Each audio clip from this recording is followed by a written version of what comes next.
Testing, testing, testing. Good, good,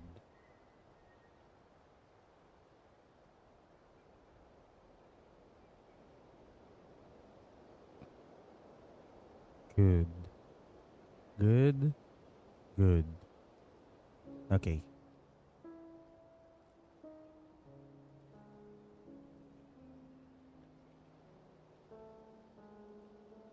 Okay.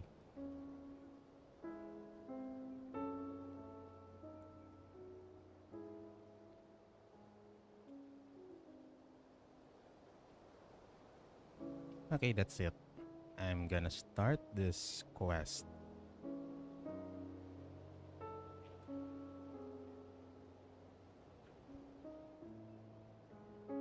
I'm already done sharing my stream on my social media, so here we go.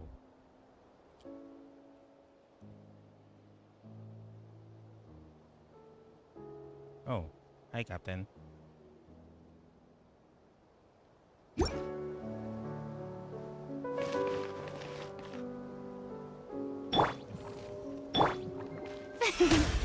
The show begins!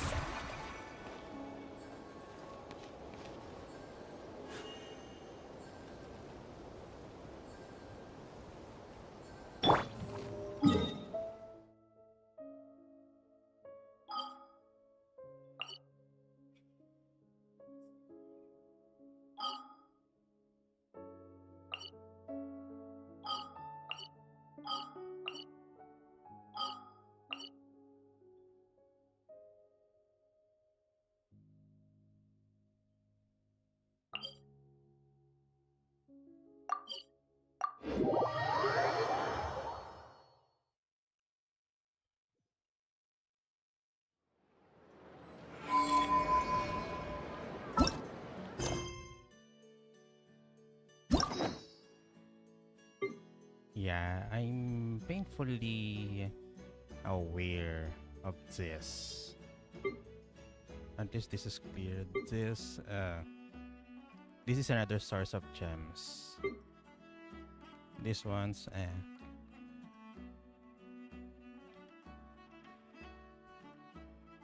they're borderline filler.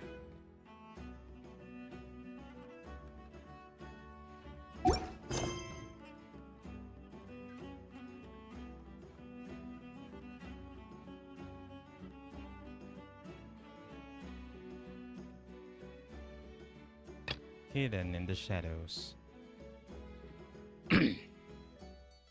Ziva, her of Solinarity, has been revived with the aid of a Vacuum beam.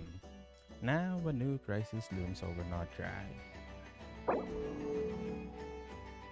Okay.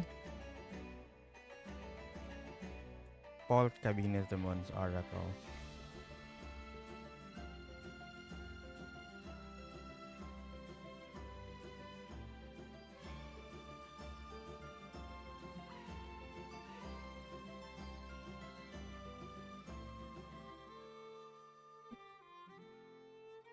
Do I really need to do this before starting?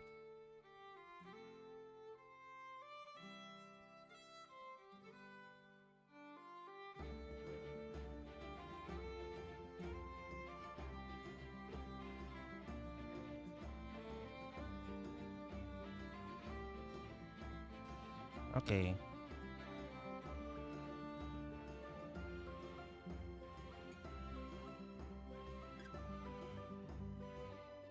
Why would it affect it anyway?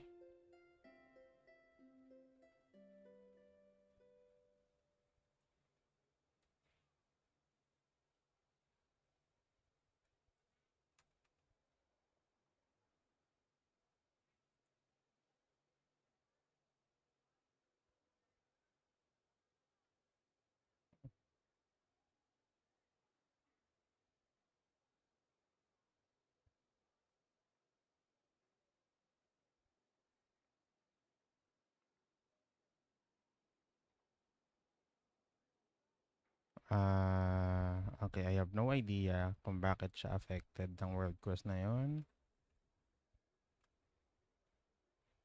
But, yeah, whatever.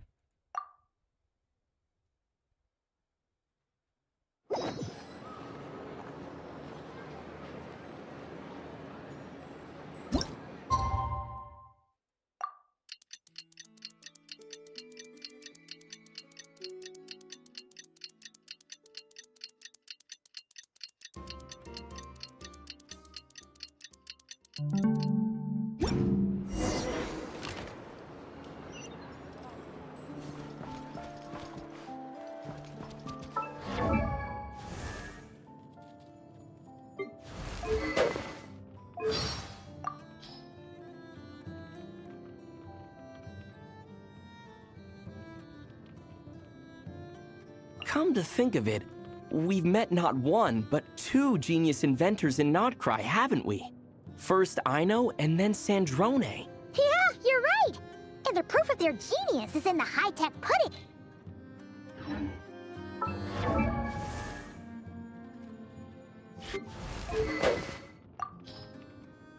Alright. Tama lang pala naka-prototype siya.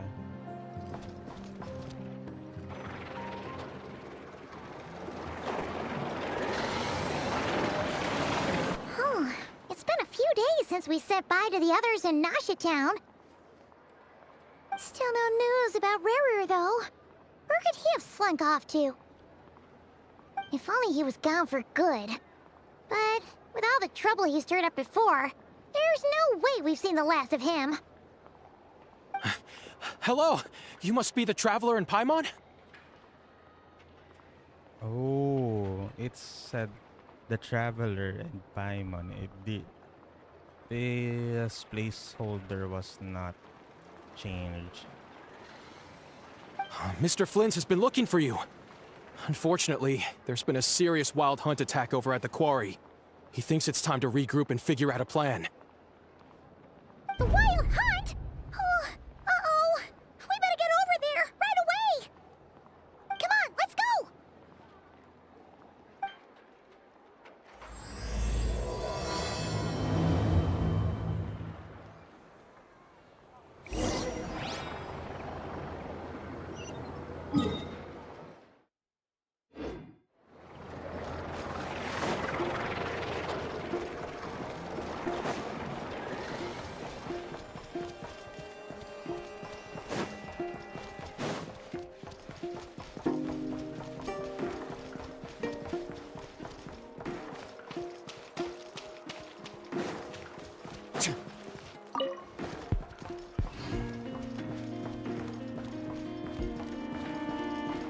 Oh, may kalmot.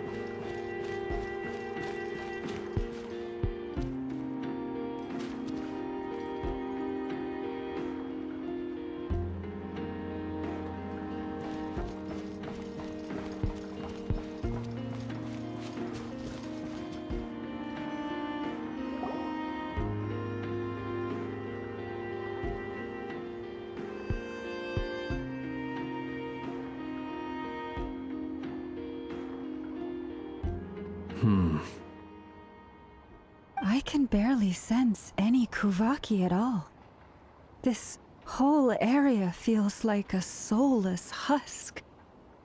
Looks like his appetite truly is insatiable. As if the power of that energy cannon wasn't enough. He's not seriously still getting stronger? What's his endgame here? Ah, everyone's here already. Hey, we made it. So, what's going on? We've all been on high alert since we split up a few days back, expecting Rerir to strike again. But it's like he just vanished into thin air. No one has seen him nor found any trace of his presence. That is, until this morning, when a ratnik found signs of wild hunt activity while out here on patrol. As you can see, the Crystonite itself is physically intact, but the Kuvaki it contained is all but completely diminished. And we're sure that Rerir did this. Who else? He's the only one who could pull off a stunt like this. Kuvaki loss has reached critical levels. Rerir of Solnari set to maximum threat level. Okay. Warning, unless de-escalation measures are taken soon, he will pose a threat beyond our ability to contain. The consequences could be catastrophic. Traveler, do you remember when we encountered Rerir just after regaining his body? There wasn't a shred of sanity left. Nothing but madness and rage. Yeah, didn't he shout out a bunch of names? Then he started raving about how nothing in this world mattered to him. Oh, Paimon gets chills just thinking about it. Oh, but the thought that he's still out there, lurking somewhere in Notcry, waiting for his chance to strike? Oh, even chillier. Last time we fought, we were already at a disadvantage. If he has such overwhelming strength, why would he suddenly go into hiding? Yeah, if I were him and I wanted more Kuvaki, I'd just take it by force. No point staying in the shadows. Unless something went wrong. His whole resurrection thing didn't exactly go smoothly. The other thing is, how does someone who's completely lost their mind still have the wherewithal to cover their tracks so perfectly? Beats me. According to certain medical studies, insanity does not always entail a complete loss of rationality. It may be that he is simply living in a world of his own. Okay. That actually sounds about right. He was ranting away to himself the whole time, like he had zero interest in talking to us. There are many unanswered questions here. He could be right under our noses, and we'd still be in the dark. Besides his name and title, we know little about him. Certainly nothing about his past, or what he might be hoping to achieve. Exactly. And we wouldn't even know where to begin looking. Even Boss hadn't heard of the Rerir of Solnari before all this. I'd be willing to bet that even if we gathered together every scrap of intel in Nodcry, we still wouldn't find more than, like, 3 useful facts about him. So, not even Nefer was aware of this guy. It means information about the sinners are very limited. So, if we do nothing, he'll just keep getting stronger. But if we want to investigate him, we have no idea where to look. Last time we had Marionette and her big robo-buddy to help us, and we still barely held our ground. If we had to face him alone... Oh, Paimon's head hurts just thinking about it. What are we supposed to do against a threat this big? Well, I do have a little hunch about his next move.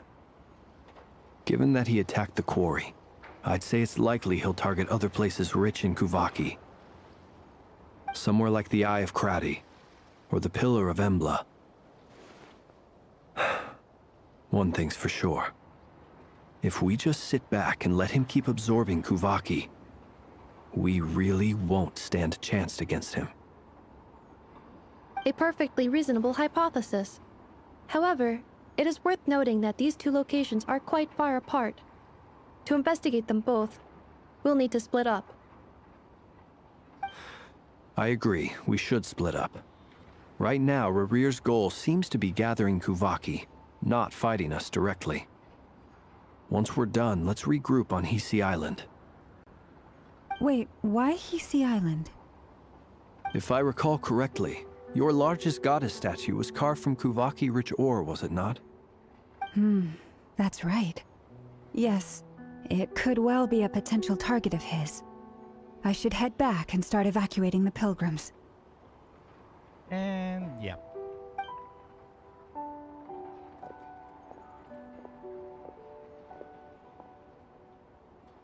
Splitting up's always gonna be risky. But I guess we don't have much choice, right? We're in a race against time here. And if we do run into Rerir, what then? That's when you follow the third rule of treasure hunting. Run like the wind. Didn't you say the third rule was go with the flow? Labo mo, te. I don't know. Did I? Anyway, whatever. In this situation, go with the flow means go find backup. I don't like this angle. It means may nanonood sa kanila. Agreed. If anyone finds so much as a trace of Rerir, do not pursue him. Get out of the area and alert the rest of us as soon as possible. We need to put safety first. All right, we'd better get moving. Come on, Anefa, let's go!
Any leads?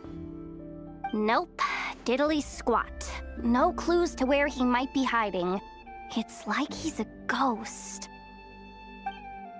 It feels like we're sitting on a powder keg that could go off at any second. Oh, I hate this feeling. I'd rather face him head on than be left hanging like this. So, you guys didn't find anything either? Not loving the word either. How about you, Flins? I questioned a few Ratniki and eventually narrowed my investigation down to one suspicious individual. But by the time I got to his place, he was already gone. Almost as if he knew someone was on to him. Either that or he's just extremely cautious and doesn't stay in one place for long. He's been biding his time for a while now. The question is, where or what is his next target? No idea. Since regaining his body, he seems to have lost all interest in the fragment in my possession. If he did still want it, he's had plenty of chances to take it. All we can do now is hope that Aino and Anefa turn up some leads. Darn it, Rerir. If you've got the guts, come face me one-on-one! Takot ka nga eh. Takot ka, di ba? Wait, he's actually here? I didn't mean it! I swear! No, it's coming from Silver Moon Hall. The Lady Kutar might be in danger. Let's get over there, quick! Ah, yes, I think it's a gun.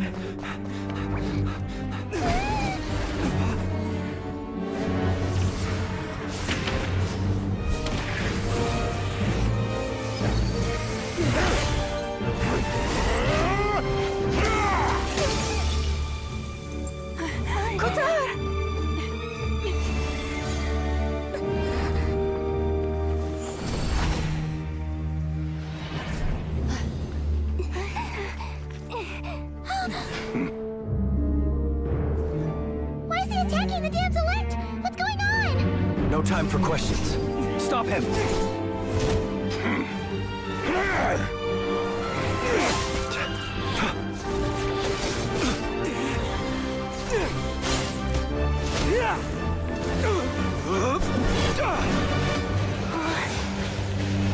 This is insane. Yehuda, get Kutar out of here!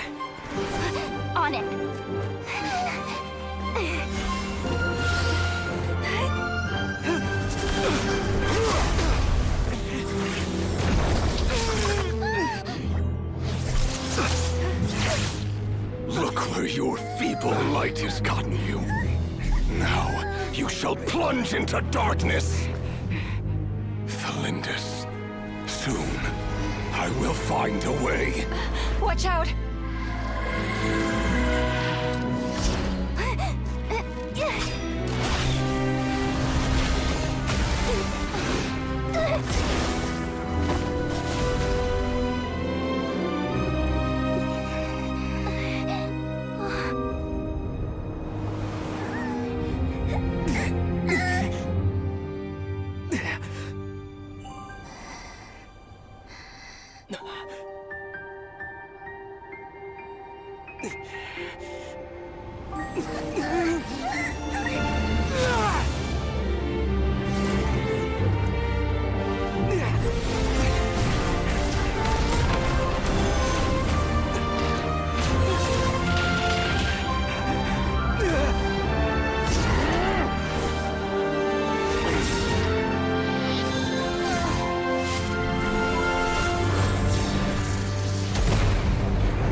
That was too close! Okay. There's a dogfight between Rerir and Damselet.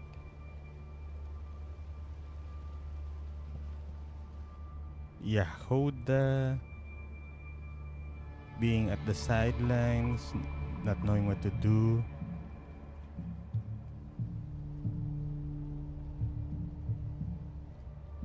Mental image of Traveler and Damselet touching. And then some sort of a reference from the painting of Man and God, the winter thingy.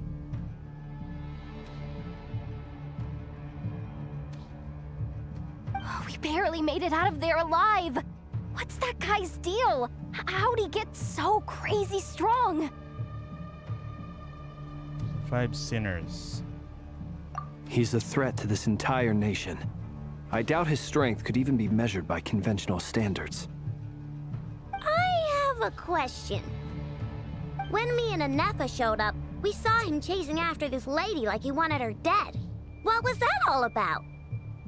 We weren't there for the whole thing either. They were already duking it out by the time we arrived.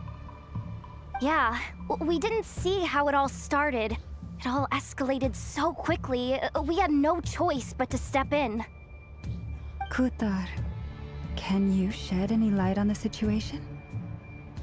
Kutar. Cross-checking database. I see. So you're the one that the Frost Moon Scions refer to as the Moon Goddess?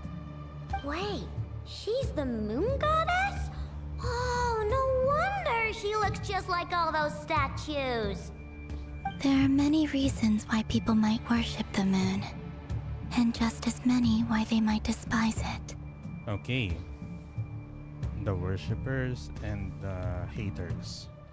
I've never met that person before, but there was no mistaking his deep-seated hostility towards me. Hey, where's her wound? Why he holds me in such contempt, I cannot say. But since he hunts the power of the moon, it's no surprise that I am a target. Okay, you're going Yoda route, huh? Why he holds me in such contempt? I cannot say. Kutar. There are many potential motives. For instance, you help the Traveler escape his grasp. This could be his way of taking revenge. Wait, does she didn't have this ribbon here? What the? It is also possible that he covets the Kuvaki inside you and seeks to take it for his own. The list goes on. But right now, devising a counter-strategy should be our #1 priority. The likelihood of this location being discovered is close to 100%. May multo dun, no? counter strategy, but we don't stand a chance against an enemy like this.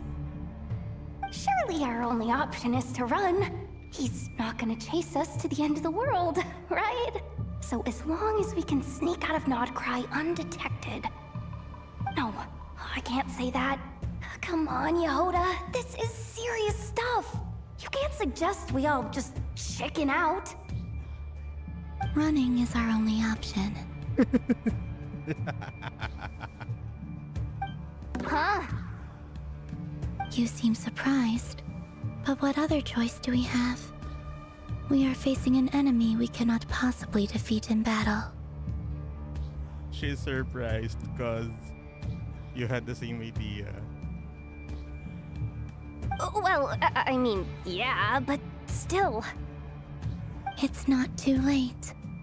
I can distract him, so you have plenty of time to make your escape. Okay, dumbass. They're protecting you, kinda. Wait, what? You're gonna act as bait? Doesn't that make sense? I'm the one he's after. There's no need for you to risk your necks on my behalf.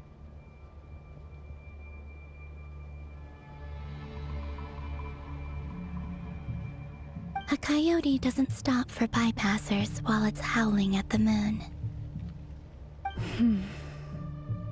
What is it, Loma? The Frost Moon Scions have already grown accustomed to life without their goddess. My presence here is no longer essential, and this is not my home, so you needn't ask me to stay. We can't just roll over and let him get away with this. That's not our style. Yeah, we can't just call it quits after everything we've been through together. Besides, she'd pretty much saved my life back there. If I just ditched her now, I'd never forgive myself. We can't overlook that you have saved our lives multiple times now. To talk of returning the favor would be a little crass for my liking. But suffice to say that we are friends, and friends look out for one another. And here comes the cliche. Rerir's true objective remains unclear. Even if we were to sacrifice Miss Kutar, there's no guarantee he would stop. But... Kutar, I know why you left the Frost Moon Scions so long ago. It was because people started treating prayer as a form of trade. They would make self-centered wishes, force you to accept meaningless offerings in return, and then expect you to perform miracles for them, as if that were their entitlement. If it were me, I might have walked away too. But I believe that time can change everything, and that sometimes it takes losing something precious to appreciate its true worth. After much reflection, I've realized that this was never about whether the Frost Moon Scions need you. Any relationship based on need is purely transactional. What I truly hope is that you'll choose to stay, not out of obligation, but as part of our family. Okay.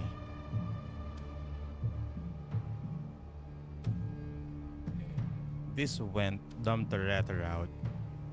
You were born here, and now you've returned. Who knows? Perhaps it was the moonlight that guided you home. Okay, I really like her mask. 1, 2, 3. Thank you, Lauma. But my power is on the wane. I'm afraid I will be of little use to you now. Very well then. I'll do as you say. Both times you saved us, we were transported across great distances in an instant. Is that one of your powers as the Moon Goddess? It is, but I find it very draining. I barely managed to pull it off just now, and it will be some time before I'm strong enough to do so again. Rejected by the world, my power is dwindling. Like a lake cut off from its source, slowly shrinking away. Now, it has almost run dry. What do you mean, rejected by the world? The 3 moons belong to the ancient bygone era in which they came into being. From the moment I was born, the world itself has been steadily sapping away at my strength. And we need the moon marrow. Borrow the eternal moon's power. The 3 moons are not one and the same. As the goddess of the frost moon, I cannot wield the powers of the other 2. Yet moonlight has a way of blending together. Each can reflect the other's glow. So when our fingers touched, I was able to restore my strength by drawing Kuvaki from the eternal moon's marrow. But this method of recovery is painfully slow. If only we could find the... Uh-oh. It's the Wild Hunt! I should have used Hyper Bloom here. Even faster than we expected. We'll have to finish this conversation later. See how those wild hunt creatures are running away from us. They're likely just a scouting party, which means Rerir won't be far behind. Then what are we waiting for? Let's get the heck out of here!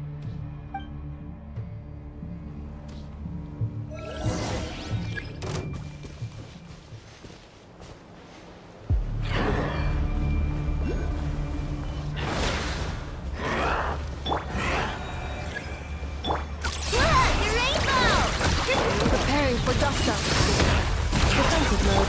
Ready ever. Oh, they just keep coming! This is driving me nuts!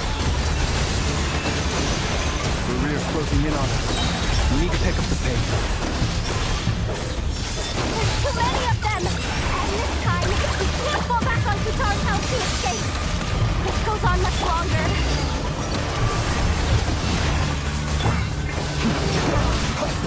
The night comes. Be silent.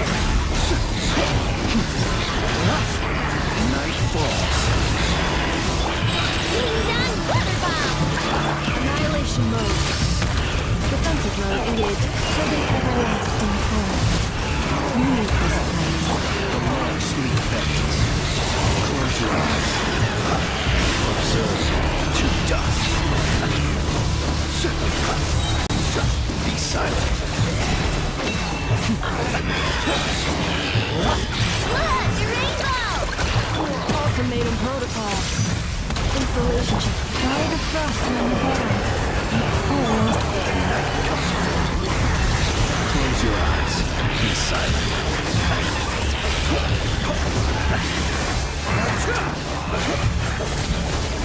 Close your eyes.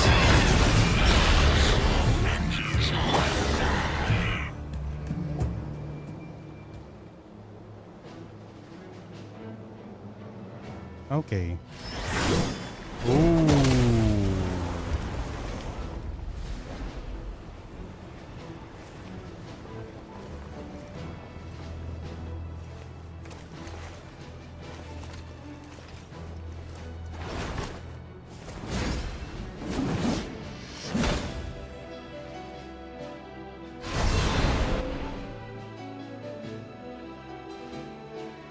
What's the matter? Bit off more than you could chew?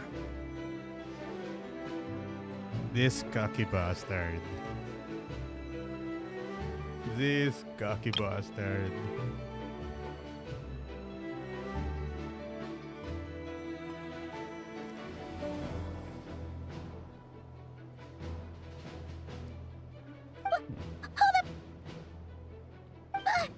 Who are you? Uncle Varka! You're back from Amsvartnir? Whoa! You're Varka? Grand Master of the Knights of Favonius? We could save the intros for later. Right now, let's get you all out of this hellhole. Follow me. I know somewhere you'll be safe. What the heck's with that voice?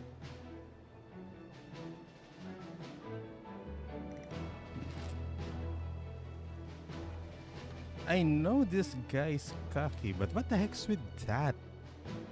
Oh, is that where I think it is? That's the one. Come on, move! There's no time to waste.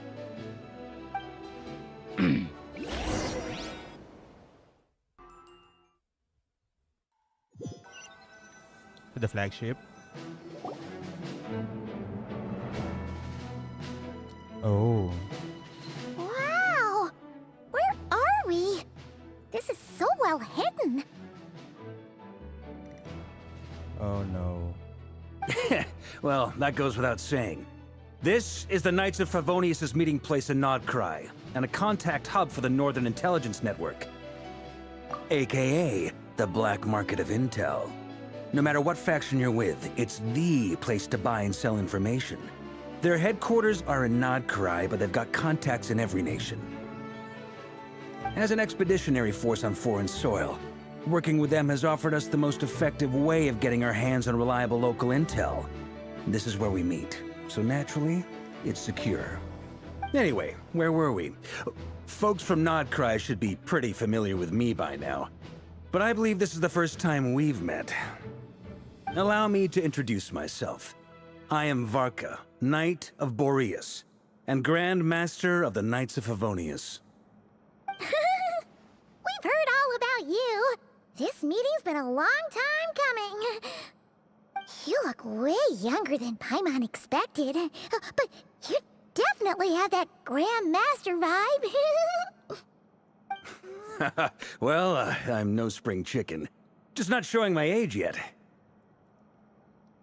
Definitely feeling some of that back pain today, though.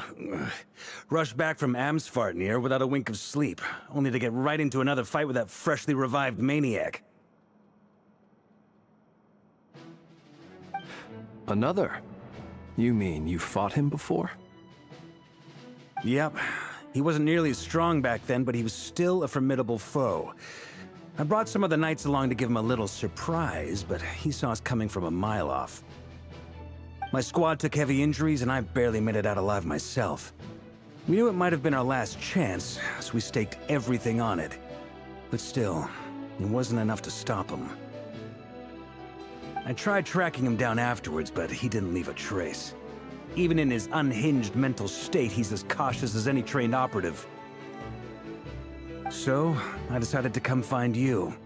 And as luck would have it, turned up to find you being ambushed by the Wild Hunt. The rest, you already know. Is that why he's been frantically absorbing Kuvaki these past few days? Because he sees you as a threat? Maybe I'm part of the equation, but even if I weren't, I'm sure he'd still be gathering power. He's clearly working up towards something. Note to self, Uncle Varka's strength rating officially upgraded.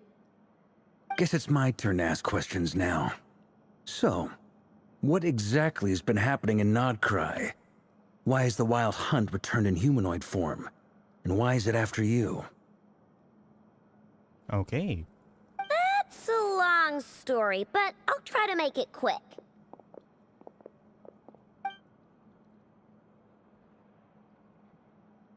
Wow, I had no idea so much had happened.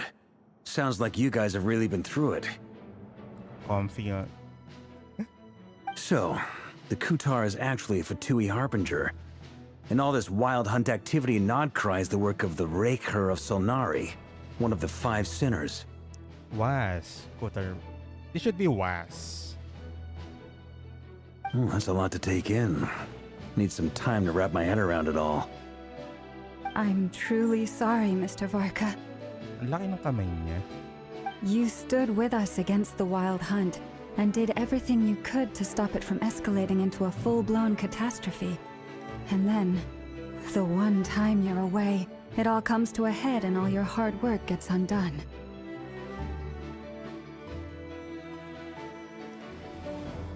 You've got nothing to apologize for, Miss Moonchanter. You can plan 100 steps ahead and still slip up. That's just life. No one knows what tomorrow holds. You can't predict which way the wind will blow next. And, to be perfectly honest, I can't say I'm surprised. For all the times we've defeated the Wild Hunt in the past, we've never been able to completely wipe it out. Turns out, we were just delaying the inevitable. But now that a new variable has come into play, fate may well take a different course. A new variable? You mean... us? Who else? And in a strange way, I think his resurgence might not be an entirely bad thing. The Wild Hunt is like an unrelenting force of nature, but Rerir is an individual with an agenda. He's gotta have a weak spot somewhere. That said, while Ino was explaining everything just now, some of the points that Mr. Flins added caught my attention. You mean about our mystery ally? That's right. From what you've said, not only did they lead you straight to some key files, they also shielded Hisi Island from a lethal Kuvaki blast. I don't know who or what could pull something like that off. Heck, even Miss Columbina doesn't have a clue. I hadn't heard the story about those files. Would you mind repeating their titles for me? Wild Hunt Phenomena Log, a Nodcry and Ratnik's Field Journal, and Kuvaki Survey Log. Oh. No. Still doesn't ring a bell. Another dead end. Guess all we can do now is hope that our mystery ally keeps showing up when we most need them. Still, it's safest to assume they won't be intervening again. From here on out, we'll have to resolve this crisis by ourselves. Your intel also explains something else I've been wondering about. The reason I led my team to Amsfarnir was because we'd had reports about a possible source of the Wild Hunt showing up there. But once we looked into it, it turned out to be a red herring. I don't know who was behind it, but clearly, it served its purpose. I doubt it's by chance that he happened to make his comeback while my attention was diverted. And from everything you told me, it sounds like his scheming began well before his return. So maybe luring me away was all a part of his plan. But is it even possible that he orchestrated all of this by himself? The Moon Maiden and the Rerir of Solnari, Nodcry of all places. The way everything is unfolding, it can't be a coincidence. So, what do we do now? Got any ideas? Right now, we've got at least 3 things to consider. Let's go through them one by one. First, we need to figure out how to take down Rerir. If we can't beat him in a straight-up fight, the rest won't even matter. To my knowledge, the bulk of Nodcry's fighting force is already gathered here. But even with everyone united, we're still no match for Rerir in his current state, let alone with his power still growing. What if there was a way to tap into a new power of our own? How so? Have you thought of something, Columbina? 3 moons once watched over this world. The Eternal Moon was the largest. The Frost Moon was the brightest. And the Iridescent Moon was the most mysterious. They say that back then, the 3 moon goddesses wielded immense power. Enough to shape the workings of the world itself. I now bear the Frost Moon's power, and the Eternal Moon's marrow resides within the Traveler.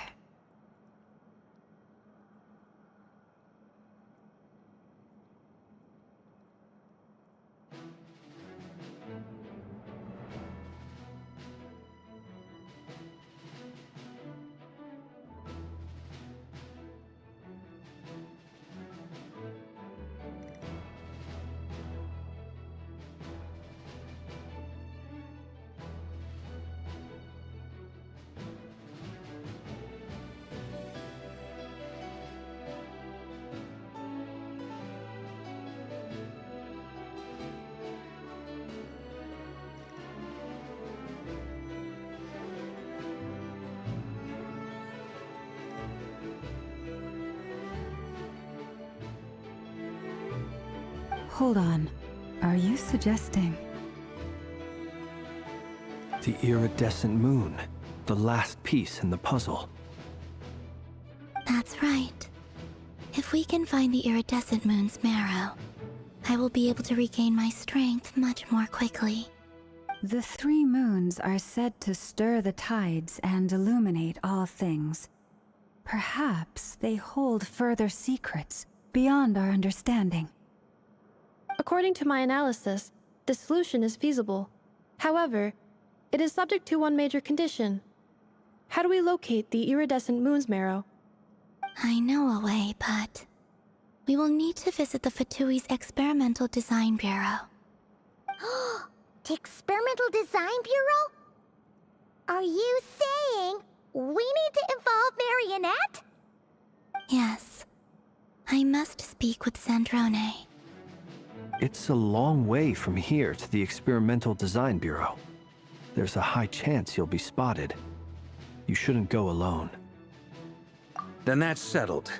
Next up, our second priority. Somehow, we need to figure out Rerir's end goal. As you saw for yourselves, when he was still in his wild hunt form, everything he did was for the sake of recovering his body and resurrecting himself. His first act since then, after laying low for a while, was to try and assassinate this young lady. Young lady. Bro. You're younger than her. In so many ways. People's obsessions often reveal their greatest vulnerabilities. There must be a reason why he despises the moon so deeply. Perhaps it sheds some light on his title, the Rerir of Solnari. The Wild Hunt has plagued Nodcry for centuries now. If we want to stop it for good, we have to get to the root cause of what's driving it. It's true. We still know very little about him. If Kutar hadn't given us that lead, we wouldn't even know his name. But where would we even start? I doubt even the Intel Queen of Nodcry has a clue, and she has info coming out of her ears. Oh? That's a rather hasty conclusion for someone who's so painstakingly meticulous when it comes to dealing with machines. Ah, she heard me.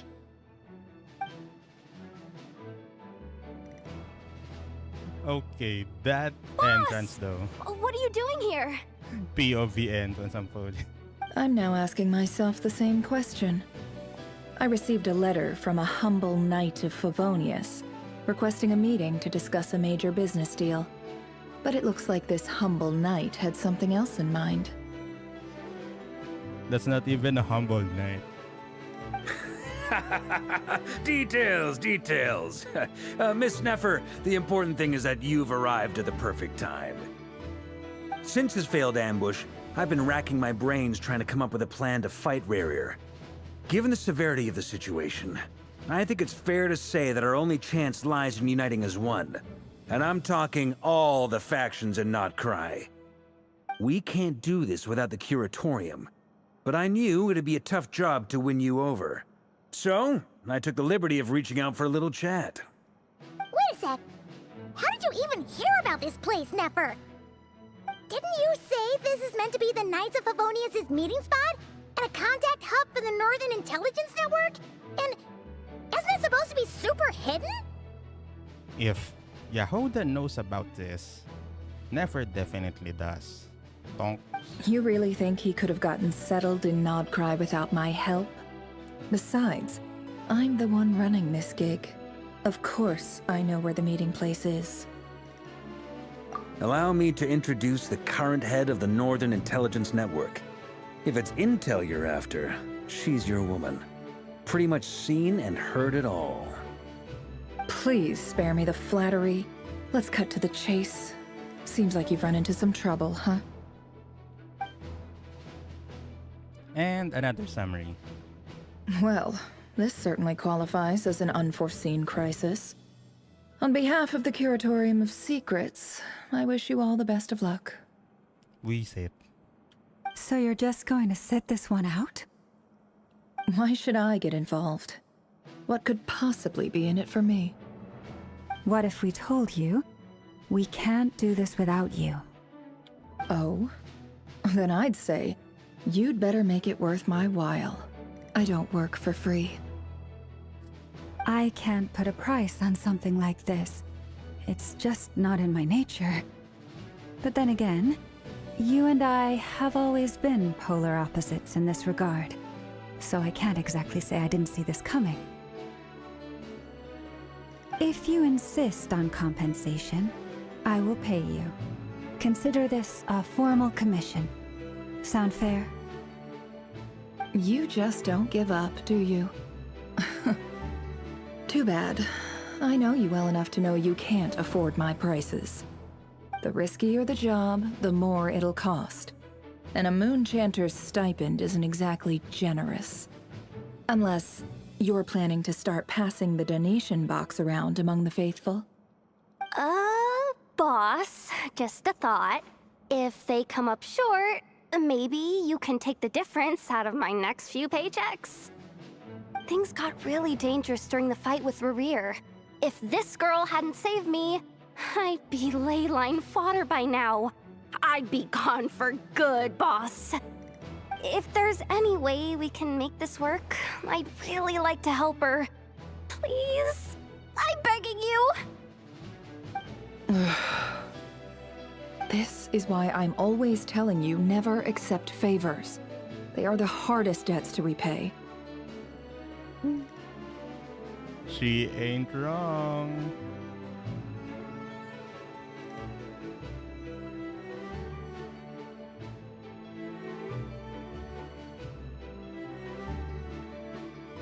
You have to be careful who you get involved with, or you invite all kinds of misfortune. Very well, Yehoda, I will help. But just this once. Don't count on this happening again. Flins, that fragment that Rerir was after, do you still have it on you? Of course. Let me borrow it. I need it to follow up on some leads. Wait, you actually have some leads? Shh.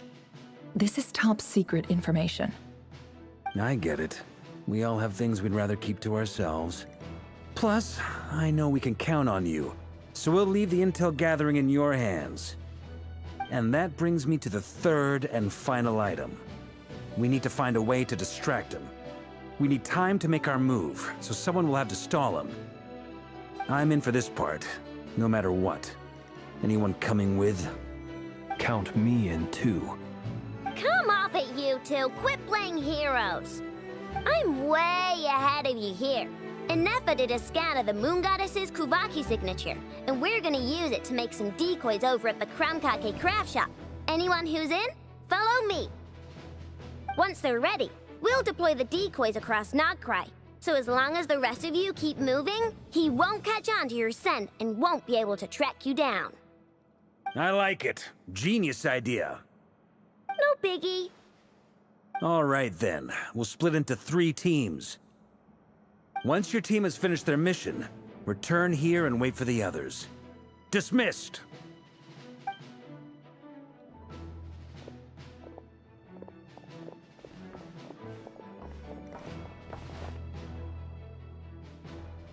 I haven't explored the experimental bureau.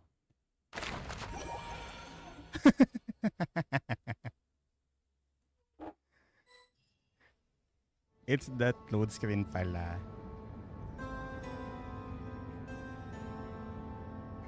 Lady Damselette. Wait.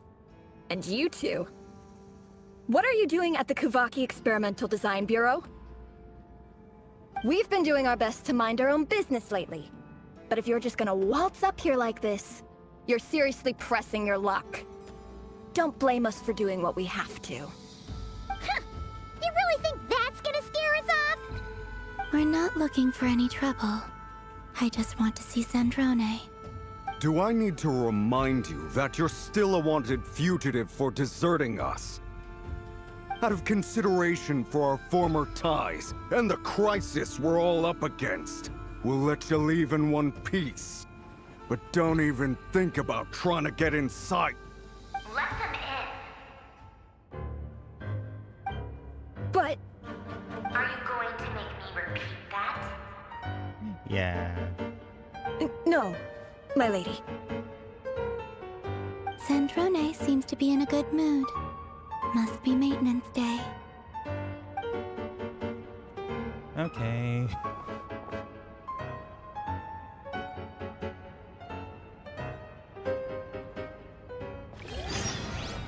She's so sassy.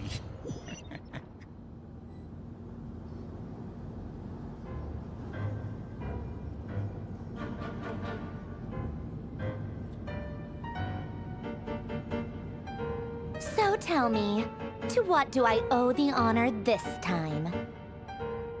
Actually, before you answer that, just so we're clear, we're not colleagues anymore, Columbina. I don't owe you anything. I promise it's nothing big. It seems like you've gotten the wrong idea here. The only reason I let you in was because I was bored. It seemed like a way to kill some time and satisfy my own curiosity. Whatever miscalculations I may or may not have made in the past, I haven't lost the plot enough to even consider sticking my neck out for your sakes. I'd like to speak with Arlecchino. What? Huh? You mean the knave? I'd like to speak with Arlecchino. Is she in Nodcry? No, she's not. Once the work on this facility was completed, she went back with the Rooster and Regrator. The only ones in Nodcry are me and... What is it you need to speak to her about anyway? Rerir is hunting me. If I'm going to face him, I must first retrieve the lost moon. Ooh. So, Arlecchino is part of the worshippers of the iridescent moon because it's so iridescent is the most mysterious. And given that it shows up as a black and red moon,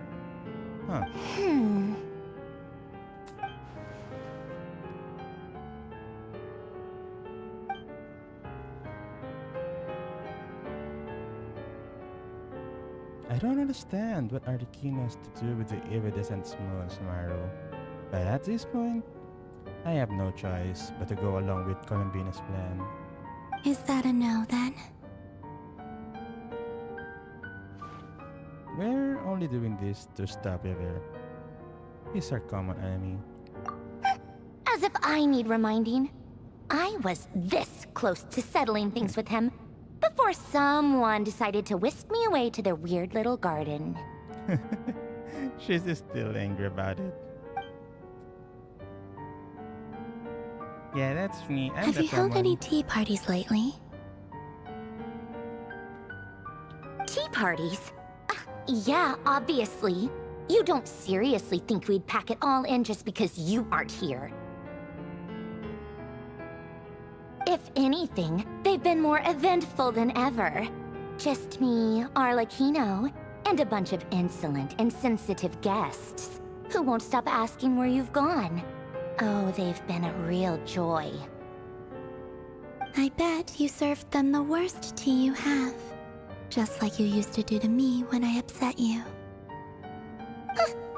Who cares about how good the tea is when there's no one around to drink it? I keep losing people. First Rosaline, now you. I'm running out of people who can make me laugh. Honestly, what could be more ridiculous than the multi-centenarian goddess, who's only ever had the plain herbal tea she received as offerings? You'd always brew a different type of tea for me each time. Was it really just to see how I'd react?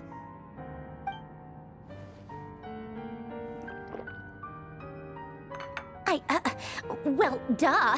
Why else? Watching you squirm was practically my only form of entertainment.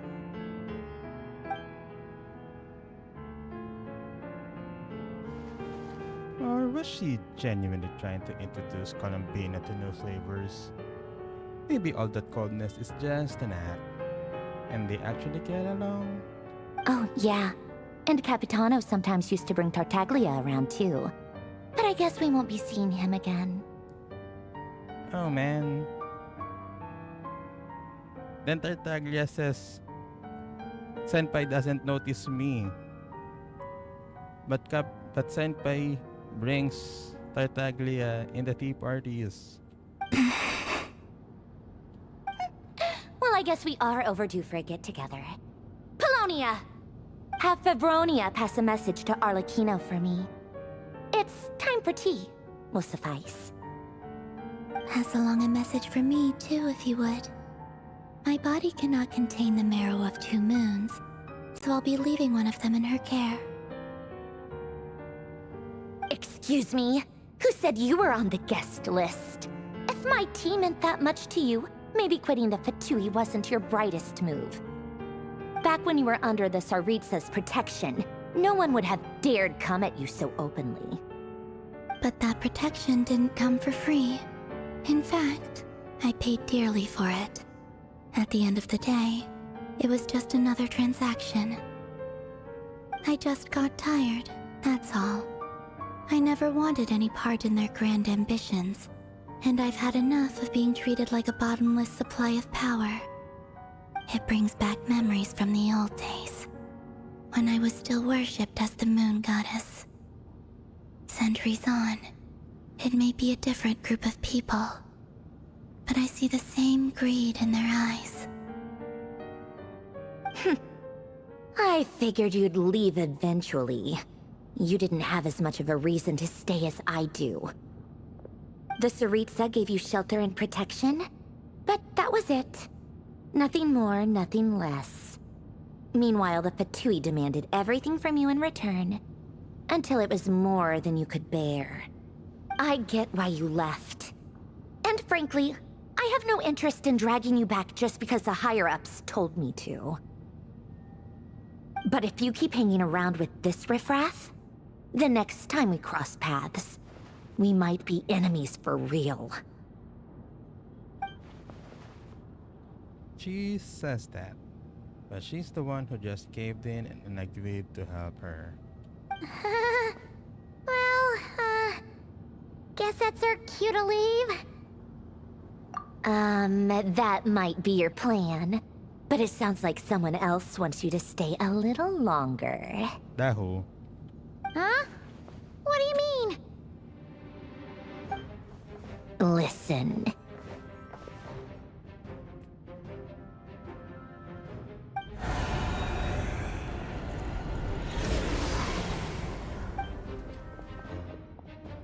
My lady, it's the Wild Hunt. A horde of monsters is headed straight for the facility. Another uninvited guest trying to crash my tea party. Clear the area. I'll handle this. Wait, what? You want us to leave you here by yourself? You'll be lucky to make it out of this alive. You really think you can afford to worry about me? Go on, get out of here. You may have stopped Polonia from crushing him last time, but I've made sure that won't happen again. The entire Experimental Design Bureau is rigged for war. Stay and watch if you want, but it'll be at your own risk. You're not flagged as friendlies in a weapons system. Just be careful, okay? Don't tell me what to do! Look, if you're leaving, make it quick. Or you'll just get in my way. There's a secret passage on the 2nd floor. It'll take you right to the plains out back. Stare all you want, Columbina. You're not getting another invitation to my tea party. Zunzun. I know. But thank you anyway, Sandrone. This is exactly why you shouldn't hang around with those people. All their melodrama and sentimental nonsense is rubbing off on you.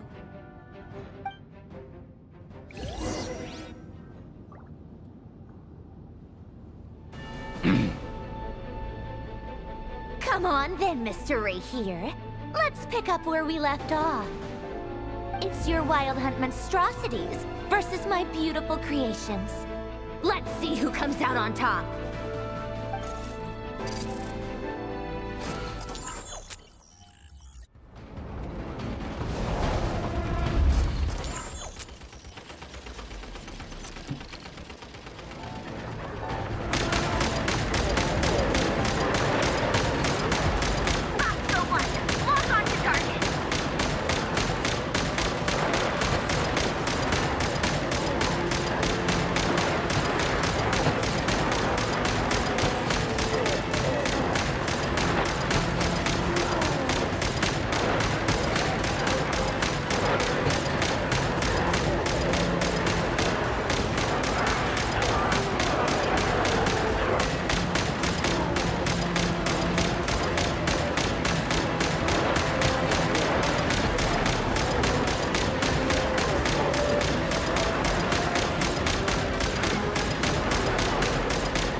Colonia! Get him! I've upgraded Colonia again since our last encounter, and uploaded every last scrap of your data. So let's finish this, once and for... She's not here. Where did she go? Hey! Over here, you big... Cursed moon. Go. Keep searching. She cannot have gotten far.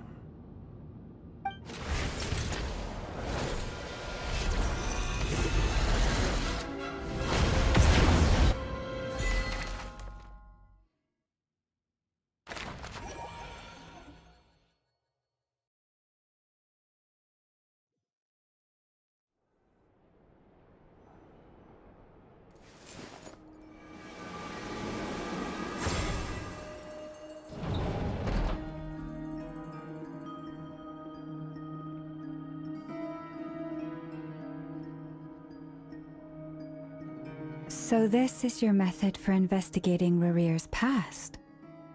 It almost looks like some kind of ceremony.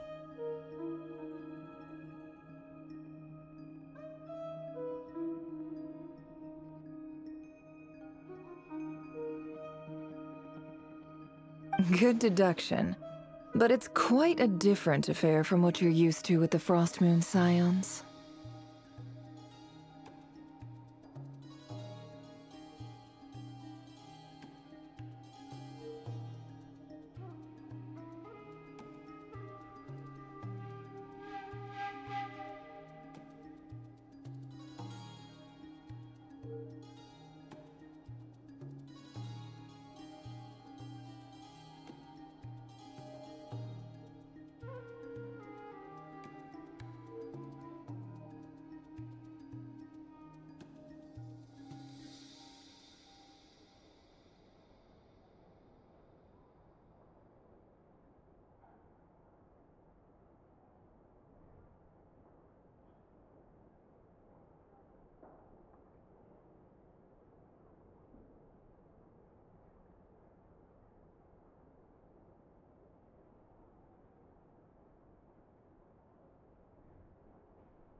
Whoa! First time I've ever been in here. Boss always said it was off limits, so I pictured some kind of creepy dungeon. But it's actually kinda nice. Oh, I guess this must be Sumeru decor? That's where Boss is from. And that nice shopkeeper who sold me my treasure compass. I'm not sure exactly what you've got planned, but it looks like you're all set. When do we begin? Whenever we wish. But for some reason, I've got a feeling this isn't going to end well. I've never faced Rerir myself, but from what you've told me, his power is beyond anything I could imagine. I, on the other hand, am just an ordinary businesswoman. Our paths should never have crossed, yet here I am, forced to make an enemy of him. If you ask me, you're about as far from ordinary as it gets. So what are you saying? You're getting cold feet? Once I take a job, there's no backing out. Still, I have to ask myself if the power I'm relying on will even work on an opponent of this caliber. And also how to make sure I come out of this alive if things spiral out of control. Death is the one thing we can take for granted. It is the great equalizer, however fortunate or unfortunate we may otherwise be.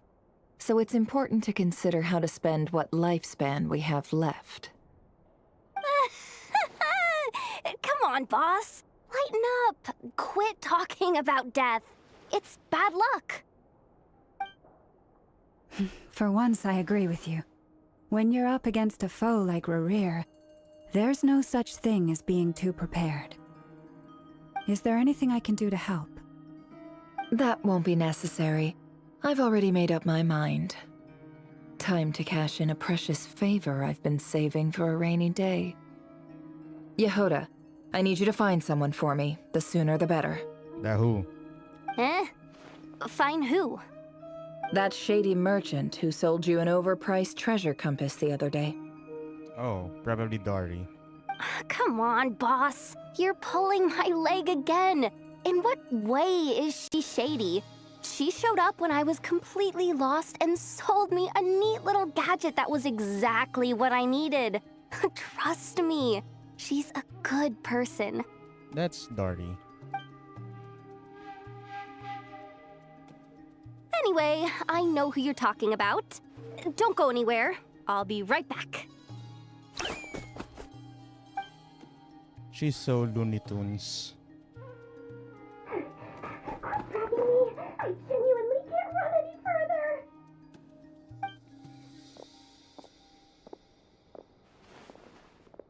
Hey, aren't you? What is it? What's the big rush?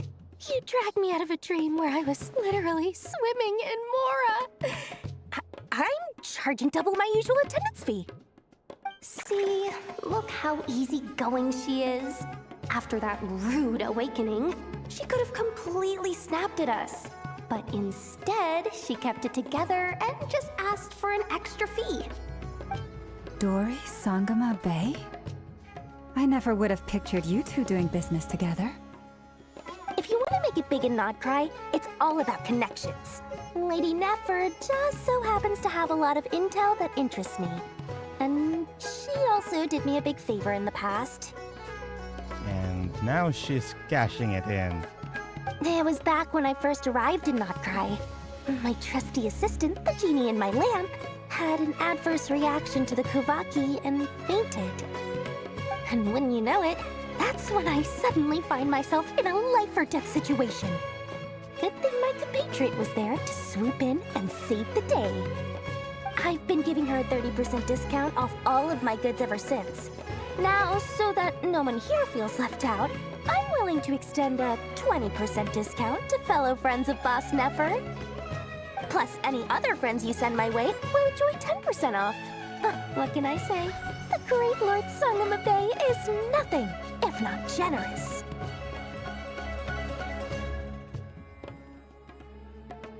So, let me guess. You've run into some trouble. I've got everything you could possibly need, and the more you buy, the more you'll save. You guessed correctly. What have you got in the way of survival gear? The one type of gear I've never been short on. What are you looking for? A jetpack fresh from the Academia's labs?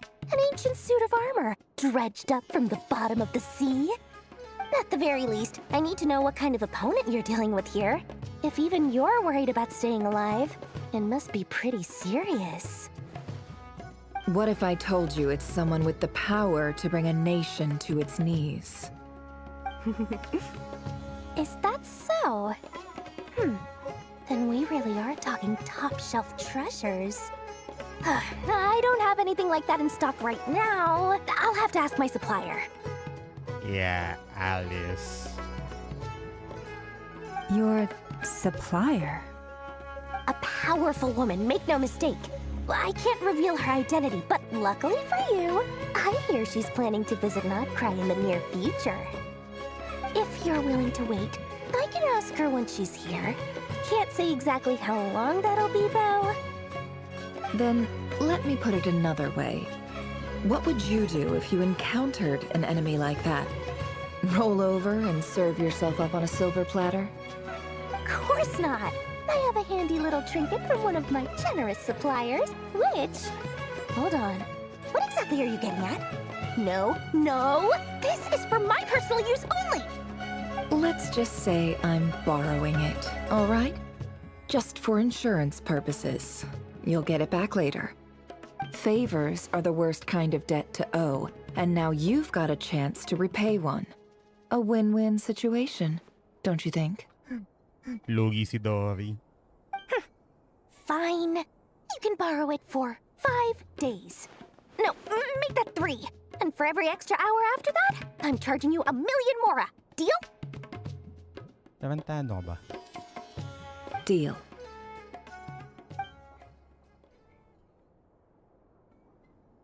Okay, I know. Copy this thing. What a way to start the day. Now, was there anything else you wanted? Or can I go back to bed now?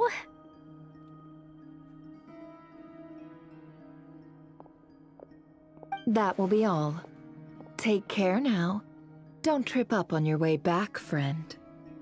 See you later! You're my favorite shopkeeper.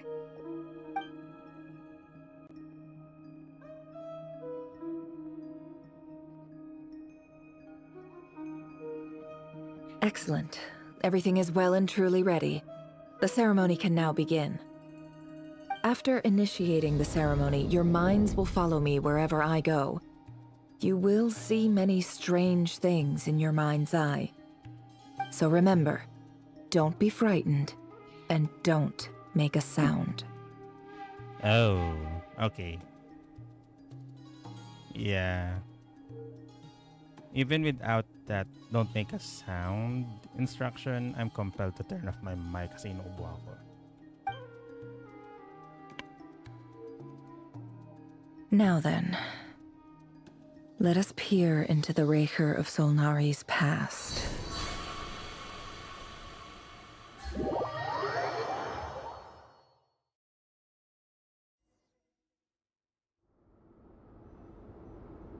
I made it. I don't recognize this style of architecture. Must be Conrian.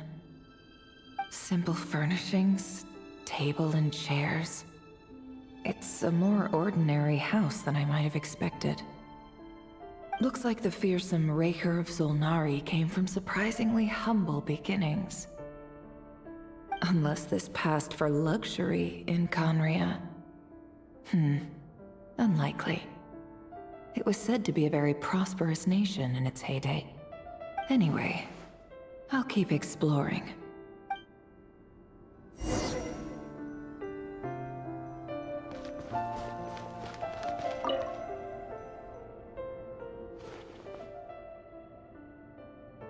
Hi, Rerir. Since you're working extra hours tonight, I thought I'd keep myself busy by checking out that new kebab shop. I've heard good things about their menu. I'll test it out, and if it's as good as everyone's saying, let's go back together sometime. P.S. New stash from the Universitas Magistrorum. I brought some goodies home. A few teacups and a pin rack. Hope you like them. They didn't sign their name, but they must have been close. Sounds like they were living together.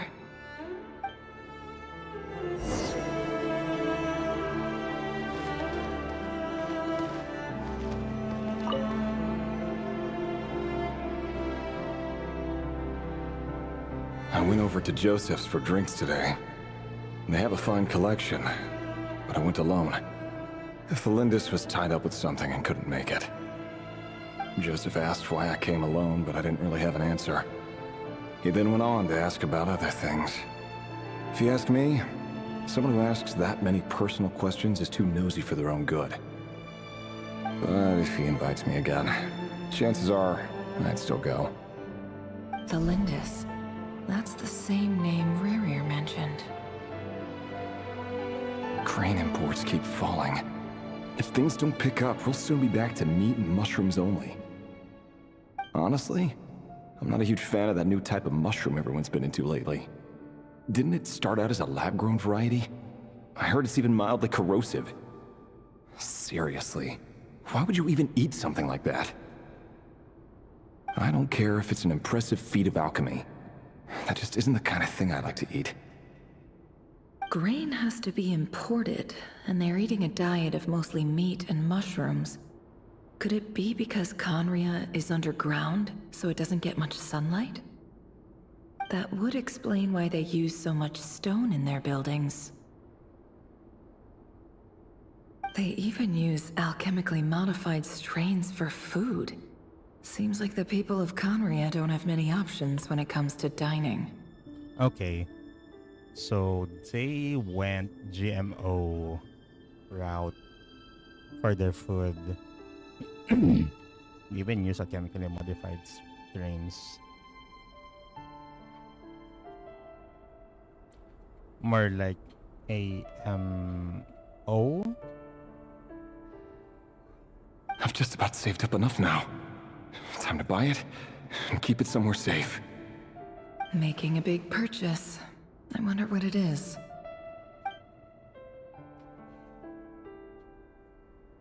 was an ordinary Canvian, at least that they were passing themselves off as one. The other's handwriting doesn't reveal anything. It's neither showy nor stiff. In fact, doesn't really leave any particular impression. He really is a professional. No wonder he's so good at covering his tracks. Despite what he's become, it seems like he's retained certain habits, at least in this regard. Near the end of the diary, you notice a page with shallow indentation along the bottom. The previous page has been torn out. For now, its contents remain a mystery. Did Rerir rip it out himself? But pen marks like this leave a trace. With something like charcoal to add some color, you just need to find the right angle. When Nefer looks around, she sees a fine charcoal pencil on the desk. Before long, she has restored the missing words. Compared with the forgettable handwriting from before, these lines have been scrawled in a rougher, more haphazard way, as if the person who wrote them was in an emotional state. Before I met you, I was convinced that my heart was nothing more than a stagnant pool. The burial place of a fallen moon. A withered, windless grove where the waters rested forever unrippled. It was you who helped me see that my heart hadn't entirely withered away. That it could still beat to the rhythm of love. This is just trivial sentimentality from the looks of it. Why would he go to the trouble of hiding that? The burial place of a fallen moon.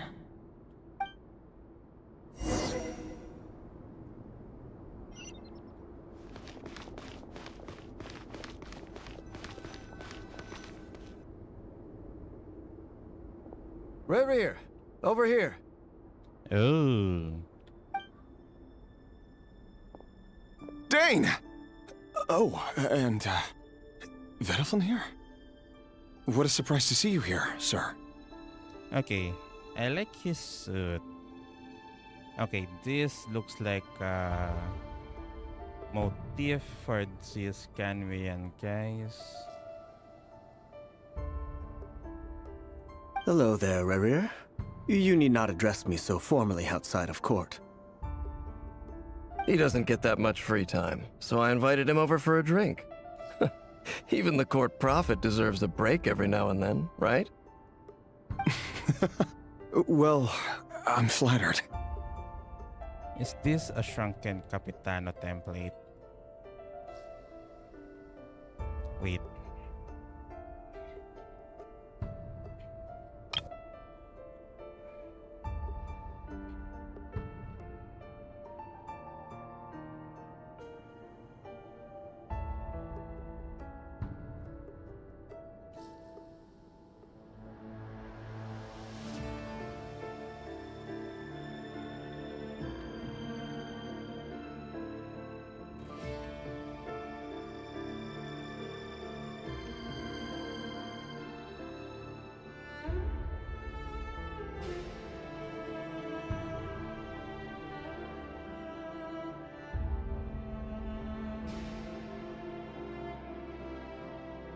Okay, this Canvian guys got some sort of a design language. Here at their shirts. So, what are we discussing today? Hey, don't look at me. As far as I see it, we don't need an excuse to have a few drinks. Come on, don't give us that. Didn't you say you were about to pop the big question? How's that coming along? Who'd have thought the great Twilight Sword was an even greater gossip? I just didn't expect you to be the first one to settle down and get married, that's all. Yeah. If you told me that a few years ago, I wouldn't have believed you either. So, are you planning to come clean about your job then? I'm guessing you still haven't told her. Sure, I'll have to tell her at some point. But I'll need to pick the right time and place. To be honest, I have no idea how she'll take it. Come on, stop being such a pessimist. For all you know, she could be thrilled. I bet she'll be much more impressed by your actual job than the one she thinks you're doing now. A member of the King's Guard. Quite the cover story. Does the king himself even know? Of course he does. Anyway, enough about me. How have you been? Me? Same old, same old. Nothing much to... Huh? What's up, Fed? It's nothing. Vedifulnir, Dainslif's elder brother. Renowned throughout the court of Conria as the Visionary, and said to possess a wisdom far beyond the reach of any ordinary man. And yet, despite the gulf between us, he seems to have something to say about me. Does he even know me? Does he see me as a friend of his brother, or just another of the Vinster King's blades? Why did he react so strongly? Was it really to do with what we were talking about? Brown, curly hair and brooding blue eyes. So this is what Rerir looked like back in the day. Perfectly normal. No different from anyone else.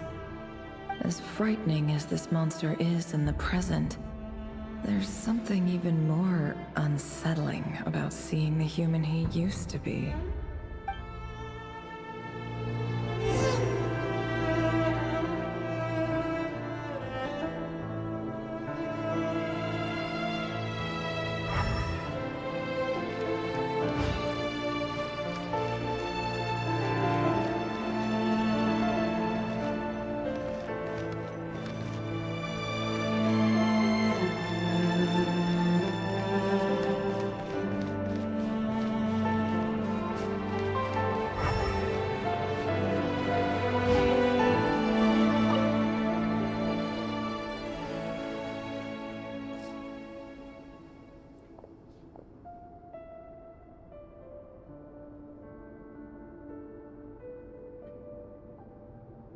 Flins? You're back early? Our equipment's being serviced today, so I got off earlier than usual. How's your day been?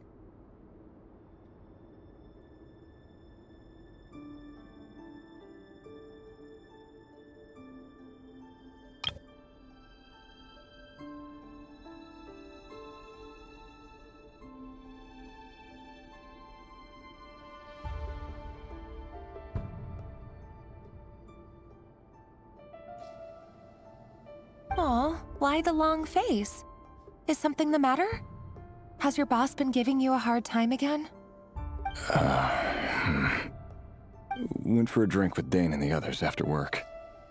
Isn't that a good thing?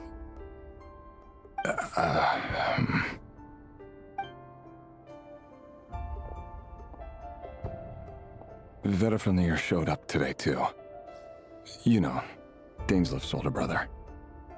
Ah, Mr. Vedifulnir. Yes, I've heard of him. They say that everything he says ends up coming true. He overheard Dainslif mention that I'd recently proposed, and seemed to have an issue with it. But when I asked what it was, he kept it to himself. So, you're worried? You can be such a child sometimes, Rerir. We're nobodies. Why would the Visionary be concerned about us? I'm sure someone in his position has much bigger fish to fry. Maybe you're right. Just tell her the truth, man. You worry too much, Rerir. We've been together for ages now, and everything's been going so well, has it not? You've even proposed to me. So, you do remember. Tell me then. What's your answer? Like I said, I need some time to decide. You can't just rush into things like this. We may be nobodies in the grand scheme of things, but if we want things to work out, we've still got to plan ahead. All right. Take your time. Just don't keep me waiting forever. Nobodies. sounds about right. In the eyes of people like Vedalfnir and Dainsleif, what do we matter? Can someone whose gaze is so fixed on a far-flung future even see the present clearly? Besides, the dynasty's fate rests with the king and his inner circle. Whatever I do, it won't make much difference. Meanwhile, every idea they come up with and every decision they make, it affects everything. These days, the king is lost in his research, and the purge of the Crimson Moon bloodline grows ever more intense. The opposition tried to speak out, but nothing came of it. And I'm under no illusions as to why. Because we eliminated them and got rid of their bodies. A man can have 1,000 reasons to carry a sword, but there are few good excuses to use it. Yet the king has never even considered a gentler approach, and he never will. What becomes of someone who kills on another's behalf? Can he ever find true peace?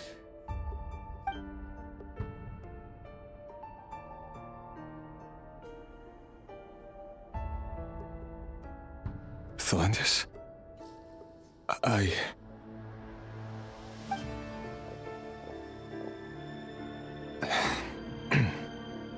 It's nothing.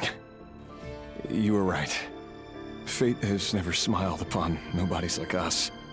But by the same token, it's unlikely to bear a grudge against us either. There's no reason we can't keep living happily together, cherishing the simple joys of each day as they come. See? You just need to stay positive, Rerir. I can feel your warmth, your breath. You're right there, right by my side. Just seeing you makes me happy in a way I can't explain, and that's something that no one could ever take away from me. So smile, my love. Let go of that frown. You're right, Thelindis. I've just been overthinking things. That's better. Getting caught up about things like this will only ruin our evening. Speaking of which, all set for the ball tonight? I need to go get ready. You go ahead. I just have a few things to take care of, then I'll come join you. Even busier than the big shots, huh?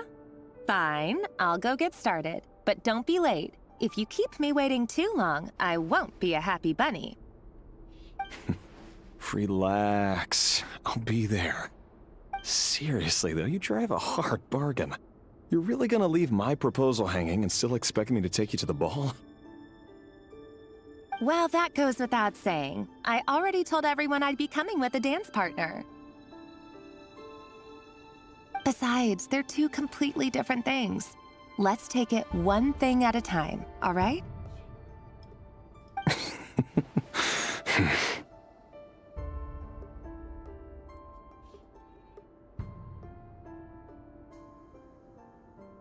All right. White outfit it is. It seems like Rerir was deliberately hiding his ties to the intelligence services by giving the impression that he was just an ordinary member of the Venster King's Guard. He clearly doesn't want his would-be fiancée to know about his other life. Then again, that's hardly surprising. People in the intelligence trade rarely do. Who'd have thought we were in the same line of work? Let's dig a little deeper.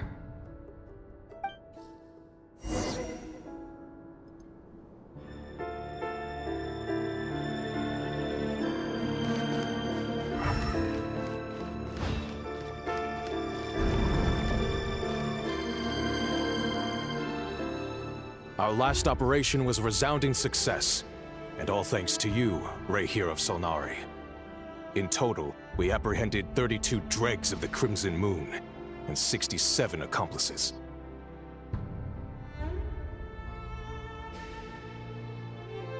After all these years since the dynasty's fall, so many of them still linger on.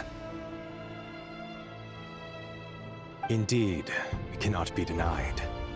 Yet it was destiny that the Crimson Moon should be overcome by the eclipse, and that His Majesty, the all-seeing Vinster King, now guides our nation on the path to prosperity.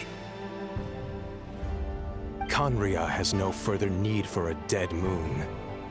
But alas, there will always be those who refuse to see the truth, choosing instead to romanticize the past.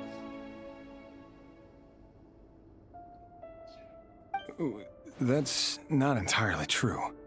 Much about the Crimson Moon era was worthy of remembrance. And that's exactly why they keep trying to see it restored. Many of its secrets remain unsolved to this day.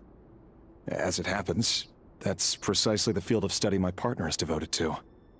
You still haven't told her what you really do for a living. That's so sad. Where would I even start? How do you tell someone that you're one of the king's hand-picked executioners? That your hands are steeped in blood? You didn't choose this life, any more than I did.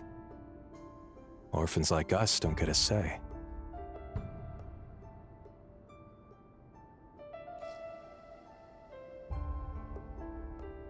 But I'll sure as heck be the one to pay for it. Speaking of which, we need to be more rigorous in the way we identify direct descendants of the Crimson Moon. Someone, it seems, has strong opinions about my future plans. Most likely my marriage in particular. I have a feeling that we may soon become targets of the Crimson Moon's retribution. Your concerns are not unfounded. They've taken out many of our colleagues these past few years, and for that very reason.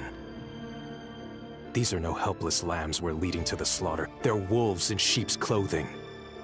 Take care, Rerir of Solnari. I look forward to toasting you at your wedding. Thanks, Thorkel. You look after yourself, too.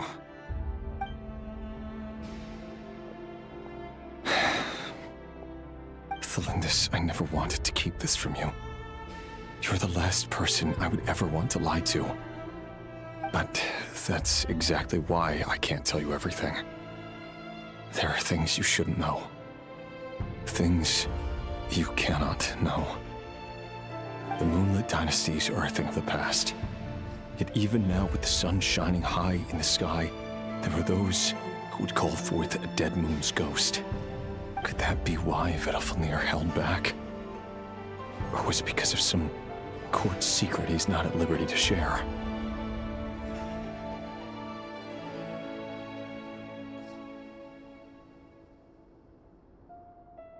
I have to get a clear answer from him. No matter what happens, I will protect Thelindis. Rerir seems to be very concerned by Vedalfnir's reaction. Vedalfnir and Dainsleif, the Visionary and Twilight Sword. So that's what they were really like. I've investigated this whole area now. There doesn't seem to be any other memories here. Should I try somewhere else? Wait a second. What's this black smoke? Uh-oh. Never get a fire.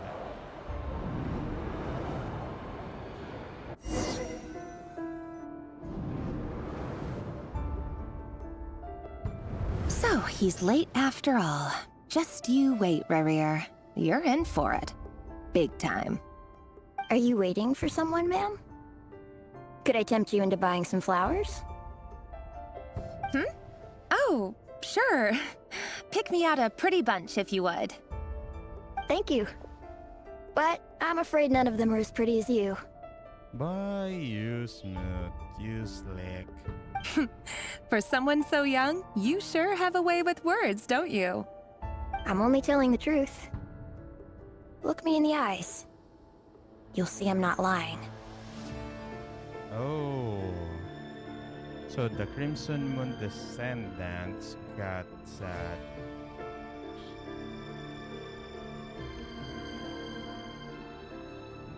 Cross. What's that? Heraldry term for that?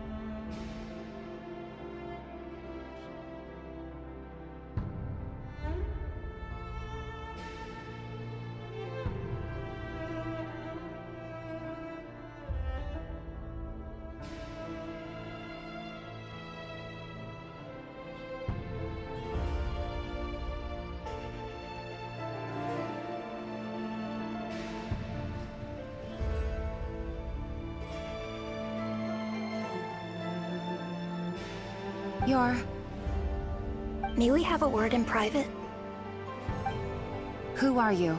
And what do you want? It doesn't matter who I am. Too many of our kind have fallen lately, so I decided to take the risk of reaching out. Not long ago, the Rerir of Solnari led an assault on one of our strongholds. We suffered many casualties, and many who came to our aid lost their lives as well. Ouch.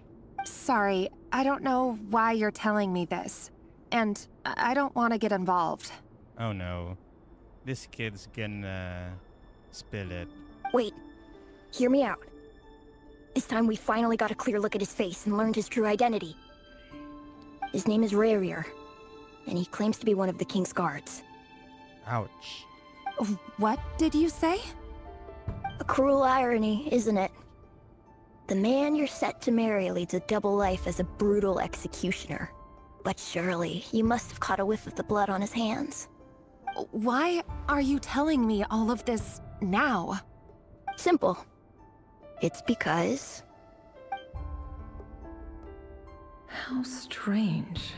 Rerir was nowhere to be seen in that memory. It clearly belonged to Felindis. Rerir couldn't possibly know what happened if he wasn't even there. Why would her memories appear in his fragment? The ceremony won't last much longer. I think it's time to call it a day.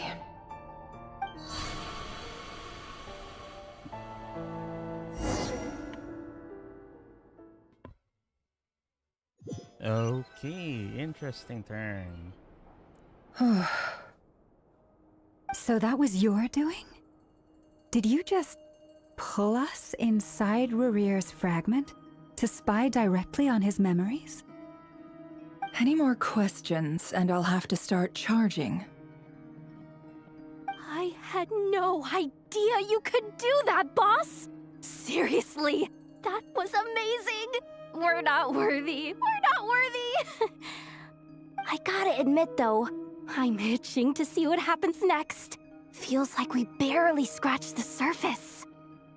I'm just as curious as you are, but the ceremony only allows for limited time inside. That's all we can see for now. Luckily, we managed to learn quite a lot. So far, so good. I just hope the others are doing okay too. Especially the group with the Traveler. Their mission is a risky one. Let's hope it's all going smoothly. If you're worried about them, go see how they're doing. If I know boss, she's gonna need some time to write up all the details and make sure it's all coherent. I'll stay behind to lend a hand, but feel free to head back and meet up with the others.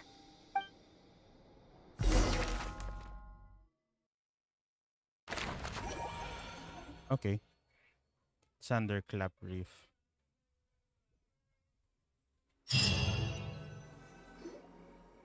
Oh, they've been prowling around for nearly 2 days now. These things just won't quit. Oh, they might not have seen us yet, but with them constantly sweeping the area, our way out is completely blocked. Oh, that's never gonna work. One little slip up and it's game over. If they spot us, they'll run straight back to Rerir. And once he knows we're here, it won't be long before he's breathing down our necks again. Oh, guess you're right. All right, time to zip it. Finally, she knows how to zip it.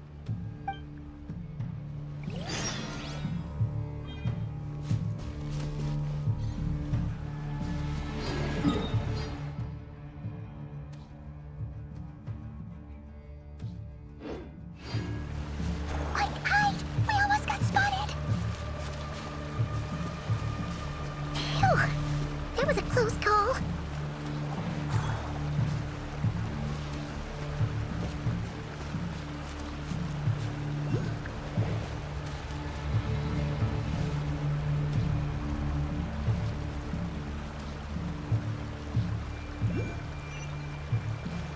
Watch out! It's coming this way!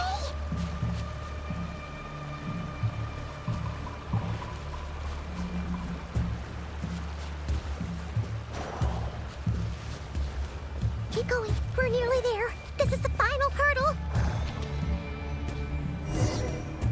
That's annoying. Oh, there's no end to these things!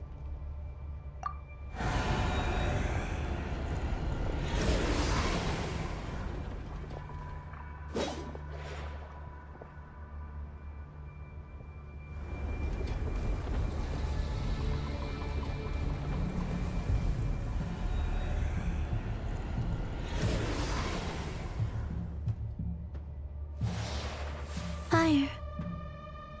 Okay. Fire? Wait, what's that smell? Oh no, there's a fire!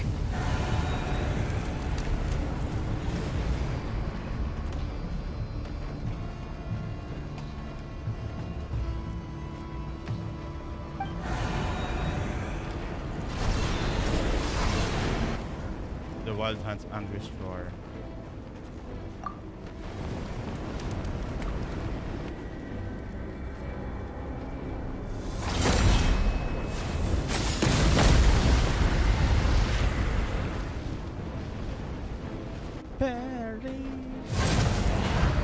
Sandrone was right. You look weak, Columbina.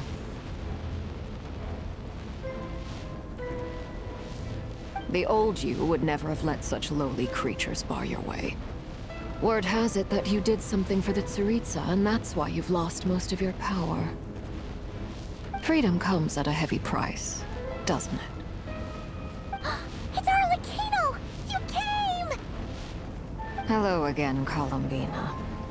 And greetings, guests of the House of the Hearth. It's been a while, Arlecchino.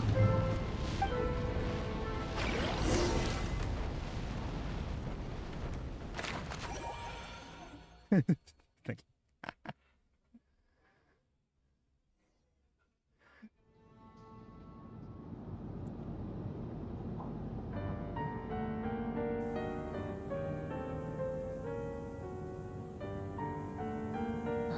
Stupid Rerir of stupid Solnari.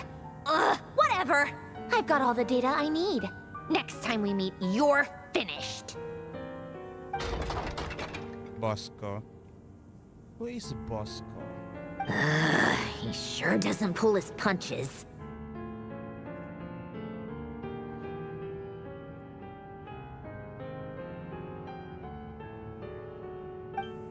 Excuse me, do you need a hand? You can do me a favor by staying out of my way. Can't you see I'm busy? Wait a minute. I recognize that voice. Hello, Miss Sandrone. Father sent us over to help. Huh. How considerate of her.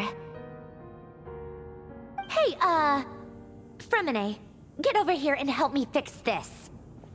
Lenny, you do your thing. Just keep your sister away from my machines.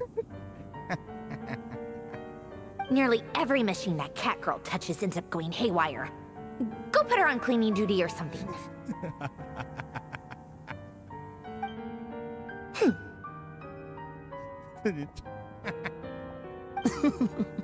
Then let's start downstairs. Fremine, we'll leave this place to you. You've got it. Wait a second. Pretty sure there's still some tea in the cupboard. If you want some, you'll have to make it yourselves.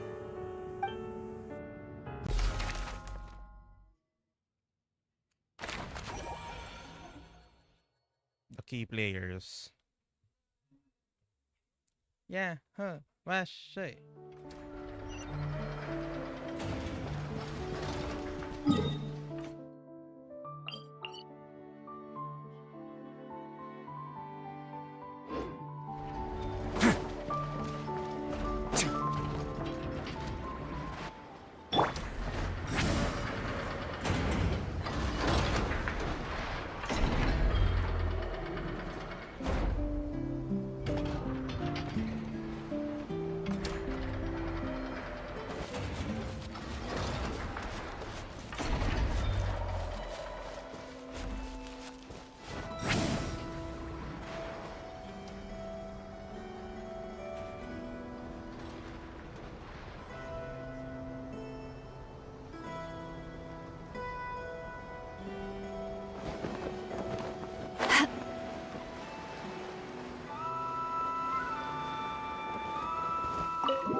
It's a relief to see you all made it back in one piece.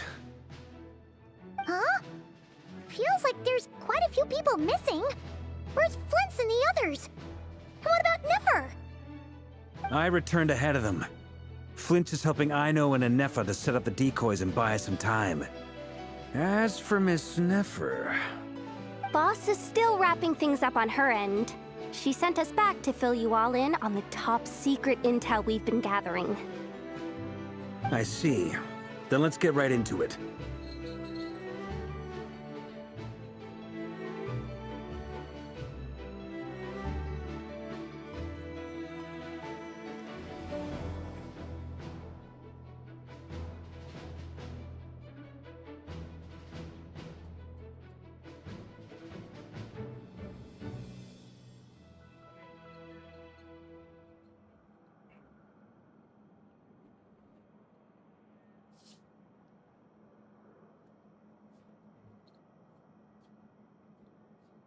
But first, who do we have here? You brought someone else in to help? Greetings. I was invited here to help as a longtime Tea Party companion of Columbina's. You may call me Arlecchino. Surely it can't be. Those eyes. Oh, where have I seen them before? Wait, of course. In those memories we just saw. The only Arlecchino I know is the fourth of the Fatui Harbingers. So either you share a pretty uncommon name, or you're more than just a Tea Party buddy. You are well informed, Grandmaster. A man from Mondstadt living all the way out here in Nodcry, and yet the people and affairs of Snezhnaya seem to hold a special place in your heart. Oh, the feeling's mutual. Sounds like you know all about who I am, too. A Fatui Harbinger. The atmosphere in here just got really tense. Guess we can't just start trusting Fatui Harbingers, even at a time like this. I must admit, though, I'm a little curious. Seeing as the Moon Goddess no longer belongs to the Fatui, what makes you so willing to put your neck on the line here? Nor does Nodcry belong to Mondstadt, Mr. Varka. Yet still, you're fighting for it all the same. Things don't always have to have a tangible payoff. Sometimes, stopping things from spiraling out of control is a higher priority than chasing the spoils of victory. Of course, I can't say there's nothing in it for me at all. But that's between Columbina and myself.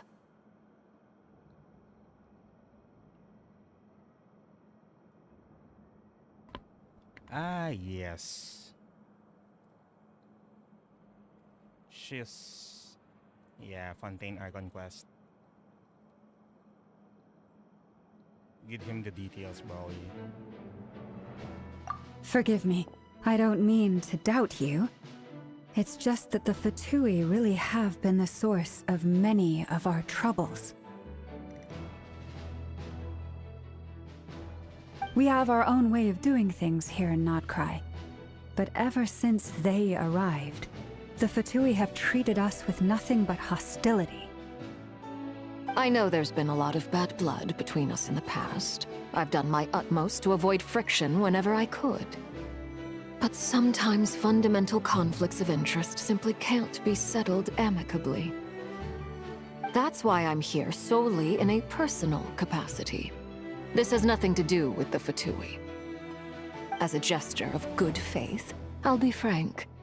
I can help Columbina track down the iridescent moon's marrow, which will help her restore more of her power. Anyway, what else is on the agenda? Let's begin. She says she'll be frank, then completely skips over the details. Looks like she doesn't want to give away too many secrets after all. But she clearly wants to change the subject. It'd be awkward if I tried to bring it up again now. I guess we'll just have to go along with it. She's the fourth of the Fatui Harbingers after all. One look and you can tell she's not someone you'd want to mess with.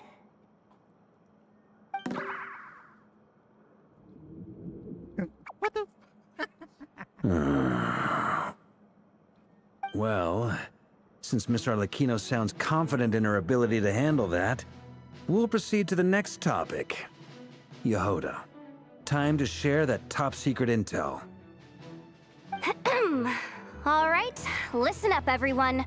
First, we now know that Rerir was originally a Conrian secret agent whose primary mission was to hunt down and assassinate the so-called Dregs of the Crimson Moon. The Dregs of the Crimson Moon? Mm-hmm. In the memories, there was a lot of talk about the Crimson Moon and Eclipse, and a whole bunch of other stuff from the time of Conria.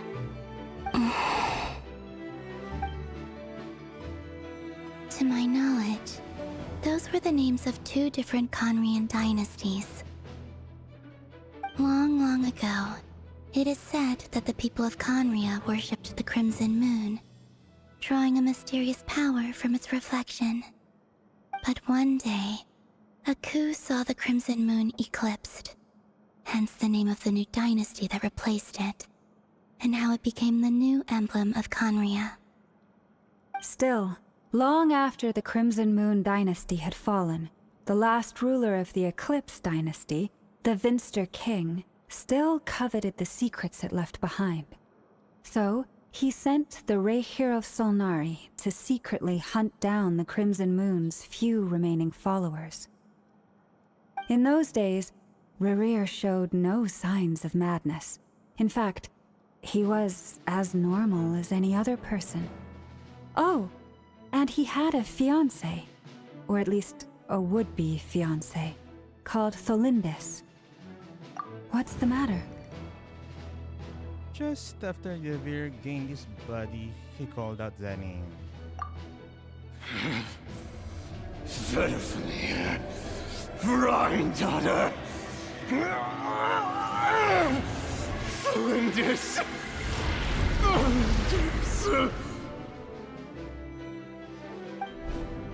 Interesting.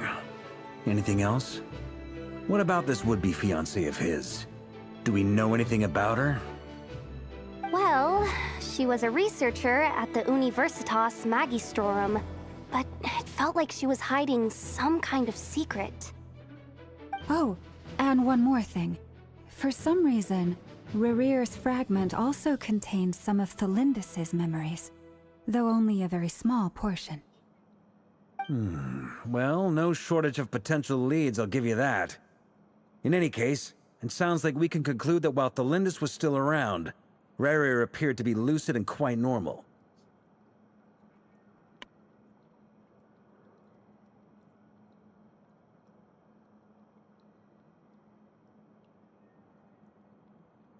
Tholindis, it seems, must have been the one thing in this world that he couldn't let go of.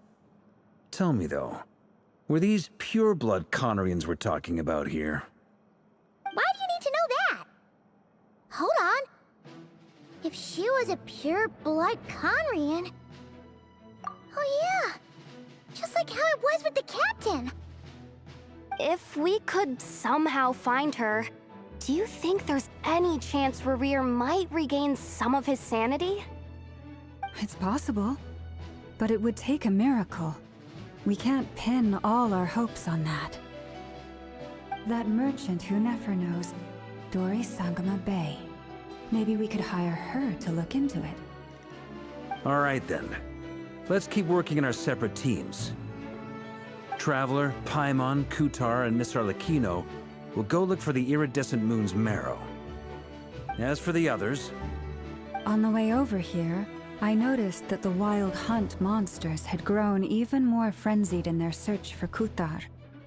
At this rate, the people living here will be in grave danger too. So I'm thinking of gathering together some of our followers to go wipe them out. I'll head back to the Curatorium and meet up with the boss. Feels good knowing we've all got something to be getting on with. Given that the Wild Hunt has been a lot more active lately, the Lightkeepers have likely begun their own operations too. If that is the case, someone will need to pass the news on to Flins.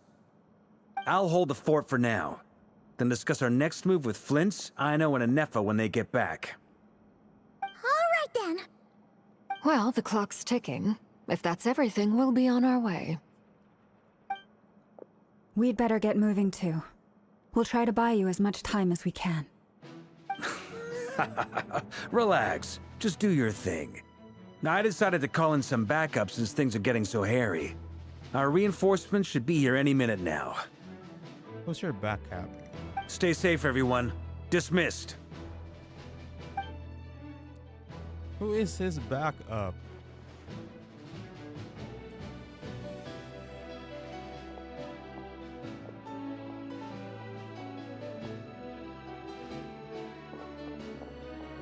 We're back. Did we get here a little early? Or a little late? I'm thinking Dane's live. A tad late. The others have already set off. To summarize, our resident moon goddess has found us a new ally, and Boss Nefer has uncovered some promising info. Everything going smoothly on your end? Not great. I don't know how long we can stall them for. The decoys are getting taken out way faster than we imagined. I'm gonna make some more later, but I need a timeout first. I'm so tired right now. Oh, right! Inefa, could you fill in Uncle Varka on what we just discussed with Flins? Sure. Uncle Varka, you previously told us about how when you went to investigate a source of the Wild Hunt in Amsvartnir, you discovered that it was just a diversion. But according to Flints's intel, several outbreaks of the Wild Hunt had already occurred in Nodcry in the period leading up to that. That was before Rerir had regained his body, when he was far from regaining his full strength. In other words, in theory at least, he still lacked the means to act in two places at once. Flins, with everything that's been happening, the Lightkeepers across Nodcry are rallying to fight back against the Wild Hunt. They're gonna need your help. I know, I'm sure you're capable of coming up with something far more effective than decoys. But for now, you should stay here and get some rest. Inefa and I will head back over to Amsvartnir to see if there's anything I missed. I told you Uncle Varka would say that, didn't I? A deal's a deal. Not a word about my snack intake for the next week. Database updated. Reliability of Aino's predictions increased. What does that mean? They were betting on how you'd respond after hearing their intel. It's the obvious choice, isn't it? That's hardly worth betting on. Finally, his vision's properly showing up here. We already decided that Inefa should go investigate the situation over at Amsvartnir on her own. You might as well stay here and keep watch. Someone needs to hang back and oversee our strategy meetings. And besides, you still haven't fully recovered from ambushing Rerir. So I've ended up with the easiest assignment. Well, I appreciate it, everyone. See you when you get back.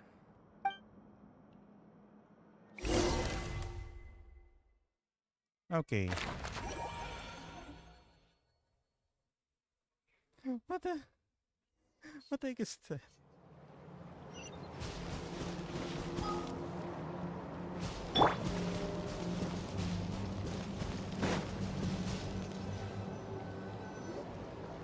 Here, this will serve as a good spot to cross over. Arlecchino, hold up a second. Since you brought us all this way, would you mind telling us what you got planned? We still haven't got the slightest idea what's going on here. And if even Columbina doesn't know where the iridescent moon's marrow is, how do you? Simple. Because I am an inheritor of the royal bloodline of the Crimson Moon, and one of the last surviving embers of the Two Worlds' flames. Huh? Are you serious? Isn't you're a descendant of that Crimson Moon dynasty we were just talking about? The one from ancient Conria? Your surprise is understandable. I was also taken aback when I first learned of it. When did you learn it? But the more I thought about it, the more I realized the signs had been there all along. When I was young, I discovered I could wield a very special kind of fire. It coursed like blood through my veins and smoldered away inside my nerves. What's more, whenever I experienced strong bursts of emotion or drew too deeply on this power, it was like some kind of presence within the fire would begin to gnaw away at me, consuming me from the inside out. Exactly. That is why my hands are like this, too. At first, I saw it only as a curse, but once I became a harbinger, the Jester apprised me of the truth. Together with my own investigations, over the past few years, there are several things that I have gradually come to understand. For instance, take the so-called Crimson Moon. In truth, it is nothing more than the shattered remnants of the iridescent moon, fused with the abyss to prolong its lifespan. Since this blood flame was bestowed upon me by the Crimson Moon, it is a fusion of the iridescent moon's former power and the corruption of the abyss. Oh. You all understand the nature of the abyss well enough. I draw upon its power, and in return, it hungers for my soul. This strange blackness is the mark of corruption it has left behind. If I recall correctly, you once told me that if the corruption ever made it to your heart, you'd become a completely different person. Yes, and that's the reason I'm always careful not to push my power too far. It's essentially a never-ending tug of war. Oh, sounds intense. Anyway, the rest of my story can wait. Is there anything else about the Crimson Moon or the Iridescent Moon that you're unclear about? Paimon has a question. So, the Crimson Moon that the Karians used to worship was actually the Iridescent Moon, right? Which was one of the three Moon Sisters. Does that mean that the Karians were to the Crimson Moon as the Frost Moon Scions are to the Frost Moon? So much of that history has been lost. We have no way of knowing exactly what they were like. But I would suspect that the Conrians weren't as devout in their moon worship as it might appear. The iridescent moon's remains simply served as their link to the abyss. Later on, perhaps someone discovered a way to make direct contact with the abyss. Or maybe there was some kind of ideological divide. Either way, a dissenting faction staged a coup and drove out the royal heirs of the Crimson Moon dynasty. Still, even with the dark sun looming high overhead, the Crimson Moon's glow never truly faded. If you want living proof, it's standing right before you. The first time we met, I sensed something familiar in your presence. When I looked at you, I felt I could see that mysterious red moon in the corner of my eye. In your flames, I saw its broken image, surrounded by a strange black aura. Well, I appreciate that you kept it to yourself. Much about the Crimson Moon is still a mystery, and I'd prefer not to end up as the object of an insane research project. Anyway, time is against us here, so if there's any other questions, they'll have to wait. I just want to make sure I've got one thing straight. In her letters, Sandrone mentioned that since you are unable to contain the iridescent moon's marrow yourself, you intend to leave it in my custody, correct? That's right. For now, it's the only way I can pay you back for your help. The iridescent moon is already part of who you are, so with its marrow in your possession, you'll be even more powerful than before. Will it reflect on her gameplay? I don't know. Deal. Then let's get started. Get what started? What does this place have to do with the Crimson Moon? When I first became a Harbinger, the Jester gave me a book called Paranhari, also known as Leobranto Innamorato. You should be able to buy a copy next time you're in Fontaine. It's a love story set in the Crimson Moon era, but setting aside the tangled romances of its characters, it also records a few interesting details. In the Crimson Moon era, or so the story goes, there was an orphanage that received children from beyond the bounds of this world, and subjected them to a peculiar induction ceremony. Beyond the bounds of this world? For real? And What kind of induction ceremony? The Crimson Moon Sages looked beyond this world for beings with powers that surpassed the gods. But fearing they might lose control, they subjected these children to a process of refinement. They made these children crawl up a fireplace and kept asking them, "Have you died? Did you see it?" Until they finally admitted to having died and seen a crimson moon.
Okay, I'm back.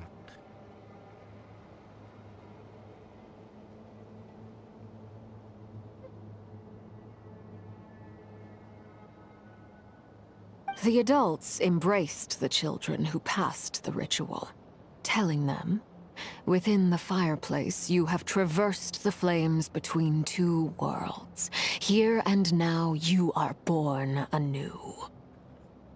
The book leaves much unsaid, but I suspect that this was their way of branding the children they had enrolled, leaving an indelible mark upon them so that they would forever live in the Crimson Moon's light.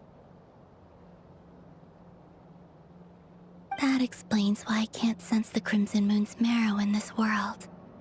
It makes sense that it would be sealed in a special space that can only be accessed temporarily through some kind of ritual. But there's no fireplace here. Do you see a chimney anywhere? Oh, are we supposed to build it ourselves? Okay, fine. Paimon will go find some bricks. That won't be necessary. The fireplace is purely symbolic. The key to the ritual is crossing the flames between two worlds. In other words, the flames that burn within me. Those burned away by such flames leave behind a kind of ghostly afterimage in the world. In the days of Conria, people believed they could be used to bridge the gap between the two worlds of life and death. In short, I can open a passage to that space for you. That's the easy part. The catch is I'll need to stay on this side to keep the passage open, so I won't be able to come with you. Once you're inside, you'll have to find your own way. Very well. Then I'll open it up.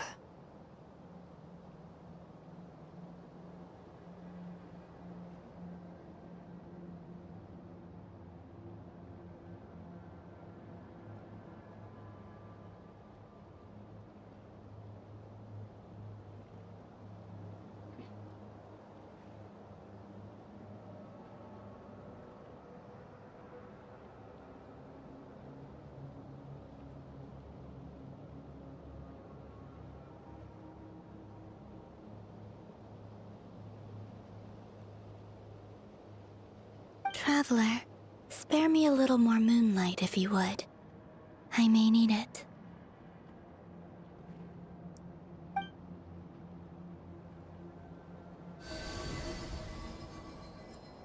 Thank you. I feel like I've recovered some of my strength now. It should be enough to move us across short distances and confront whatever dangers might await.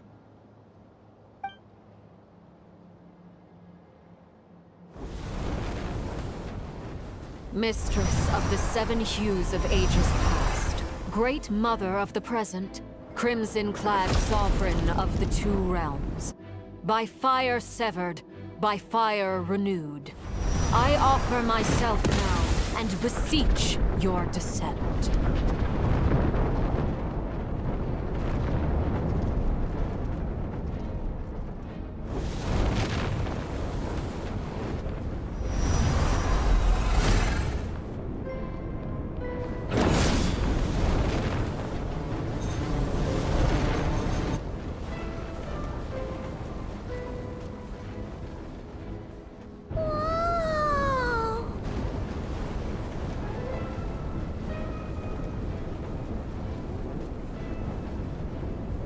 One word of advice.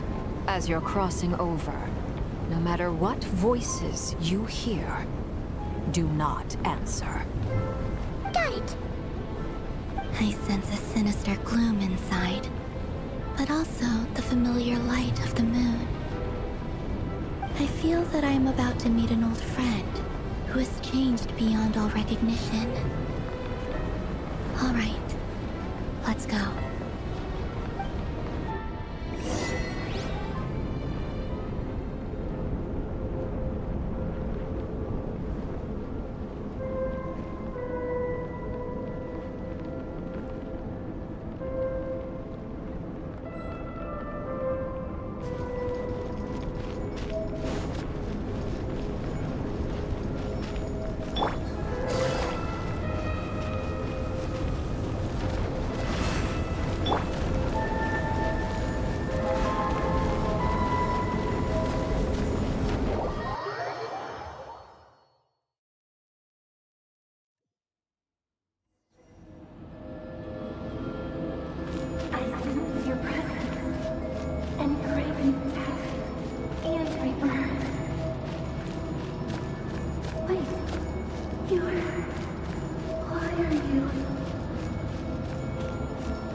world, transcendent fate itself.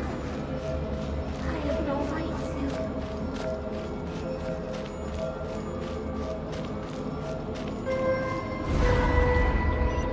Gosh dang it. Hey, look up at the sky! A red moon! This must be the spot, right? Is that the abyss? It's practically filled the entire place. What now? What a tragic sight. Fragments of your broken body, seized by the abyss, and hung up aloft like mummified remains. Iridescent moon. Was this truly what you wished for? Careful. There's something spooky about this place. Feels like something is lurking in the fog. You don't say, Paimon. Paimon's right behind you. Whatever you do, don't run off without her.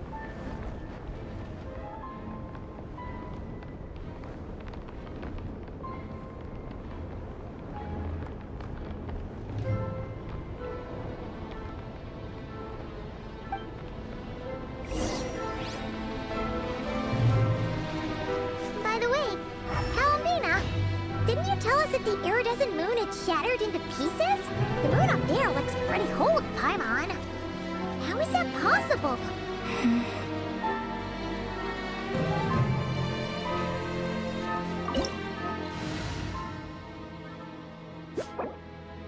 Okay, so there's no...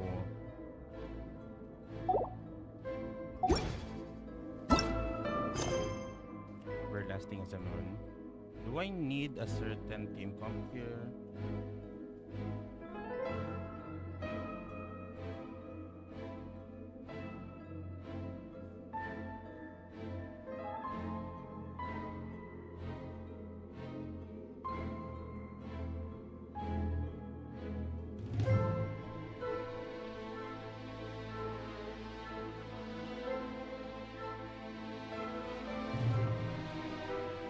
Okay, there's no elemental requirement, so...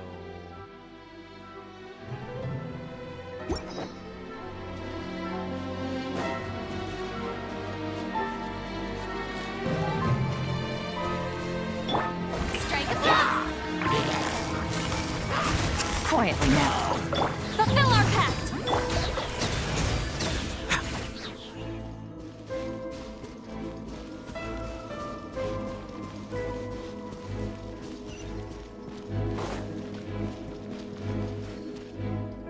Just like I thought. It was only a facade.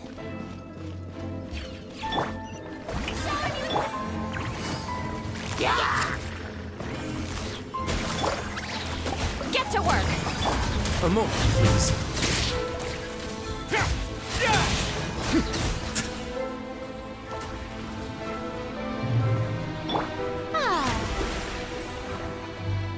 May I present?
ito na yata yung part na ano, huwag kang linig, huwag kang sasakit. Huh?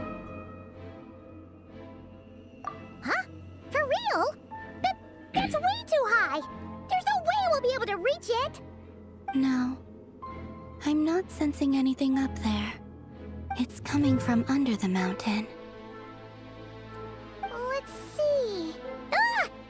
There's some kind of weird shadow over the water! Wait, see that? Looks like a mechanism of some sort. Let's check it out!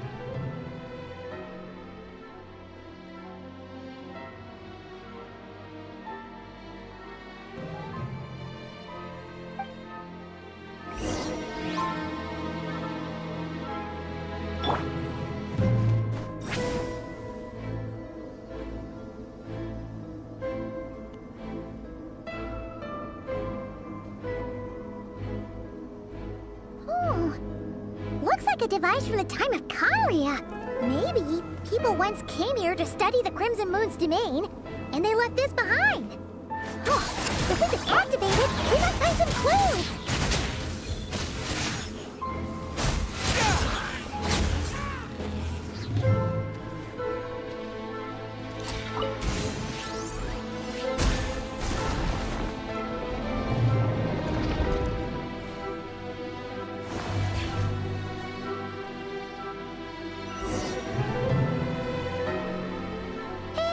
Look at that! Now that the mechanism's running, the shadow in the water looks different.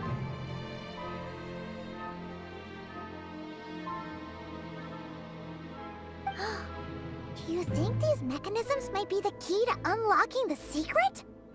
Let's try to find more of them! Felindis, we'll leave the rest of the research in your hands. We'll be heading back now. I hope this isn't ruining date night. Ugh. Mind your own business. Just leave me some snacks on the table. Felindis? Is that Rerir's girlfriend?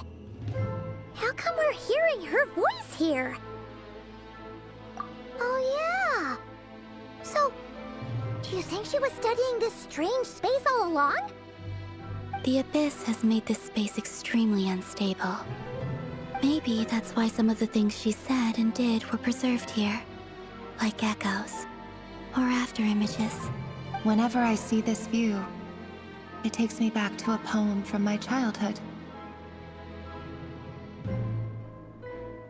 Waning moon, oh lifeless damsel, weeping on the mountain crest. Mourning still in wistful tone, her fragile soul now laid to rest. For me, of all people, to be here investigating the mysteries of the Crimson Moon space. Is it a coincidence? Or something more?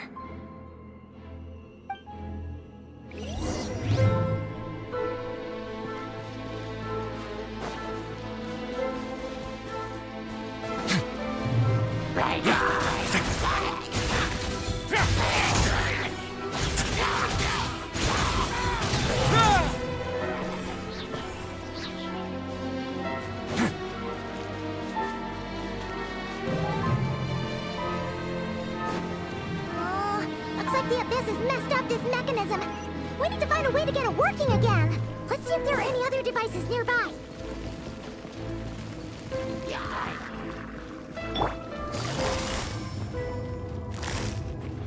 Busted!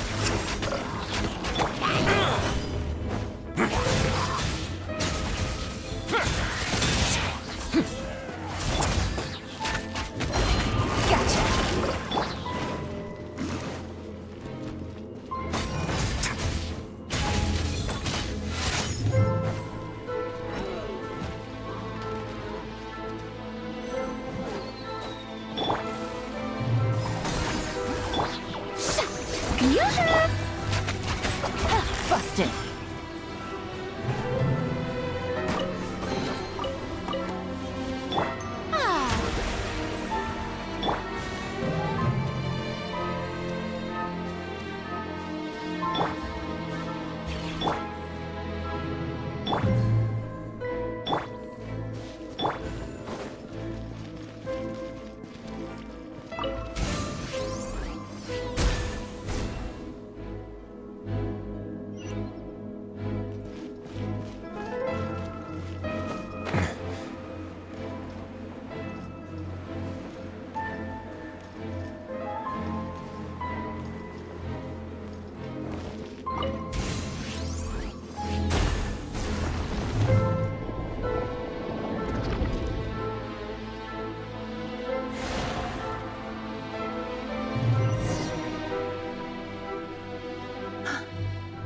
see.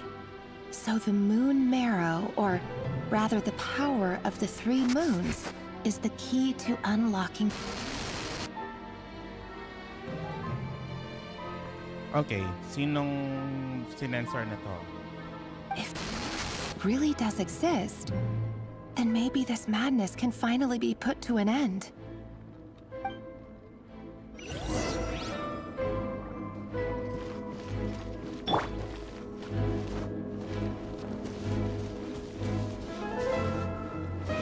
Rise like smoke!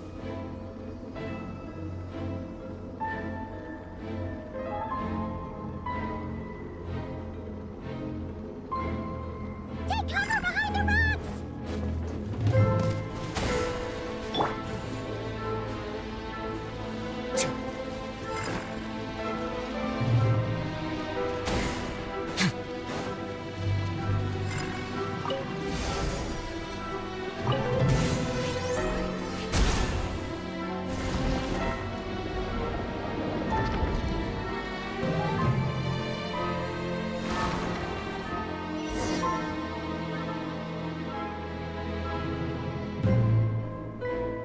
With the Abyss inhibitors in place, I should be able to access the chamber with the moon marrow.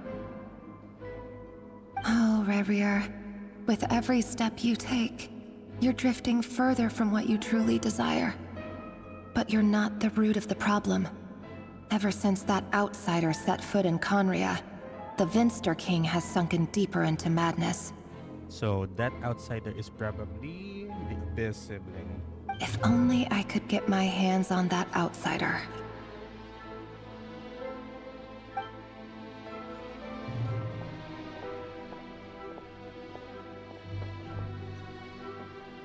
Hey look!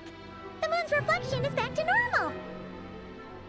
Elendis' voice mentioned a chamber with the moon marrow. Do you think maybe it's hidden in the moon's reflection? It must be. For within it, I sense the fragile aura of a dying soul. Then there's no time to lose! Let's go!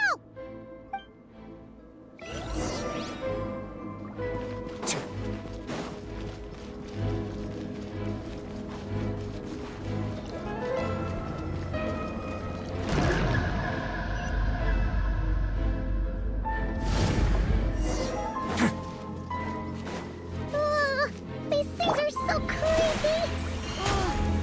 Looks like we'll have to destroy them if we want to get to the iridescent moon's marrow.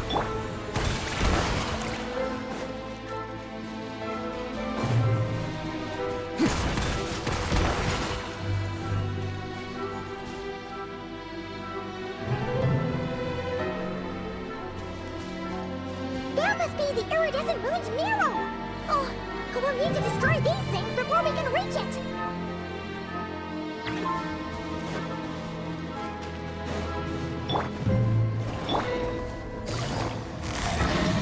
Quietly now. Get to work! Strike a pop! Let's begin.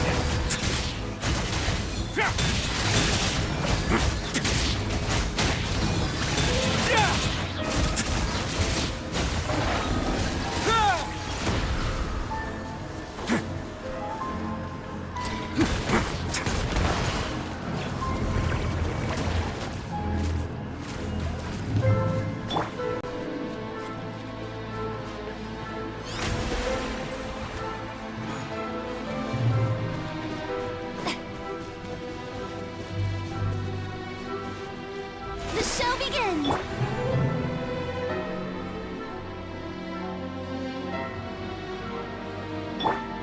Ang dramatic ng kanta.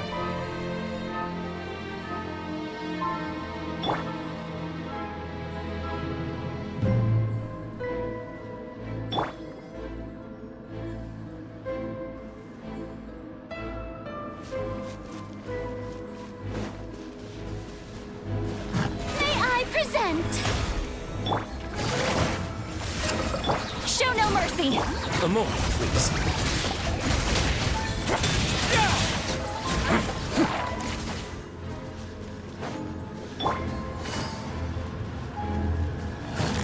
Busted!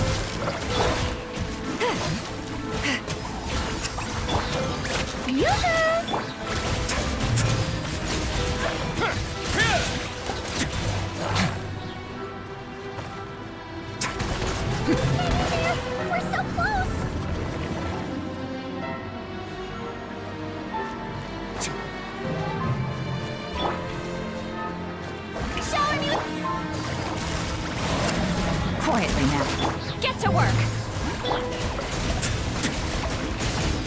Oh.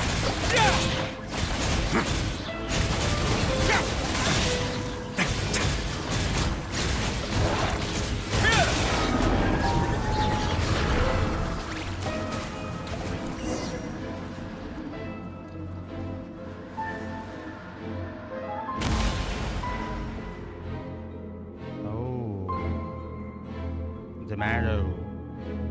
I finally did it!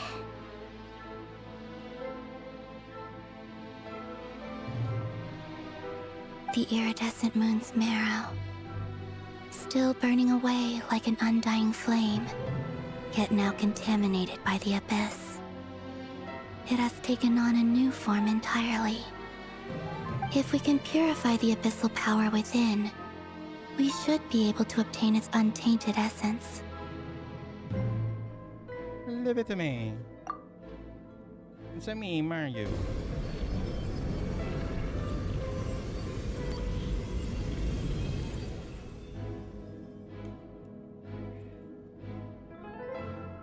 It's so cold.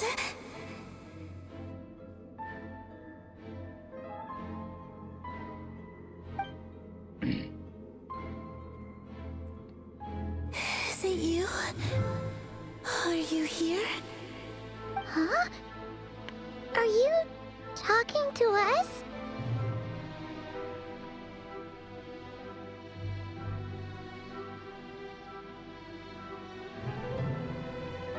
At long last, I can see you once more. Our fates have crossed, and I am finally free. I'm sorry, I lied to you. Even knowing what was to come, I still couldn't let go of the fear in my heart as death drew near. The moment the moon shattered, my body began to split apart piece by piece. Like I was being cut into pieces by 1,000 blunt blades. My thoughts scattered as the cold crept in. But I could not bear to fade away like that. Tell me, what was it that brought you to us all that time ago? If only I had possessed your courage, then I might have been spared this torment more painful than death. You look so puzzled. That's how I felt too when I first saw you. But trust me when I say that everything happens for a reason. Farewell, Hypo. Hypo.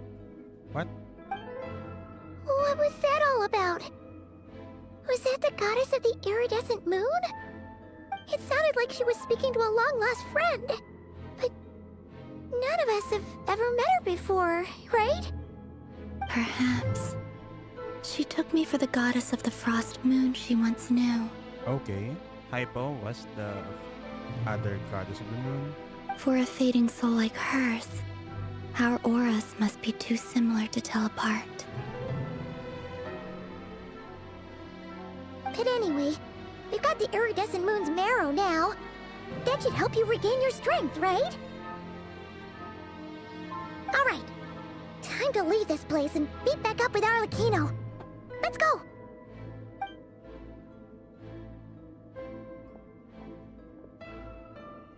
That's odd. This place looks different than when we came in. Waning moon, Huh? oh lifeless damsel. Oh.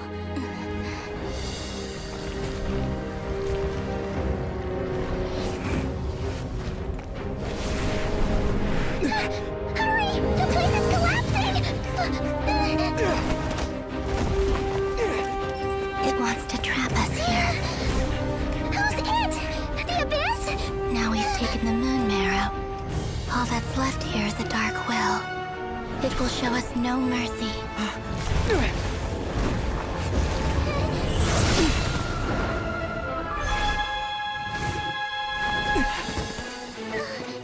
Give it back!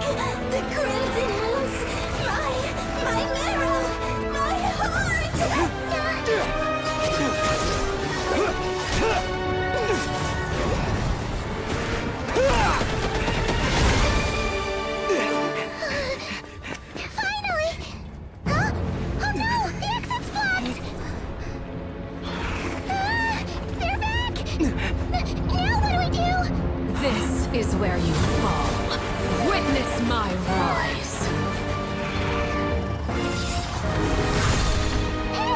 What are you waiting for?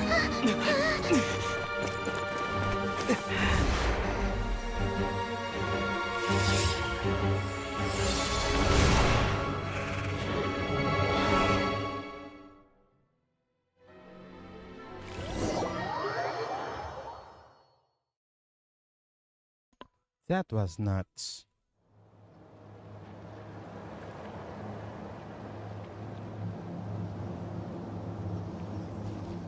Oh, we made it! Was that you, Arlecchino? Did you save us? Wait, your hands! They're... Oh, this? Don't worry. It's a small price to pay. The Abyss wanted to trap you inside, and I defied its will by bringing you out. No wonder it's a little angry. No. I have paid the price, albeit a small one, and it cannot be undone. My hands have already fused with the Abyss. Purification would simply destroy whatever's left of them. But surely... Oh, we're so sorry, Arlecchino. Paimon can't believe you'd make a sacrifice like this for us. Matutulad siya kay Atea. At least yung braso niya. As much as I'd like to call it a favor, the truth is I was simply holding up my end of the deal. Well, Columbina. Yes, you did your part. And as promised, I will leave the iridescent moon's marrow in your care. From this day forth, may the two worlds' flames burn ever more brightly.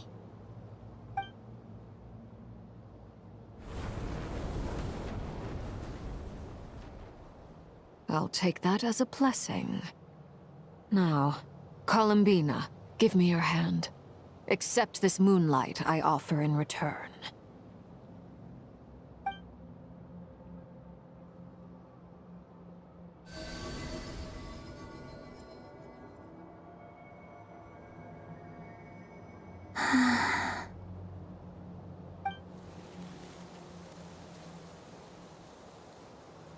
Feeling stronger? Hey,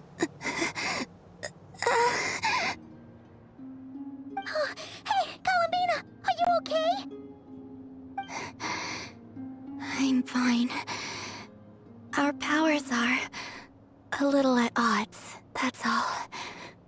By the Frost Moon's authority alone, wielding the power of the other moons was always going to be a stretch. Still, I think it's fair to say that your strength has returned, at least to the level it was at as Third Harbinger. It's still not enough. There's no way I can hope to challenge Rerir like this. Just one more ray of moonlight, if you would. It's okay. I can take it.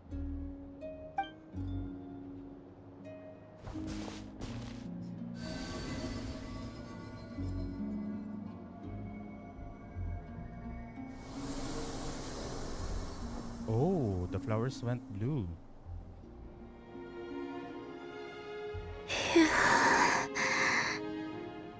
How about now? Fighting fit? At the very least, I won't have to stay hidden like before. I want to see him gone from Nodcry. The Rerir of Solnari and his wild hunt must be sent back where they belong. Well, it's good to have something to aim for. You certainly seem more alive now than you did earlier.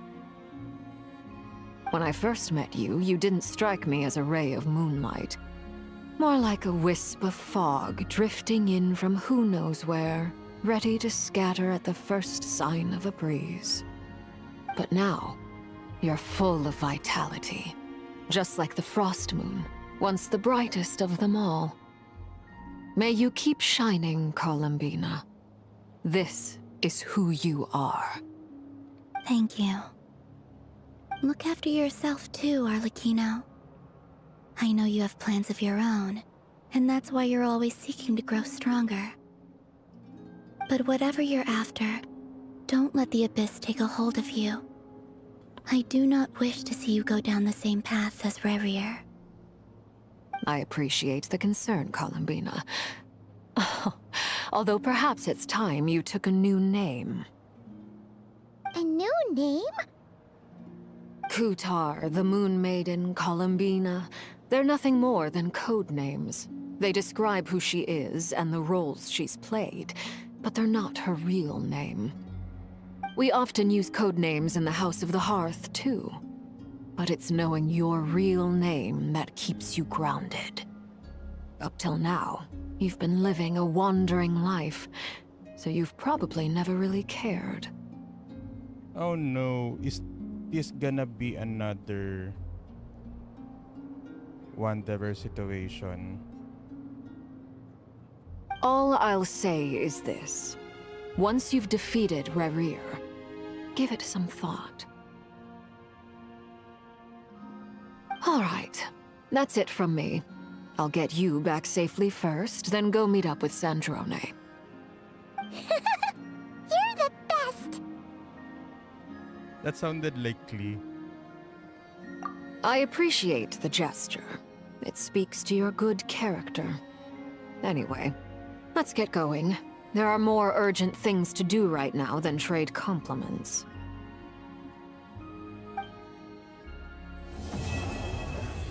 Okay.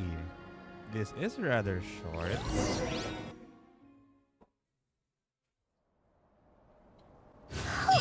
It was a close call, but we got the iridescent moon's marrow and restored Columbina's strength, and that's all that matters. In other words, mission accomplished. Paimon wonders how everyone else is doing.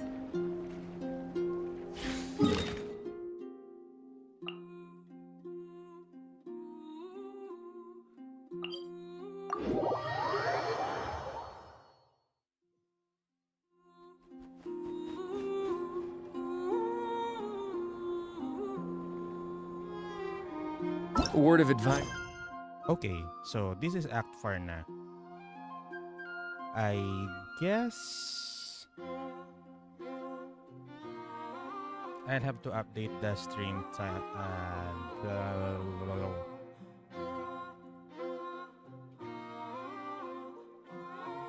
I'll have to update the stream details, but oh well.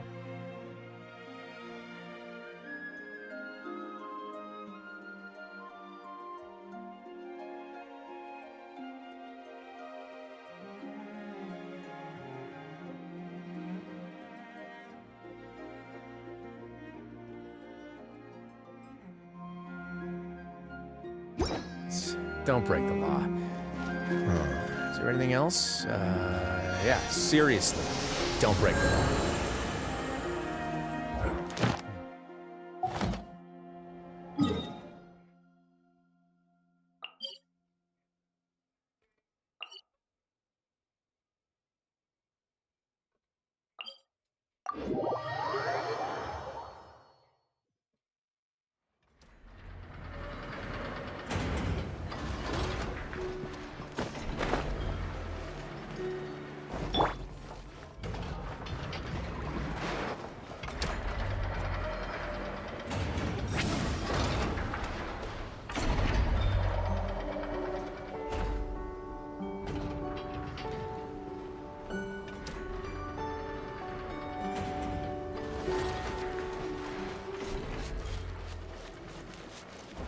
Return to the skies!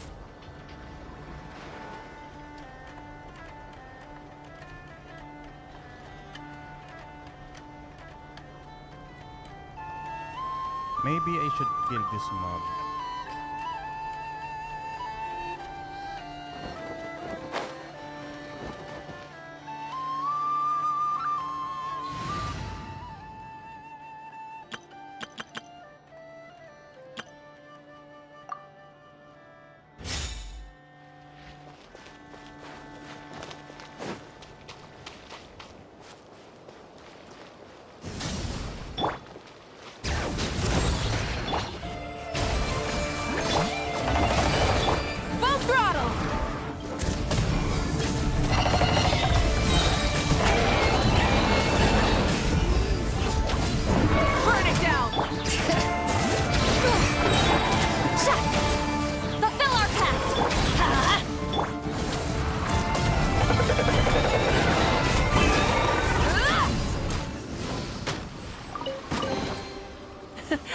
not a bad haul.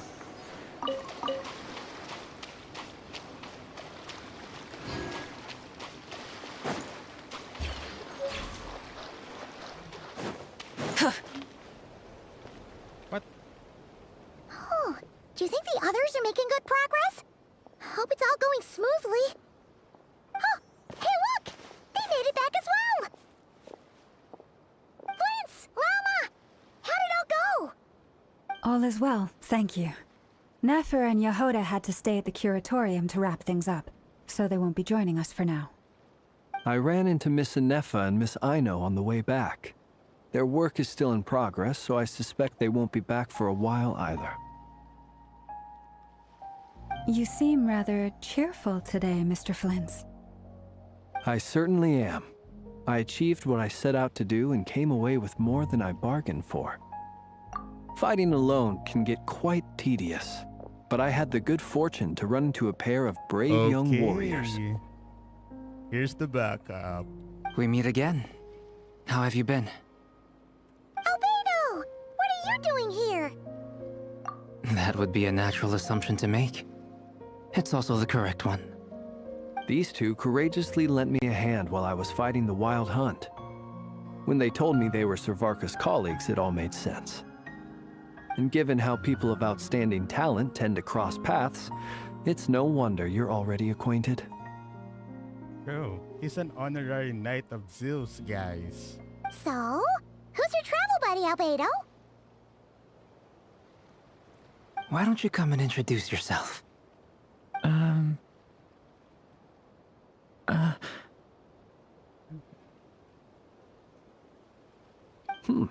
A gentleman of few words, I see.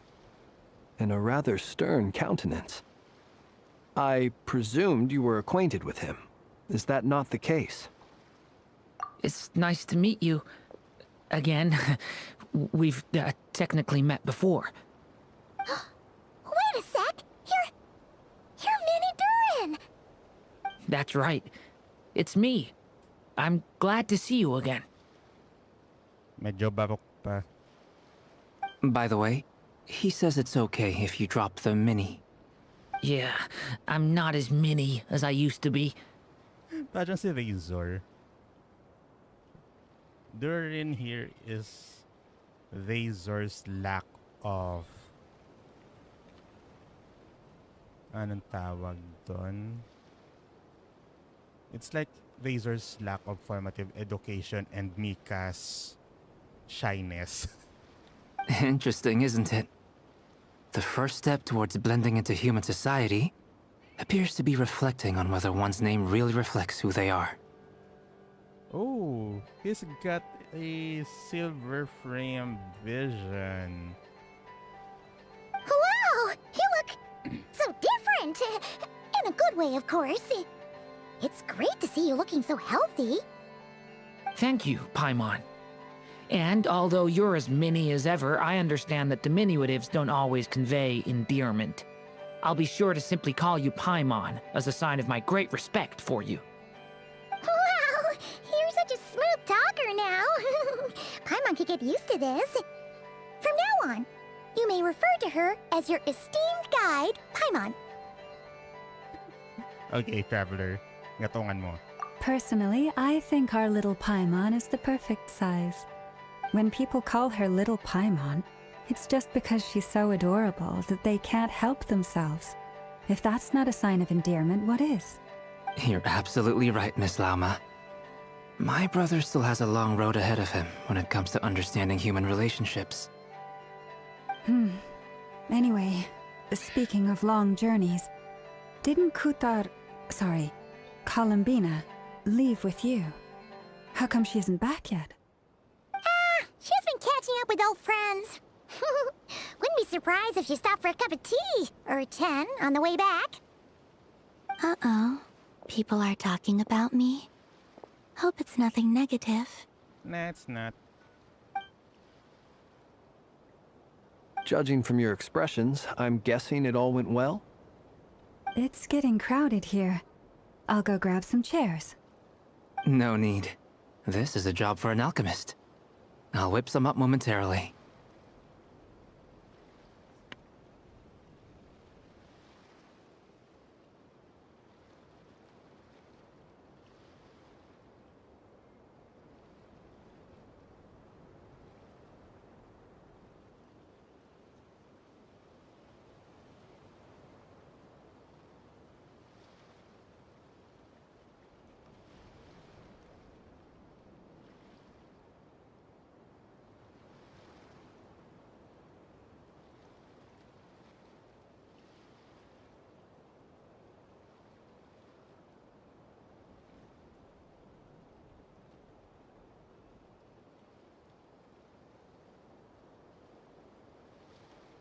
Thank you for your hospitality, ladies and gentlemen, but I was merely escorting my friends back. I'll be meeting Sandrone shortly, as we still have some things to discuss. It's been a pleasure, everyone. But this is where I'll say goodbye. Flynn sweat shoes. We really appreciate your help. Oh, come on. Spare the formalities. I'm just glad I could help out some true friends. I understand. Well, bye for now, Harlequino. Oh, this place is hopping. It's probably a good thing one of us left. Otherwise, we might not fit all these people in. Medyo gago. Are you saying we're about to run out of chairs? As a matter of fact, I am. Come on in and see for yourself.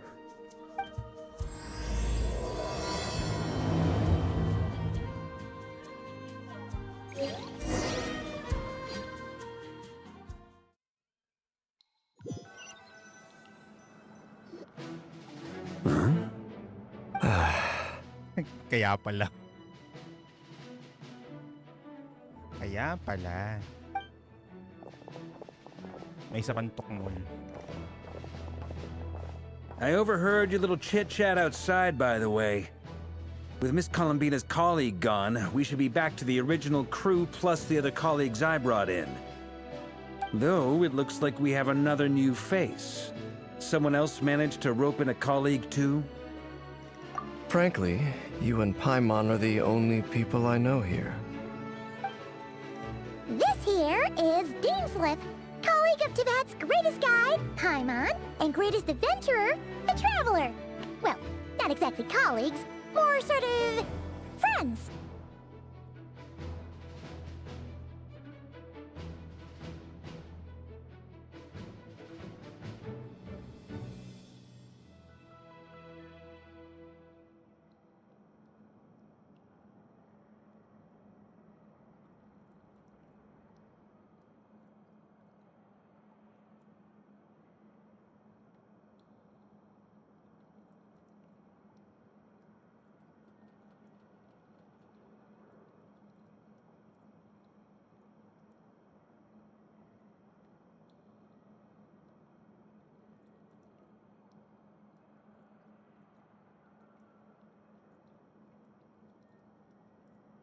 When someone else jumps in to do the announcing, you know you're speaking to someone important.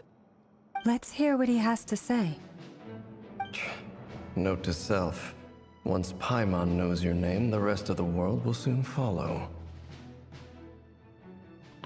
Once Paimon, magaling. When he comes looking for us, it's usually something important.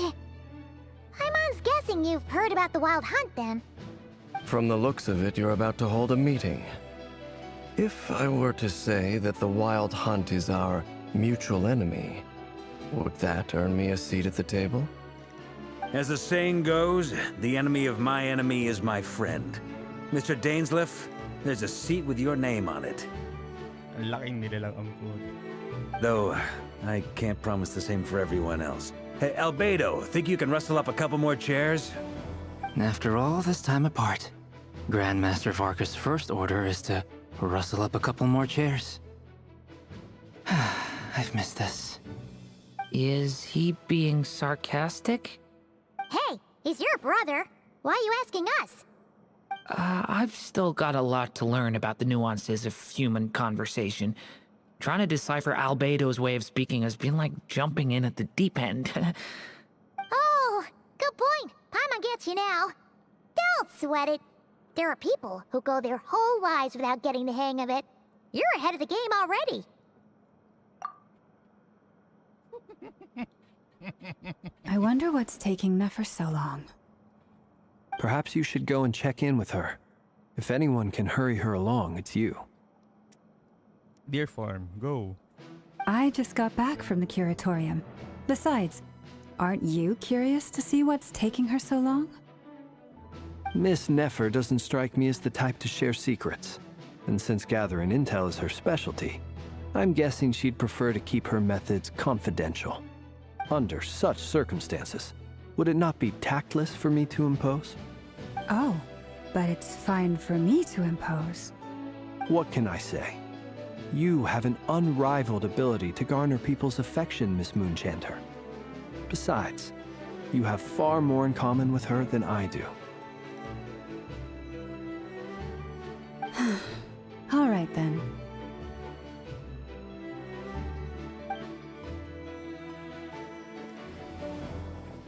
Impressive. She barely fought back at all. I admire your powers of persuasion, my friend.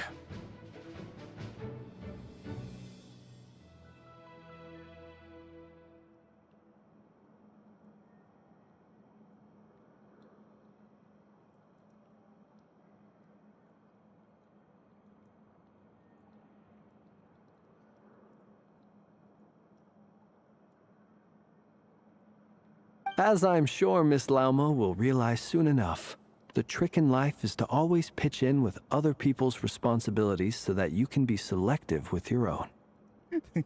Another trick is to simply hide in the background. Spoken like a true sage. Anyway, looks like we've got some time to kill before the meeting. Let's take a little breather, folks. And feel free to chat amongst yourselves. We'll get down to business once the other two arrive.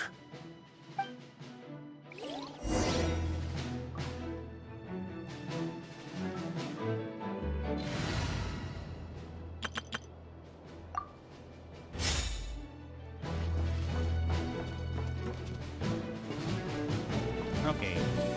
These three little...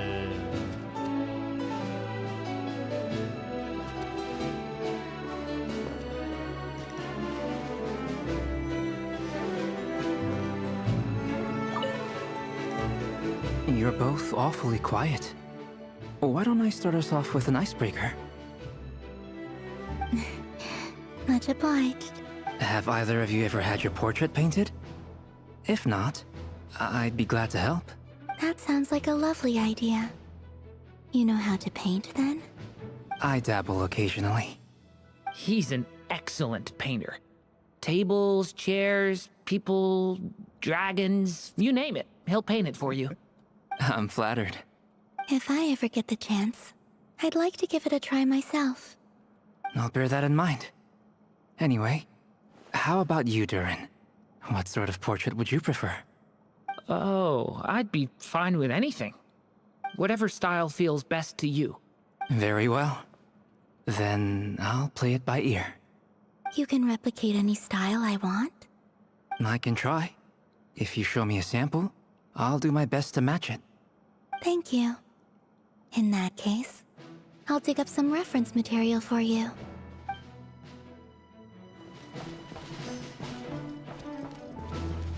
Is there something you'd like to say to me? Yeah!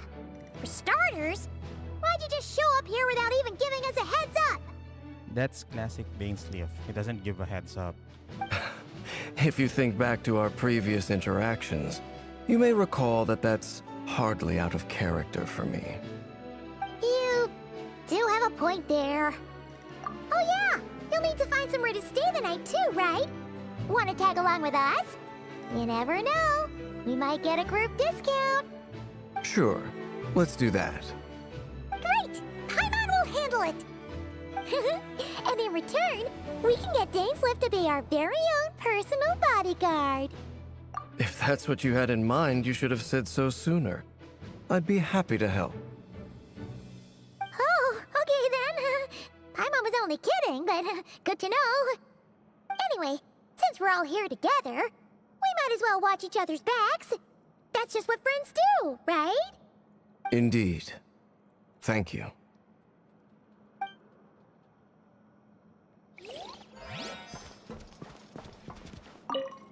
Truth be told, I can't remember the last time I was in a meeting with so many people. I should have gotten a screenshot of this. Turn around.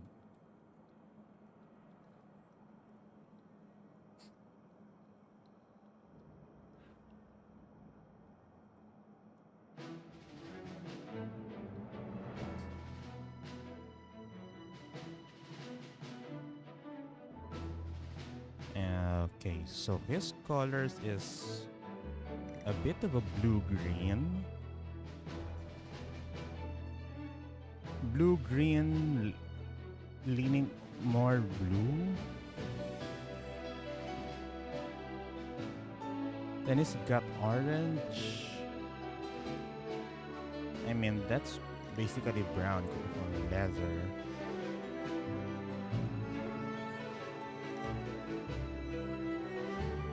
Boys get teased for his personal attire. You're not alone there, my friend. The Lightkeepers also struggle to bring everyone together for a serious discussion. Laki. I don't doubt that. I've only ever met two Ratniki, one being you, and the other being that young guy, Eatlua. Eatlua is a good apple. I'll give him that. He's kind, honest, and regularly delivers supplies to my lighthouse. A true Ratnik to the core. In that sense, he puts me to shame. So you're what? A fake Ratnik? That's what it sounds like you're saying. Come on, why the awkward silence? Sorry. I'm not even gonna bother trying to hide it. You've known all along, haven't you, my friend? Now that was an awkward silence. Let's just keep this between ourselves. Probably best if Eatlua doesn't know, huh?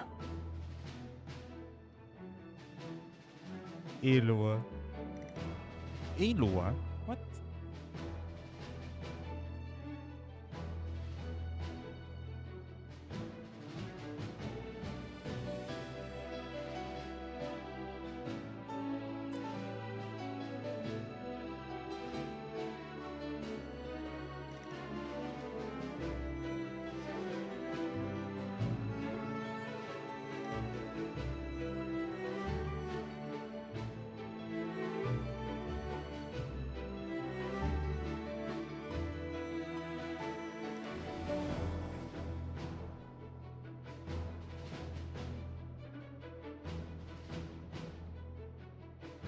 That goes without saying.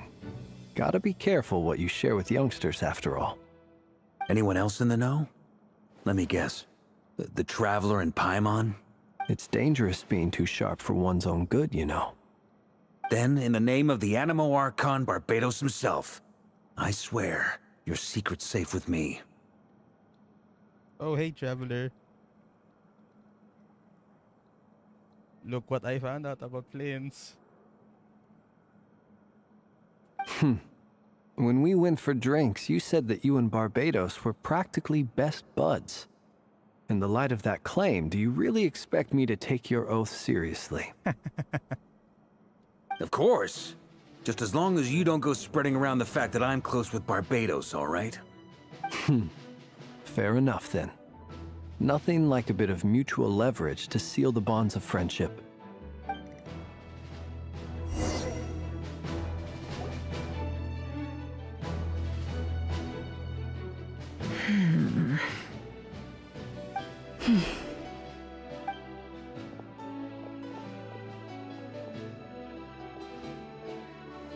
Ah, Miss Nefer. You made it after all. But what about Yehoda? I'm here to give you an update on how things are going on our end. Once this is over, I'll be heading straight back to continue my work. I left Yehoda back at the Curatorium to watch over things while I'm gone. Huh. So much for just this once. Shh! Not so loud! We're on a roll here! What if she remembers and suddenly decides to back out? Did you say something, Mr. Varka? Huh? I didn't say anything. Right, Flins? Tarantado. Must have been a frog. They get so noisy around here at nighttime. It's like they're putting on a concert in the background.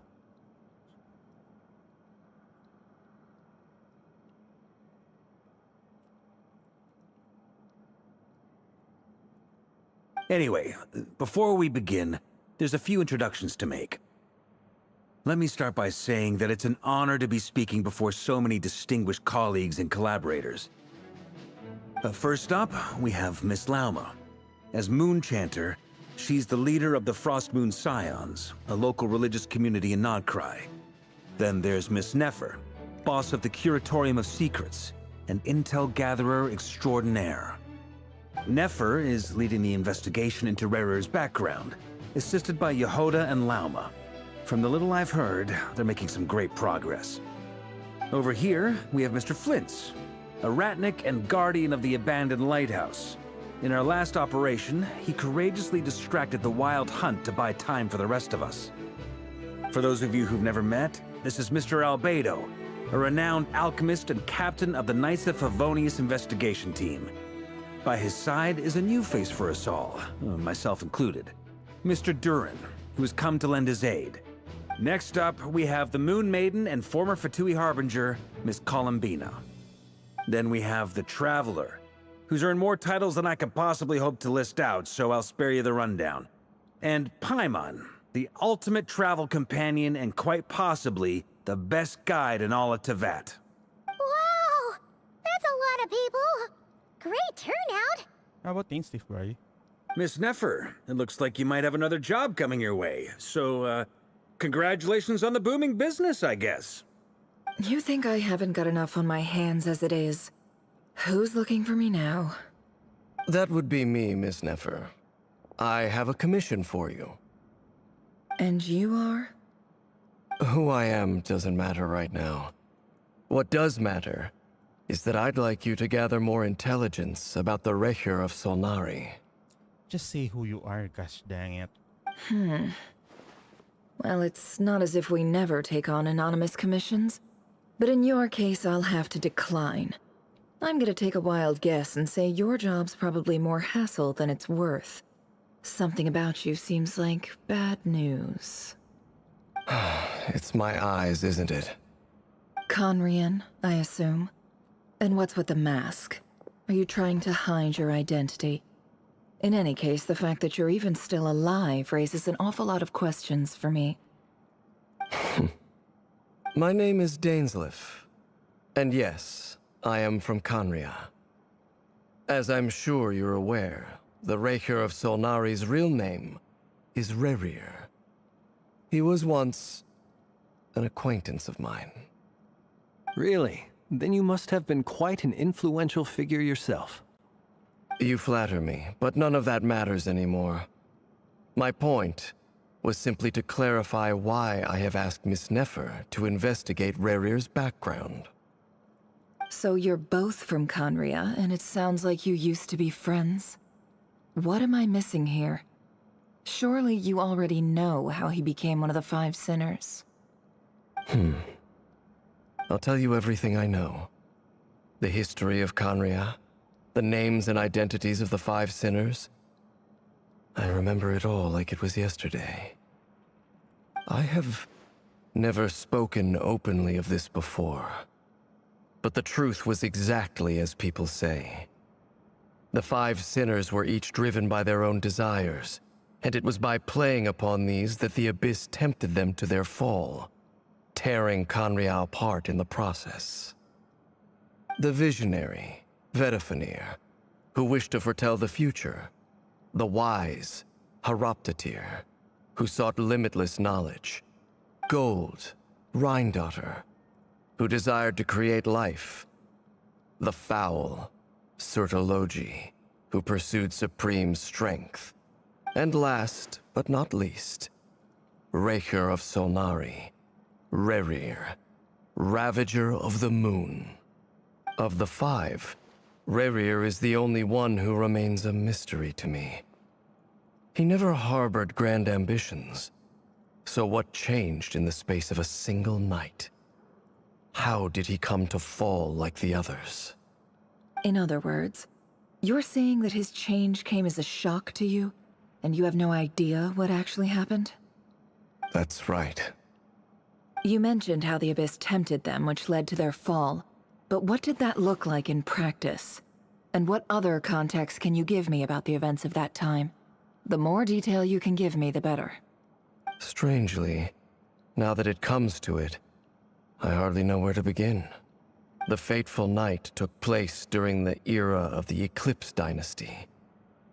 One day, my elder brother, the visionary, Vedafenir, was summoned to the palace by the Vinster King, only for the king to gouge out his eyes and cast him into the dungeons. When I came to hear of this, my fury knew no bounds. I gathered together every ally I thought I had, and together, we set a night to storm the palace and free Ved.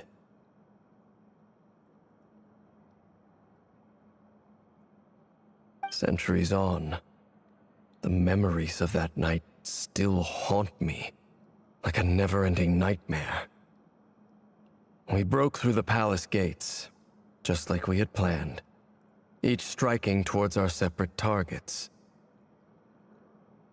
But then, I was betrayed. Even Vedafenir, the very person I had come to rescue, abandoned me and partook of the Abyss's power. So, it's personal after all. Then tell me, Mr. Dainsleif, what price are you willing to pay? You, of all people, must know that nothing comes for free. I cannot say what price would be worthy of such a commission. But know this. Rerir was not always a madman. Believe it or not, there was a time when he was just an ordinary man, working for the Conrian Intelligence Service. Uncovering the truth of Rerir's past is the only way to unravel this mystery. But before you decide if you will accept my commission, I will tell you more about him. Enough, I hope, to help you plan your next move. Sounds pretty good to me. Feels like we just flagged down a random passerby, only to discover he's actually a master strategist who has a score to settle with our enemy. What the hell is this? Who knew have a Canyon friend with coming handy? Must be all the good Can I borrow your halo? It could be useful in the lighthouse. Okay, enough of that. Hey, enough with the wisecracks! Besides, isn't that lamp of yours bright enough already? Relax. It was meant to be a compliment. If that was a little over the top for your liking, I'll make sure to tone it down next time. I'll give your proposal some serious thought, Mr. Dainsleif. Let's speak in private once the meeting is over. Before that, there's a few things I'd like to share. Okay, you finally got to speak. I don't need to make an impromptu voiceover. And now that.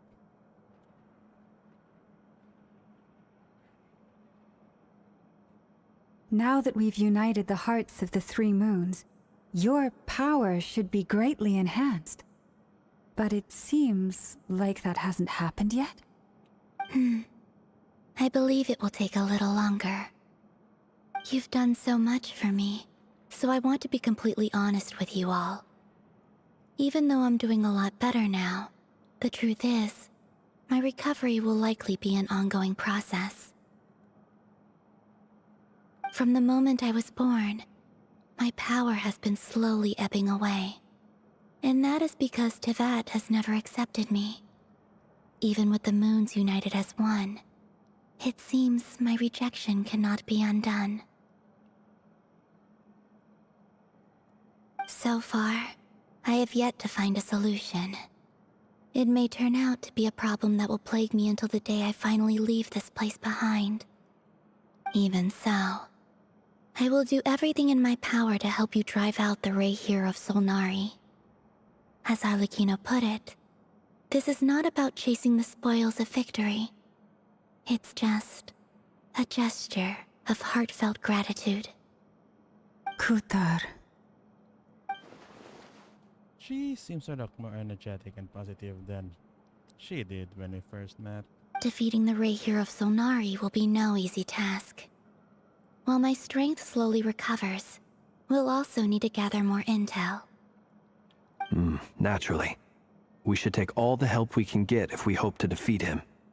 We've considered several viable plans now, but our choice hinges on the answers to a few key questions. Why do we need to have that marching band background music when he speaks? Is it even possible to kill Rerir? What experiences shaped the person or monster he became? And what's he really after? Given Albedo's expertise in alchemy, I think we should leave him to try and answer the first of these questions. Understood. As for the other two, I'm afraid we'll have to count on you again, Miss Nefer. Believe me when I say it's not my wish to burden you. But right now, relying on your skills is our only option. So you're placing all your hopes on me, huh? We can't thank you enough for agreeing to help us. Honestly, I can hardly believe how lucky we are. You sure have a talent for changing your tune, Miss Moonchanter. Timid like Yehoda one moment, then Flints's insincere flattery the next. Ladies, please. I must object to your portrayal of me. That's all. Feel free to keep bickering. Just pretend I'm not here. I almost don't want to leave this room. I'm curious to see how this plays out. I have faith in you, Miss Nefer. Something tells me you'll stand by us until the very end. Oh? And what makes you so sure of that? What if I suddenly decide that my compensation is insufficient? This isn't about the money. I can sense that you've got a deep-seated distaste for Rerir. And knowing you, that alone is motive enough. Look at them getting along so well. Like two peas in a pod. And I'm the one they accuse of insincere flattery. There is no justice. Miss Lauma, you have to understand something. Unlike you, I don't actually enjoy having everyone's hopes on my shoulders. Is that right? Well, maybe the fact that I'm willing to put my hopes in other people says more about me than you. But the fact is, I also trust you. And that's because I know that you're someone we can count on. Anyway, we've got our plan, so let's get moving. Mr. Dainsleif, let's talk. And Traveler, once we're finished, if you've nothing else planned, I'd like you to come with me. This whole experience is teaching me a lot. For instance, I now know that when other issues come up in the future, I'll have far more luck getting Lauma to convince Miss Nefer than trying to do it myself. What the hell? Hate to say it, friend, but that's one of the funniest things I've heard in a while. Why? You think I've got it wrong? Man, yeah, they yap too much.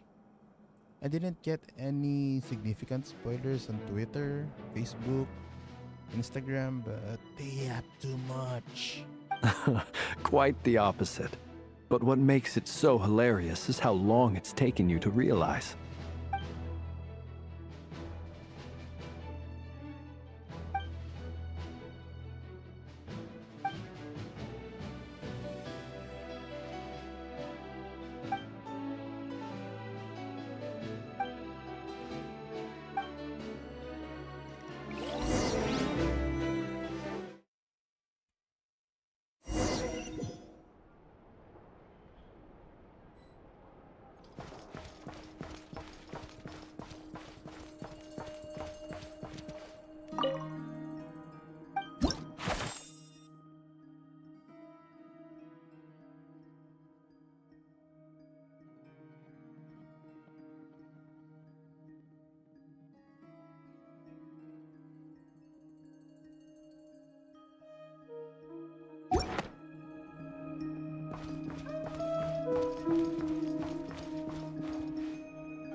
Thank you for waiting.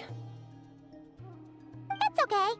We actually used the time to help Dainsleif get a room at the hotel. That's very considerate of you.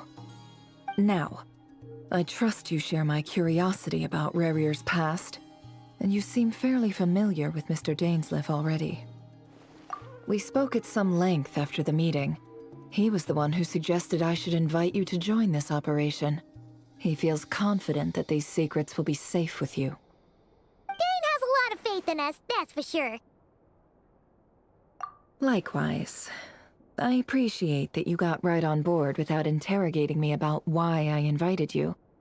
It shows that you trust me to explain everything in due course. That's because we know what you're capable of.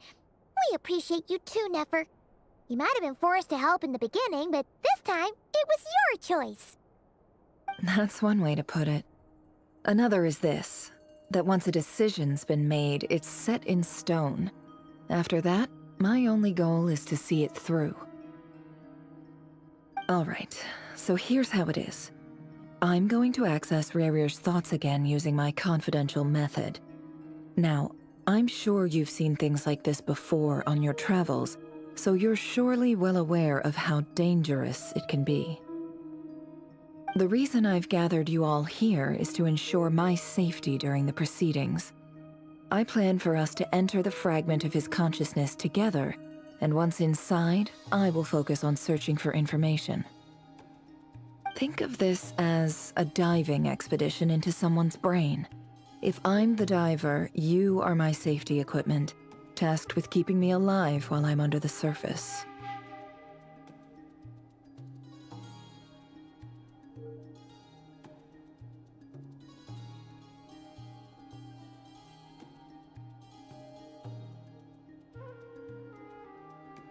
Once the ceremony begins, we will all be spying on privileged information. But in the interests of safety, you must remain absolutely silent at all times. We will discuss our observations after the ceremony has concluded. Lastly, any individuals of a weaker constitution are advised not to partake in the ceremony. In any case, Paimon has her own job to do, which requires staying in the room, but not joining the ceremony.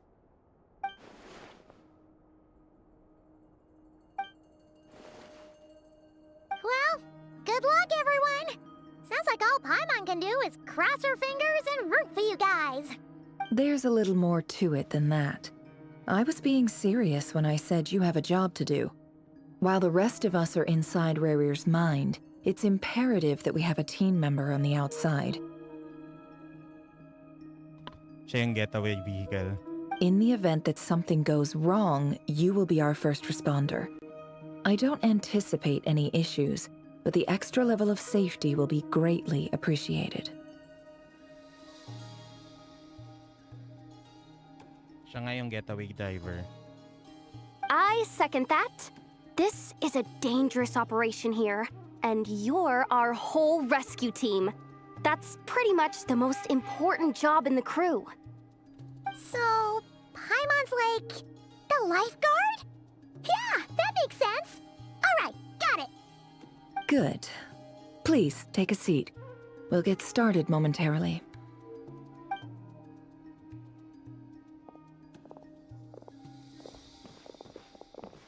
So, did Mr. Dainsleif tell you anything else?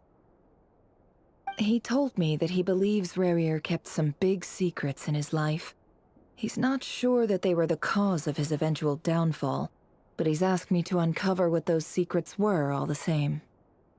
But surely you're not planning to go through with this, no matter the cost. If you think that, you'd be overestimating me.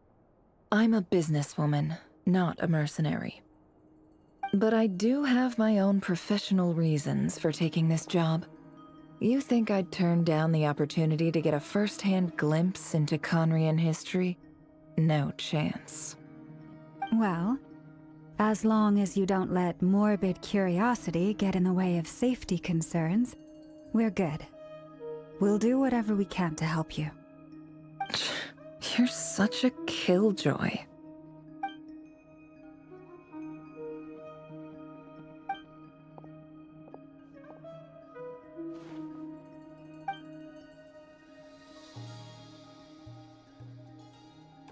All right, I'm good to go. All set over here, too. Promise, Paimon, you'll be extra careful. All right. Let your whole body relax. We're about to begin. Close your eyes.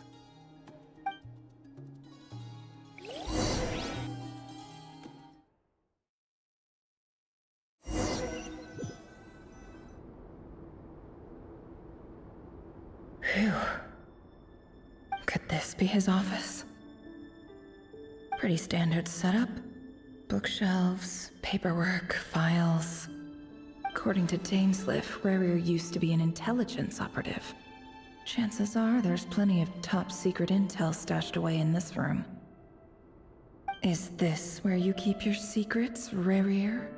Can't say I'm not looking forward to this.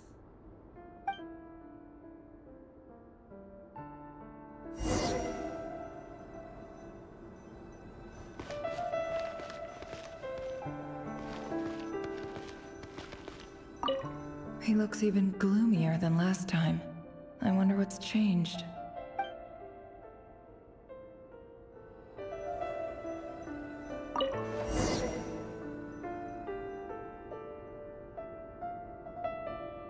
Today's files are in.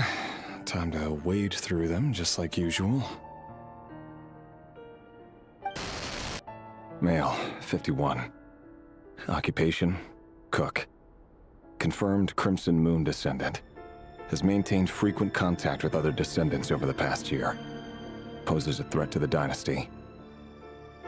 Neutralized.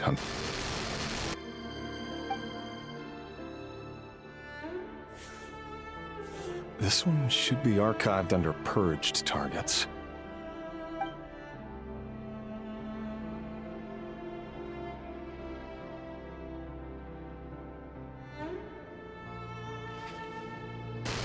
Female, 23.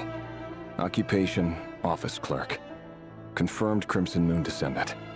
Has maintained frequent contact with other descendants over the past year. Poses a threat to the dynasty.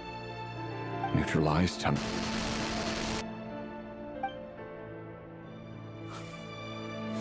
Another one for purged targets.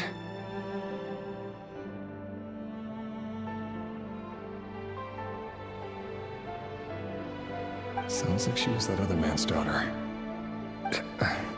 Never mind. What's it got to do with me?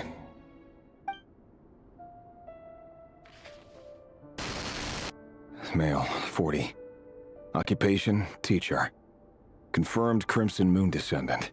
Has been observed making contact with other descendants during the past year. Poses a threat to the dynasty. Neutralized on...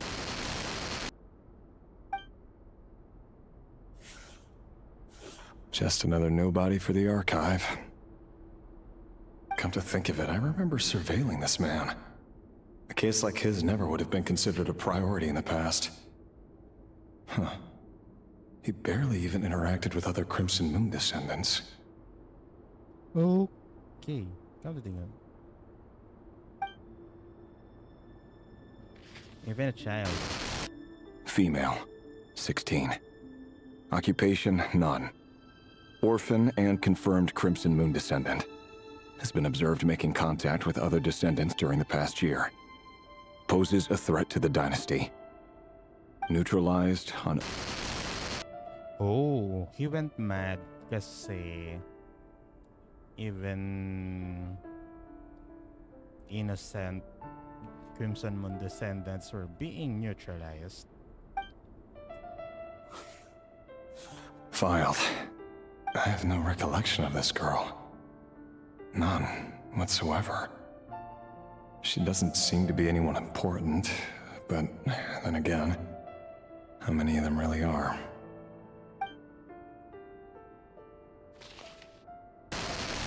Female, 13. Occupation, none. Orphan and confirmed Crimson Moon descendant. Has been observed making contact with other descendants during the past year. Poses a threat to the dynasty. Neutralized on...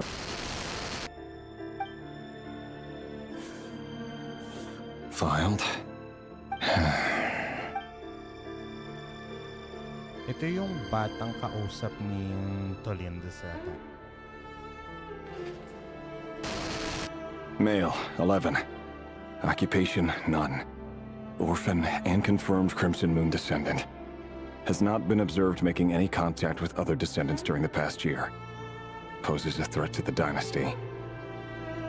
Never mind that. Neutralized and...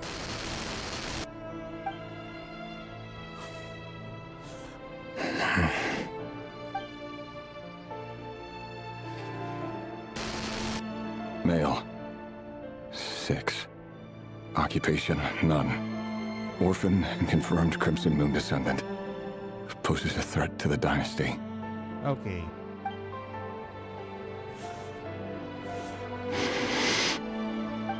It's funny, isn't it?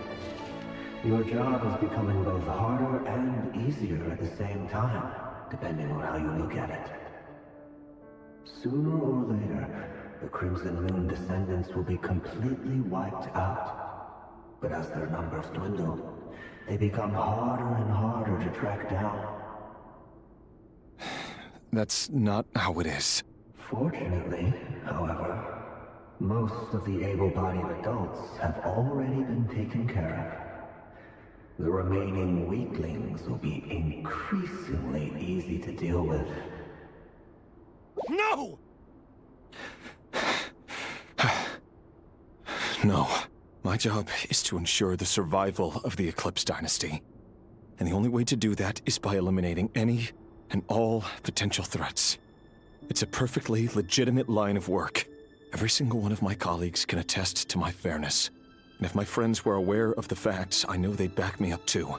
Assuming, of course, that they were aware of all the facts.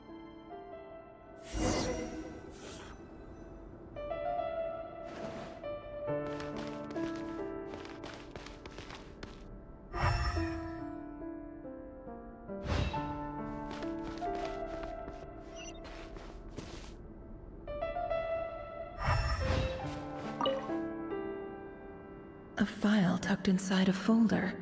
The title reads, Dear Breakfast Shop Owner. It's a list of names. But at this stage, I have no idea who any of them even are.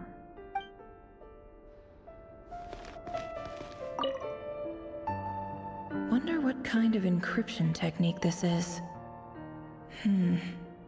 Seems like it has to be inserted into that camouflage device nearby. Aha! It's an audio recording. Please, hear me out. I can't shake this feeling that someone's been spying on our house. No, I'm not being paranoid. It's true. I saw someone dressed in all black. It was a couple of days back, but that was on another street, not near my house. I swear, I know what I saw. There's a note in the margin. Surveillance of the run for their residence has concluded. We apprehended the target and filed the mission report last night. Could the voice in the recording belong to one of Rerir's targets?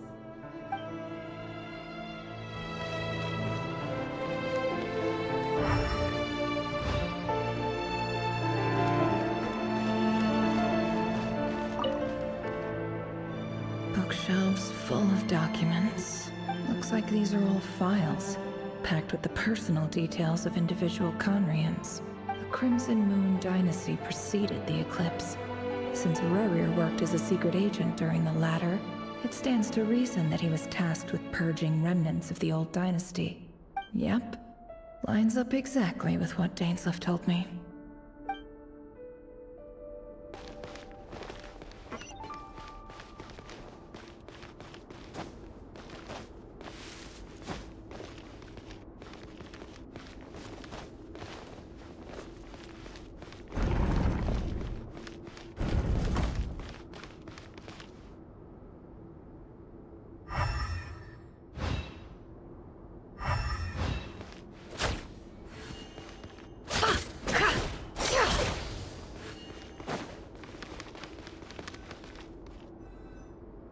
Mr. Vedifalnir? It's been quite some time since we last met. Rerir, I trust you're here because you have something important to discuss.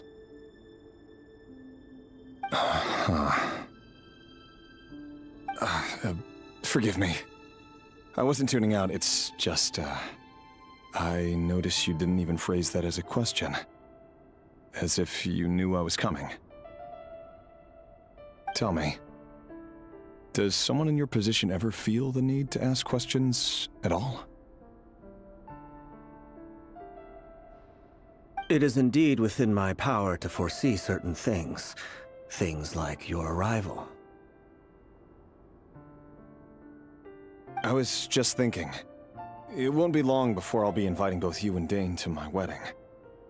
That isn't a lie, but nor is it a fact as such. It's a wish, isn't it?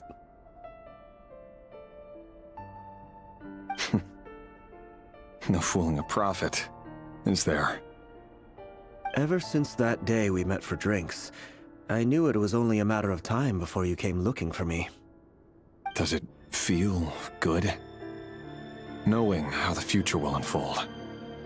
I'm afraid the notions of good and bad fail to capture the complexity of what such a power entails. Once you've seen what will come to pass, it can be all too easy to succumb to fear and melancholy. Unless, of course, you learn to abandon these feelings. You fear my silence, and long to hear the words I left unspoken that day. That's right. You must have noticed my reluctance to broach the subject. And the reason is simple. Because the truth could never have lived up to your hopes. For both our sakes, such words are better left unsaid.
The burden of prophecy was never meant for your shoulders.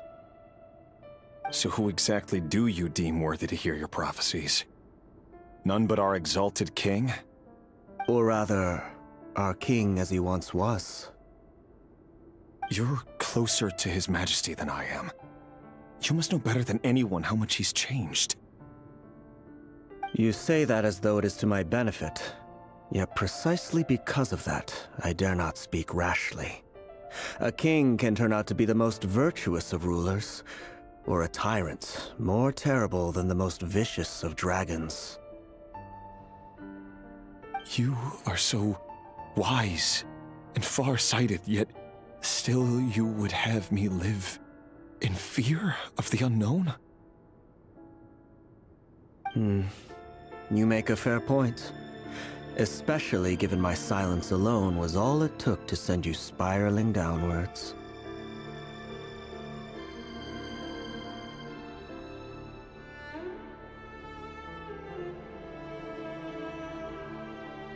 Very well then. Let me offer you some advice. And I say this not as a prophet or a visionary, but simply as the brother of your friend. For many reasons, there is very little chance of your marriage ending in happiness. If happiness is what you seek, you should find another fiancé.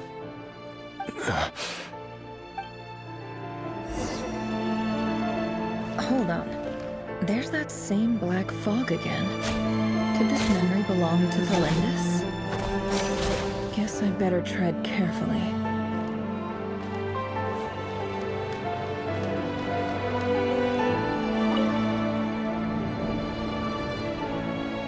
Wait. Hear me out. This time we finally got a clear look at his face and learned his true identity. His name is Rerir, and he claims to be one of the king's guards. What did you say? A cruel irony, isn't it? The man you're set to marry leads a double life as a brutal executioner. Why are you telling me all of this now? Simple. It's because I want you to kill him. You are the only person he would never suspect. No, absolutely not. I would never dream of doing such a despicable thing. So you'll just stand by and watch him slaughter us to the last? Do not forget that the blood of the Crimson Moon flows in your veins too. The blood of the Crimson Moon? What does that matter now? The dynasty has long been dead and gone. You think that alone is reason enough for me to throw away everything I have? Why wouldn't it be? You two were once a child of the Crimson Moon, just like me. Don't tell me you've never felt so much as a flicker of fury for the way we were trampled into the dust. As long as you promise to abandon this pipe dream of restoring your dynasty, I can try to persuade him. Or have him persuade the Vinster King. Persuade the Vinster King?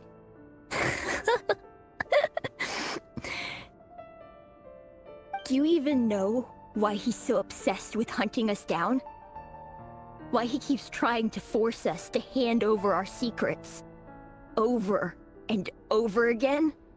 Or why we refuse to give up on restoring the dynasty? The Vinster King. A blind fool. His eyes clouded by powers from beyond this world. A petty little man with a miser's heart. And he dares to sit upon the throne? Mark my words. Sooner or later, Conria will fall. And it will be his doing.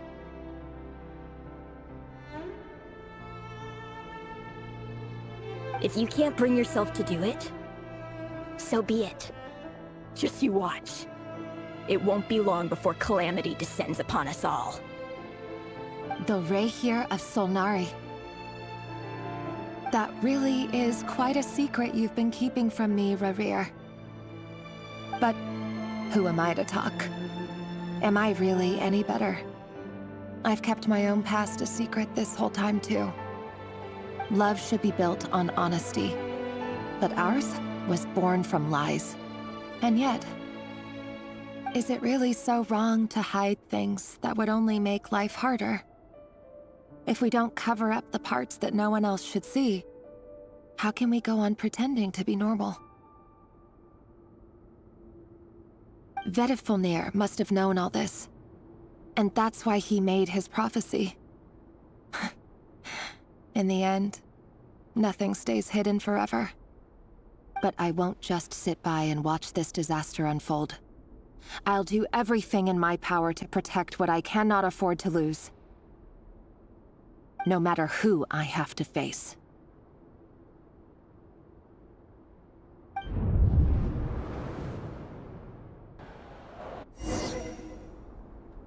Okay. Huh? Was that Rerir who just walked past the window? Doesn't it give you the chills that he still takes the same road to work every day? As if nothing ever happened. Those people at the deli. Enough already. They're clearly pretty taken by their own disguises, so just smile and play along. Pull the rug from under beasts like that, and you'll risk having your throat torn out. Deli? Oh. They're talking about those people from the opposition. Right. I'd almost forgotten they used to run a deli. People of no consequence always vanish so easily. And no one even remembers them. Okay. Area to explore. But surely you can see he's not the man he pretends to be! So many have died already, and they say that the king's madness grows with each passing day. We're not going to survive this, are we? But why does it have to be this way? Do we really deserve to die just because of the blood that runs through our veins? Flindis, are you even listening? Sorry, Freether. My mind was off wandering. I heard you, though. You're talking about what Rerir said. He's just following the king's orders. He's a secret agent, and it's his job to hunt down rebels and dissidents. By the time you first met him, he'd already taken lives. Maybe he was using you from the very beginning. No. Rerir has no idea I have anything to do with the Crimson Moon. My family are only distant relatives of the main lineage, and besides, my eyes are perfectly ordinary. Truth be told, apart from my teacher, pretty much no one knows I have any connection to any of it. It's been a long time since my family severed ties.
Okay.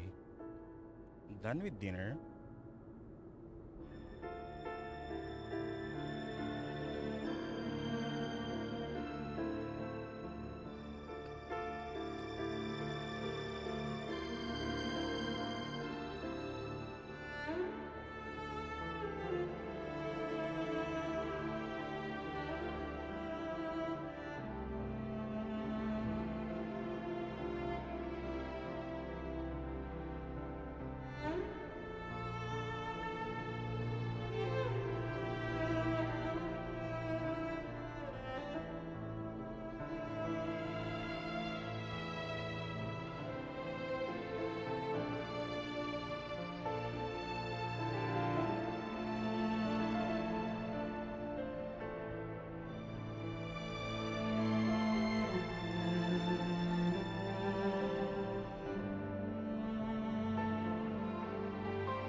Testing.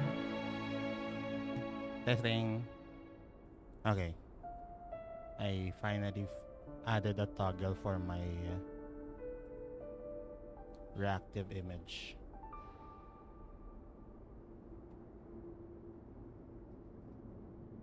But as Orlog said, who could possibly talk sense into that raving lunatic of a king?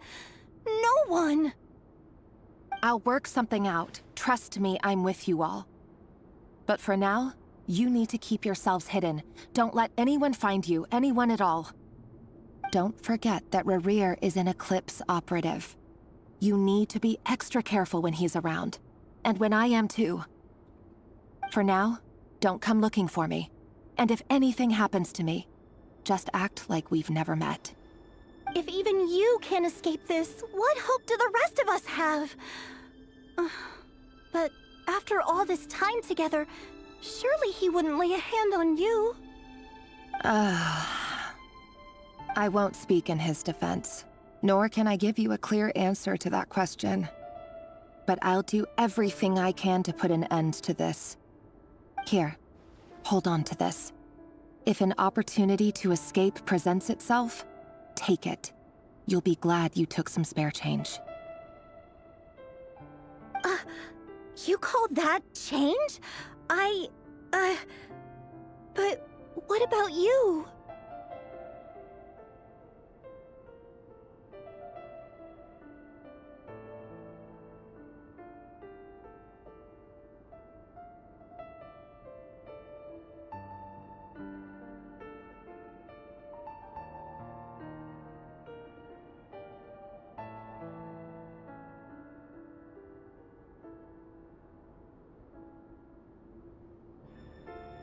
I've got a job, and there's still money coming in. But you can't go anywhere right now. Please think about yourself for once.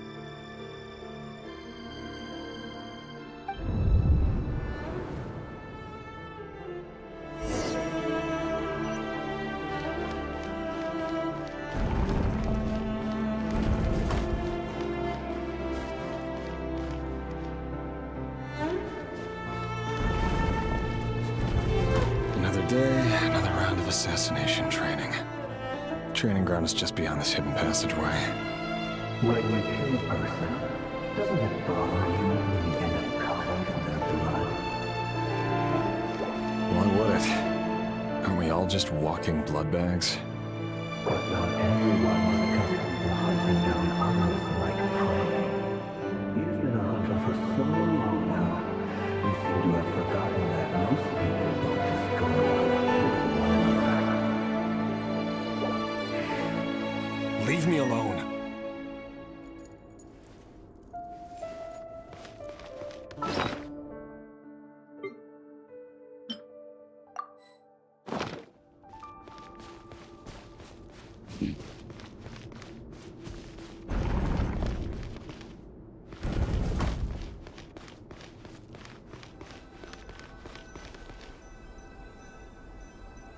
Okay.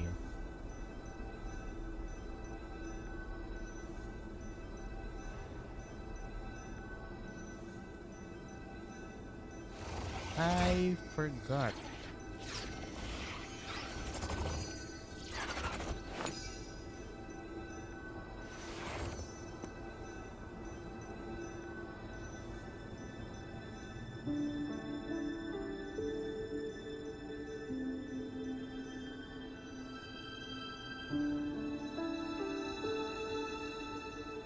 Why does Ashru sit up on the counter? To welcome our clients. Make sure you have a firm grip on the handle. Then choose your angle well. Keep your movements light and brisk. And the prey won't sense a thing. I doubt that. I'll bet no one's ever died of crying death at your hands. I work clean.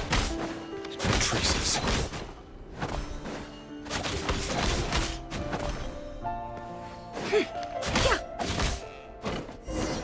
That doesn't make it open or door. The king just happens to meet him right now. What if somebody doesn't? That won't happen. He's changed. Ever since he started that power. He was willing to take out a handful of the guilty. The ones I've dealt with have always been guilty. And I've carried out my work flawlessly.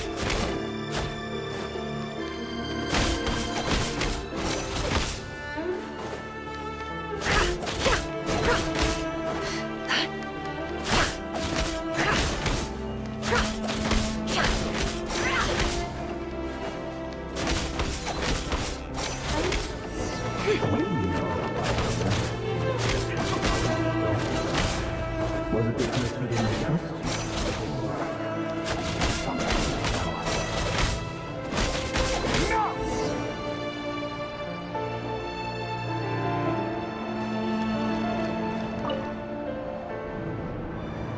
Delindus, do you still remember Orlog? Orlog. The boy who was pretending to sell flowers.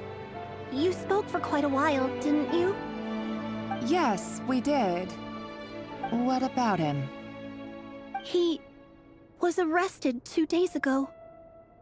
Chances are he's already dead. He... I just don't get it! After everything he's done, why do you still stand by him? Or does it mean nothing to you that people keep dying? No, that's not... Just hear me out. I need to go now, Delindus. They're looking for us. You take care too. If you ever need a place to hide, come find us.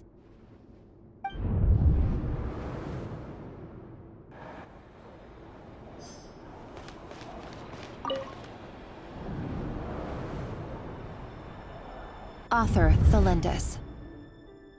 Over the course of this week, the research object was subjected to interference for a total of 47 hours for experimental purposes. The results are as follows. All subjects of observation that were sent inside have now... The situation within is proving more problematic than anticipated. No progress whatsoever. What now? Won't you give me even a glimmer of hope? Things are getting worse by the day. I have to find a way or we'll all be in danger. But I... If all this research comes to nothing, what then? Sooner or later, it'll be my neck on the line. But could he really bring himself to kill me? No. Surely he wouldn't have the heart.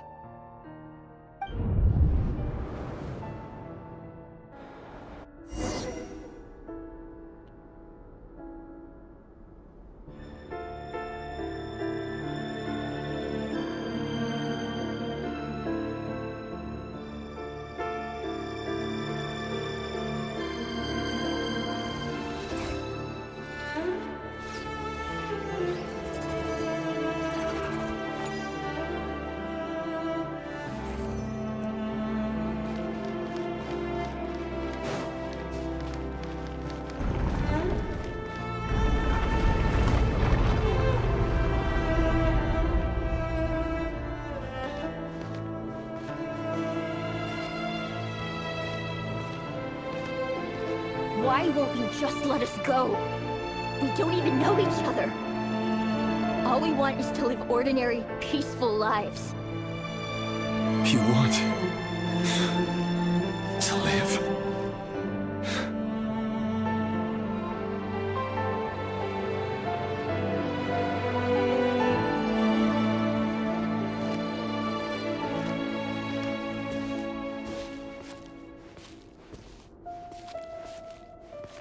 Yes. I just want to go on living. Is that really such an unforgivable crime?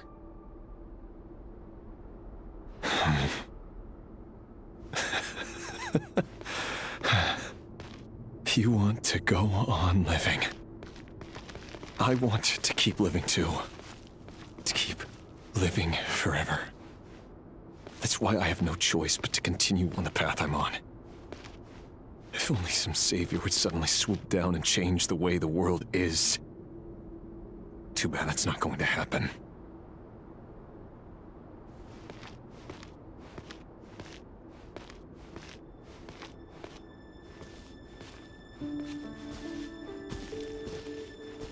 Imagine that.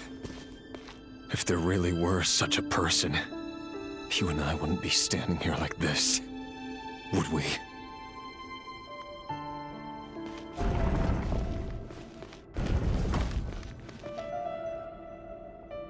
Today's files are in. Time to wade through them just like usual. No, I don't get tired of it. It's my job. And not only am I lucky to have it, I'm good at it too.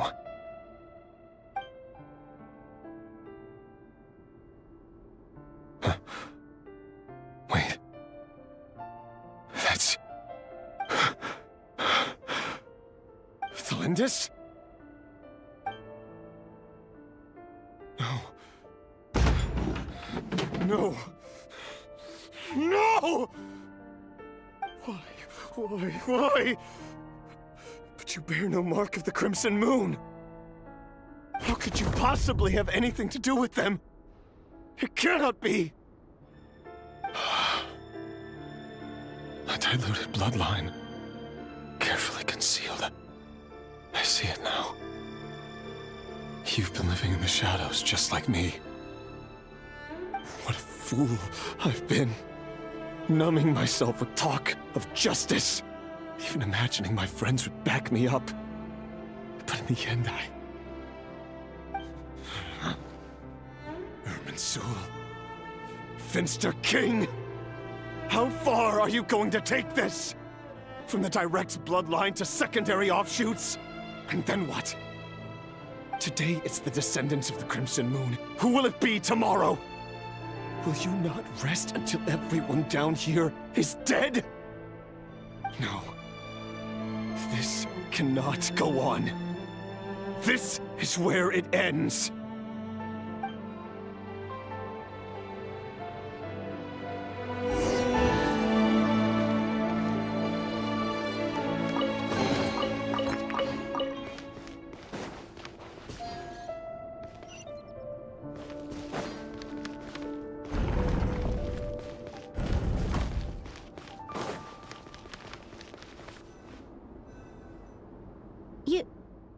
You're really letting me go?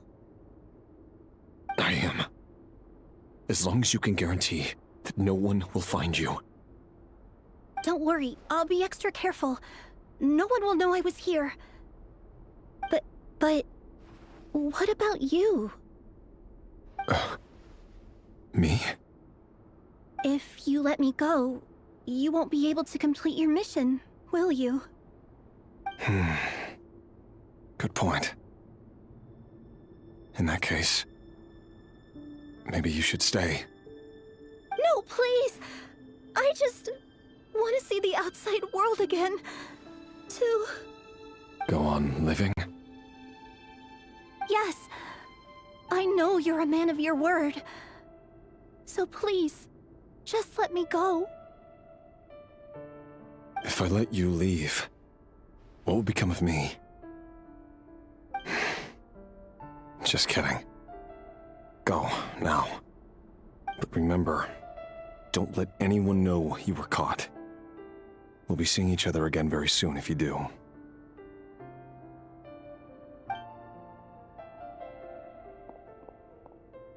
Even shadows in the dark must live by a code. But you can't save everyone. You've been whispering in my ear for days now, Vedifilnir. What are you trying to do? Break me down? I only say this because you long for an answer to your problems. Let her go, Rerir, or you risk losing everything. I will not abandon Thelindis. Then you'll need a little more vigilance and a lot more power. The world is changing, Rerir. Keep your eyes peeled for your moment of opportunity. That voice used to be so unclear, but now I know exactly whose it is. It's Vedalfonir. He won't tell me how to actually resolve any of this, but he keeps trying to manipulate me like a puppet. What's his game here? Tell me then. What will this moment of opportunity look like? And no answer. He's like a ghost. Always disturbing me when I'm on edge, but never answering when I need him most. So, the Eclipse Dynasty was purging, well, massacring the descendants of the Crimson Moon. And it seems like it was all connected to the Vinster King's research. The King's obsession with abyssal power left the future of Conria hanging in the balance. No wonder every aspect of Rerir's life was so unstable. And it looks like this Thelindis, Rerir's would-be fiancée, herself belonged to a sub-branch of the Crimson Moon Dynasty's descendants. It almost defies belief that a couple like them could hide the truth from each other for so long. If the Vinster King hadn't intervened in such a drastic way, they might have gone on deceiving each other for the rest of their lives. And why does Vedalfonir, Dainslif's older brother, keep talking in Rerir's head? This guy kept more secrets than I ever imagined. The human mind is like a vast desert of shifting sands.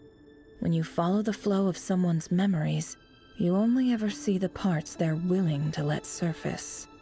Time for something a bit more creative. We've been inside Rerir's mind this whole time, building up a picture of his psyche. There's already enough clues on the board to start reading between the lines and mapping out the rest. Now, we can finally begin to put the pieces together. Sure, it'll only be a reconstruction, part simulation, part reasoning, but it's usually pretty accurate. Once we've built up a cognitive profile, we just need to cross-check the logic behind his actions. And then we'll be able to take a sneak peek at whatever it is that Rerir has really been hiding.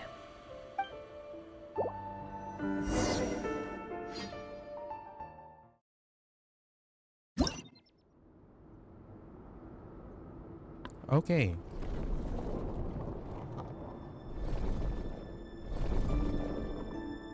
So that's Rerir. Rerir, are you there?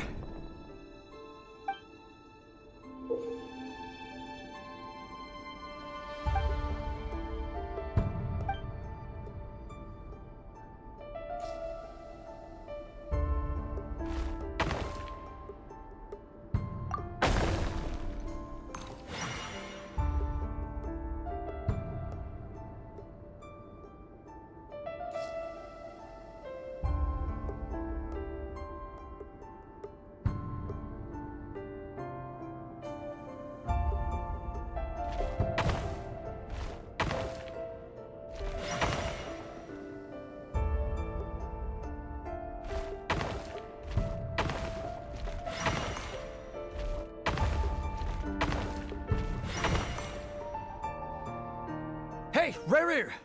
Come out, it's urgent! Dain? What's wrong? Quick, come with me. I'll explain everything once we've met up with the others. Okay. I'll come. But the Lindis is still over at the Universitas. I'll need to leave her a note. All right then, but make it quick. I've never seen Dain so worked up before. Whatever this is, it must be big trouble.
Well, this is a nice change, meeting you all at this hour.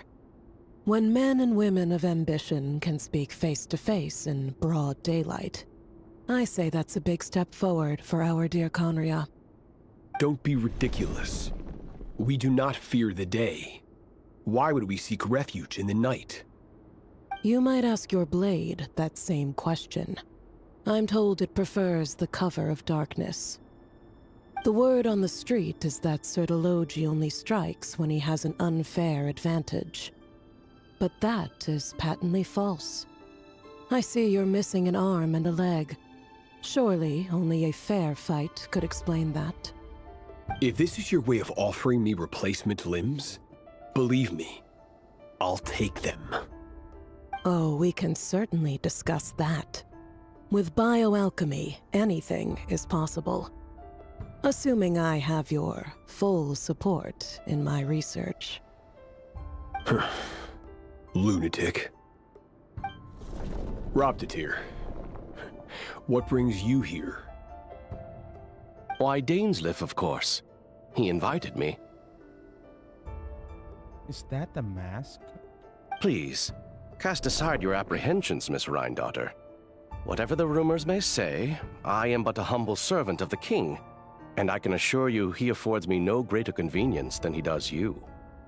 Well, the Universitas Magistrorum won't stop fawning over you, so at least some of the rumors must be true.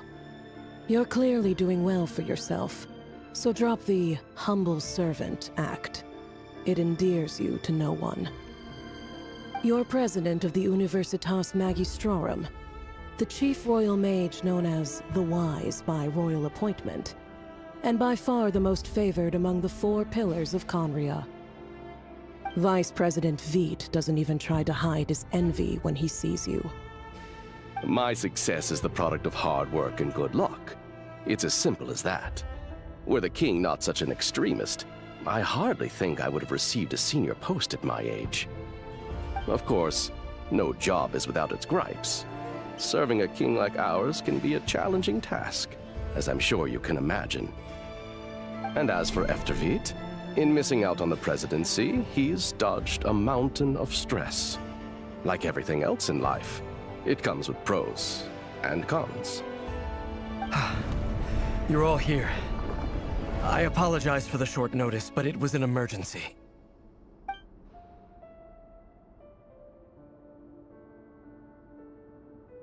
You must be Rerir.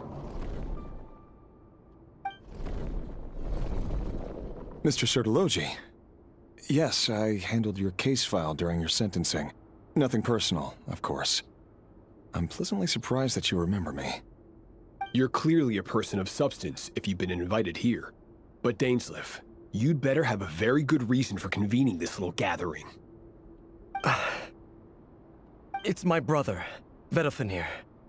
After he spoke at the court this morning, the king was so infuriated by his words that he had him blinded in both eyes and thrown in prison. Vedofenir in prison? Strange. I thought the king trusted him and Horoptatir more than anyone else in the world. Does this mean the king's circle of trust just got even smaller? It has nothing to do with trust. It's about what the king wants, which is as clear as day to anyone paying attention. I simply appease him, because it's in the best interests of the Universitas Magistrorum. And also because you're slimy. Vedofenir, perhaps less so. But still, a visionless visionary? It rather inclines me to think that qualifications are not what get you ahead in Conria. Do you honestly think this is an important discussion to be having right now? Dane, what are you planning to do? Rescue Vedofenir, I assume. Correct. It will mean storming the palace by force. Tonight. I need all of you on my side. That's far too dangerous.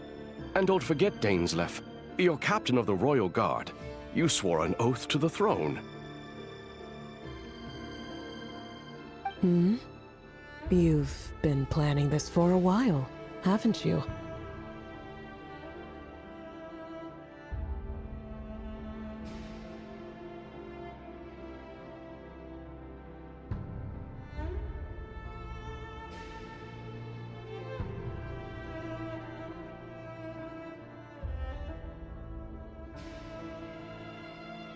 I have no desire to commit treason, but whatever critique the king may have of Vedafenir, disfiguring your most loyal subject for putting the best interests of his court and nation first, this is not the conduct of a wise ruler.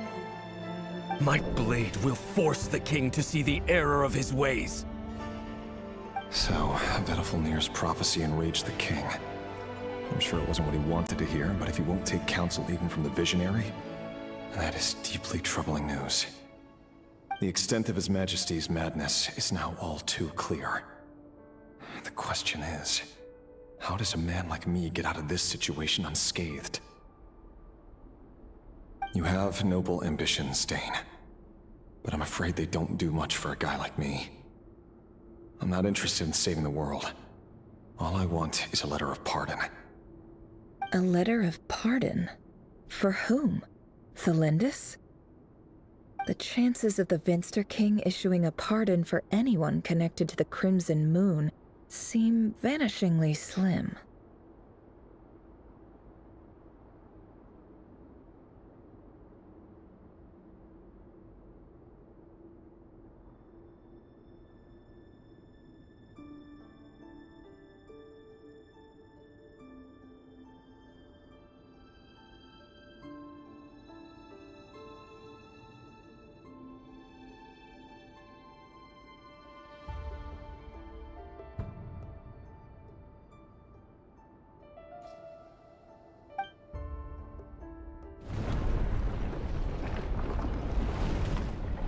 Okay.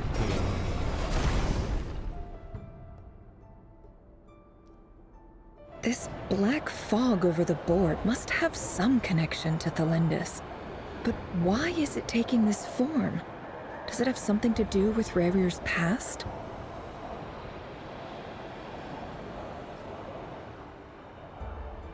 Another mystery I'll need to unravel.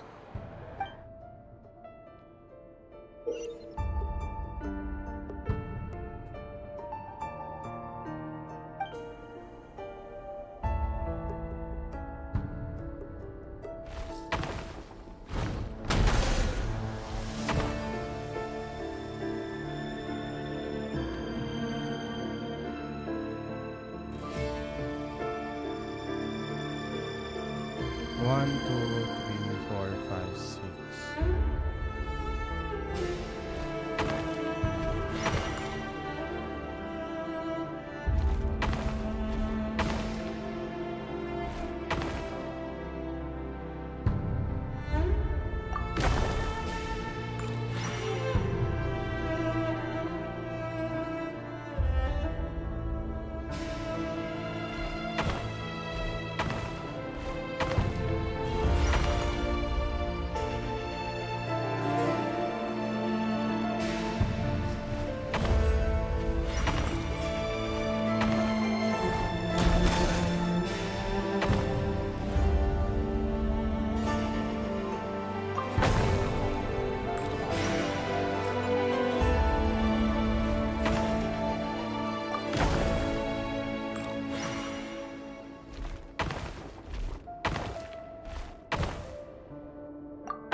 One, two, three, four.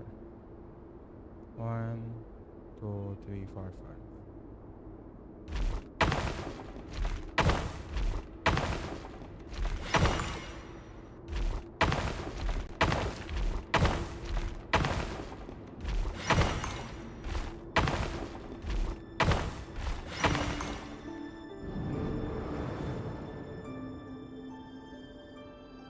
Author Thelindis. Over the course of this week, The research object was subjected to interference for a total of 60 hours for experimental purposes. The results are as follows. Research dating back to the Crimson Moon dynasty has established 2 points regarding moon marrow. Firstly, its origins have something to do with a god's power. Secondly, it serves as a portal to an as-yet indeterminate location. Moon marrow can thus be defined as a spatial gateway. Okay. Origins have something to do with the god's power. Secondly, serves portal to an indeterminate location. Okay. However, there are a number of hurdles to overcome before we can answer the question of where it leads to. To start with, opening the gateway requires a specific power source, which the relevant literature indicates Could be Indonitium, Phlogiston, Kovaki, or another power. an enormous amount of power is then required to keep the gate open. Currently, the total power output of our instruments remains in the single digits. Could be the Abyss. To make matters worse, I am now the only staff member remaining in the Moon Marrow lab.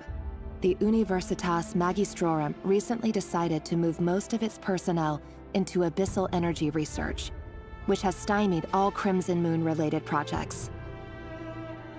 This is not a wise move. I have always maintained that placing all our hopes in a single source of power is risky, especially one as poorly understood as this. As well as making ourselves overly reliant on a single resource, we are neglecting other promising technologies. I apologize if this comes across as disrespectful, but as a Moon Marrow researcher, I desperately want to see the world beyond the gateway. If we really made it there one day, what would we find? And how would we go about taming the unknown? My imagination is endlessly fueled by questions such as these.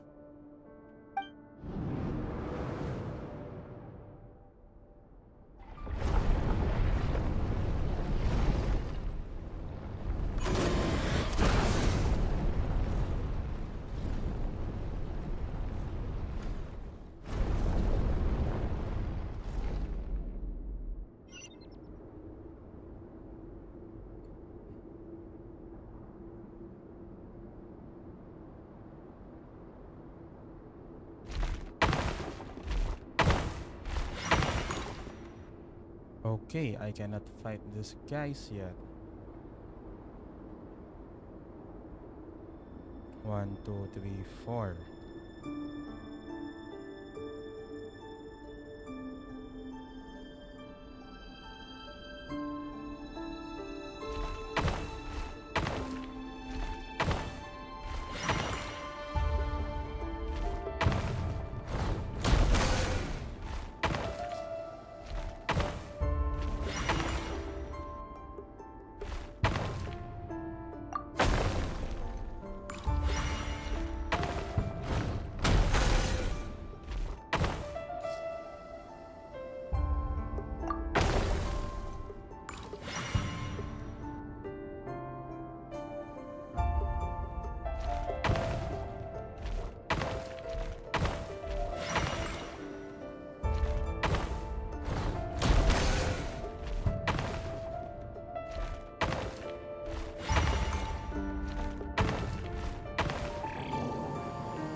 This is for you. I heard you're gonna leave the city with your parents.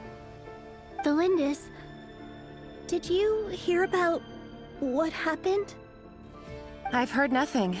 Rerir got back very late last Friday, and he was acting a little unusual, but he slept pretty well, so I'm guessing whatever he did was a good deed. You never saw him, and I don't know what he did. And this conversation never happened. You understand? What if he finds out that you pried into his secrets? Don't be silly. I don't know what secrets he does or doesn't have. All I know is he's just a normal guy who happens to run some errands for the king. Are you scared of him? I don't know. The Rerir I know doesn't match the person you all describe. Logically, I should be scared of him. And yet, I don't want to lose him. But enough about that. You should get going, and be careful with the package I gave you. Keep it secret. Keep it safe. What's in it? A piece of the moon. All you need to know is that as long as you keep it safe, then in the future, everyone will be able to see a red moon. A red moon? You mean... our moon? That's right. Our moon. Promise me you'll look after it. I promise, Thelindis. The Crimson Moon bloodline will never die out. Its light, the color of blood, will become like a fire that flows in our veins. No matter how long it takes.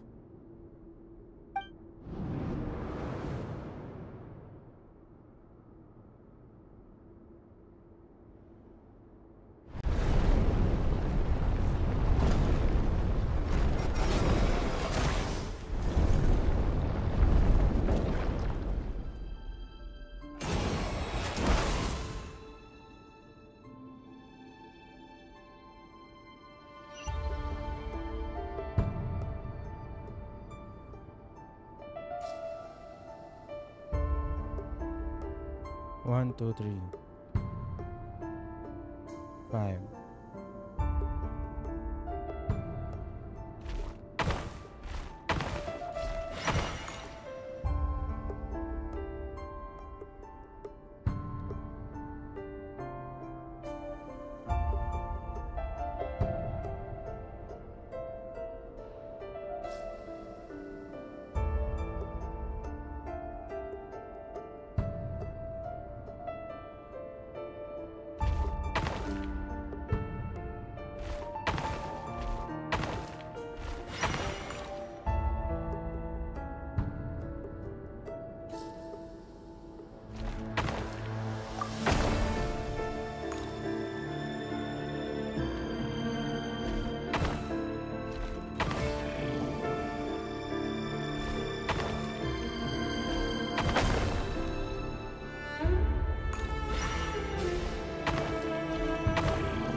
How do I even?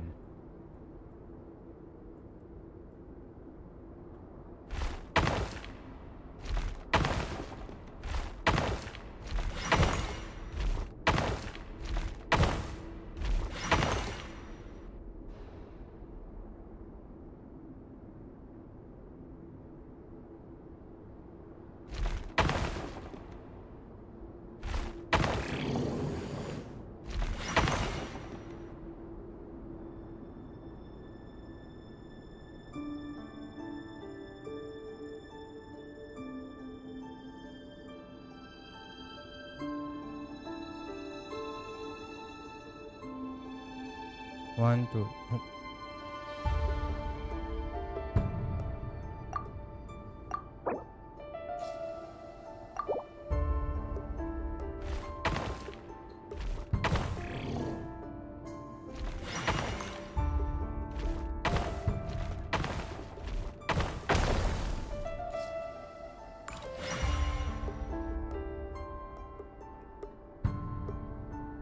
How do I?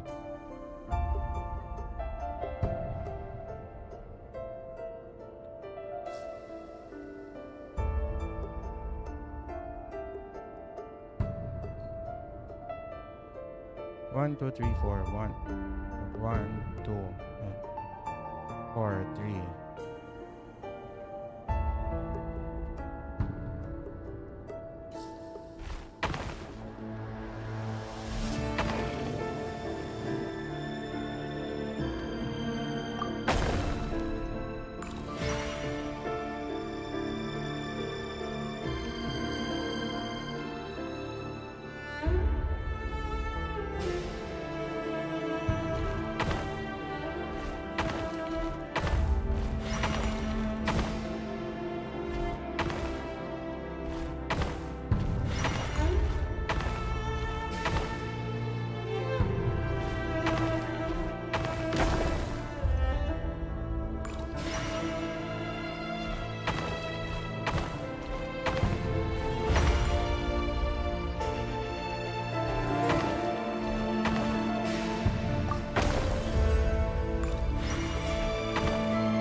One, 4, 3, 2, 1, 0, 3, 2, 1.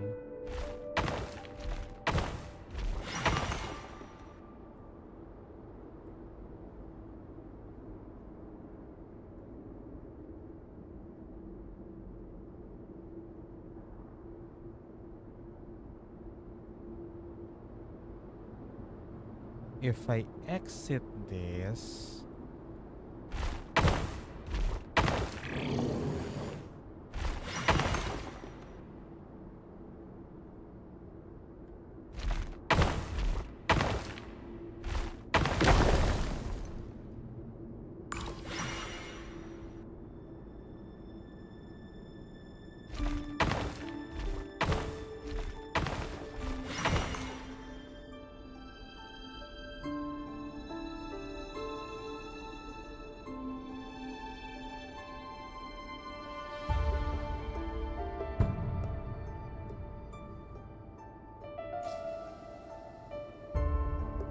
how do I even?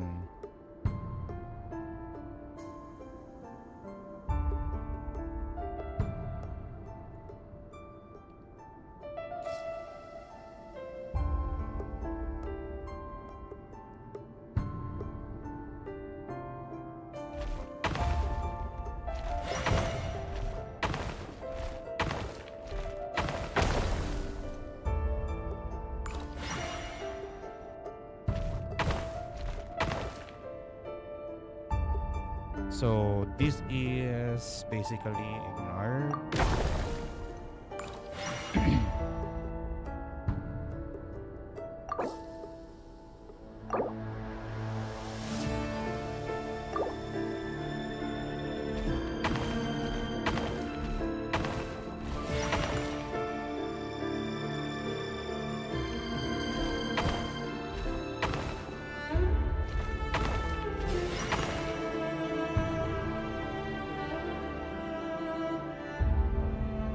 I cannot go here.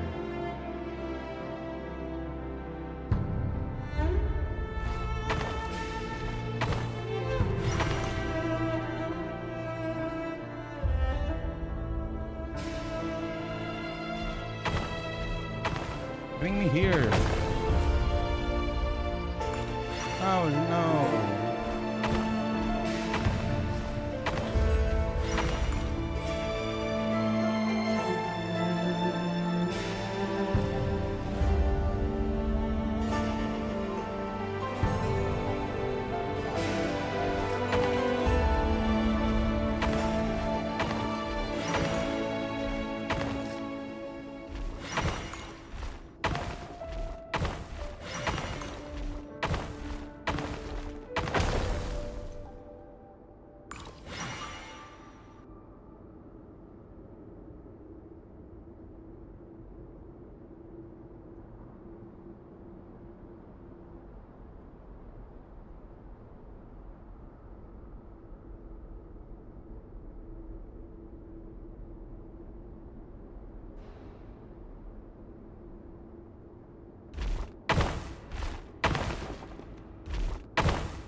Okay, this is what I don't like.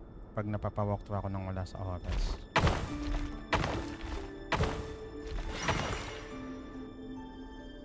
Hurry, everyone, and stick to the plan. Sir Dainsleif, what are you? Is this treason? You know what happens to those who betray the throne. Please, don't do this! It is the king himself who has betrayed the throne. He has betrayed all of Conria.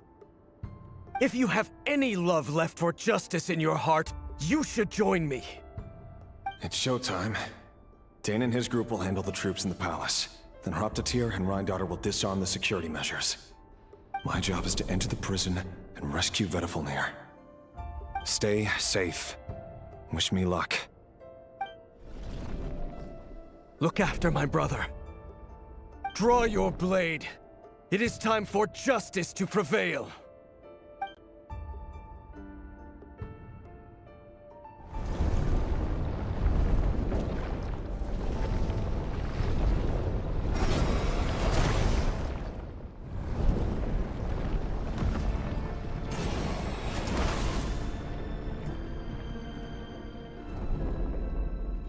Okay.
One, two, three, four, five, six.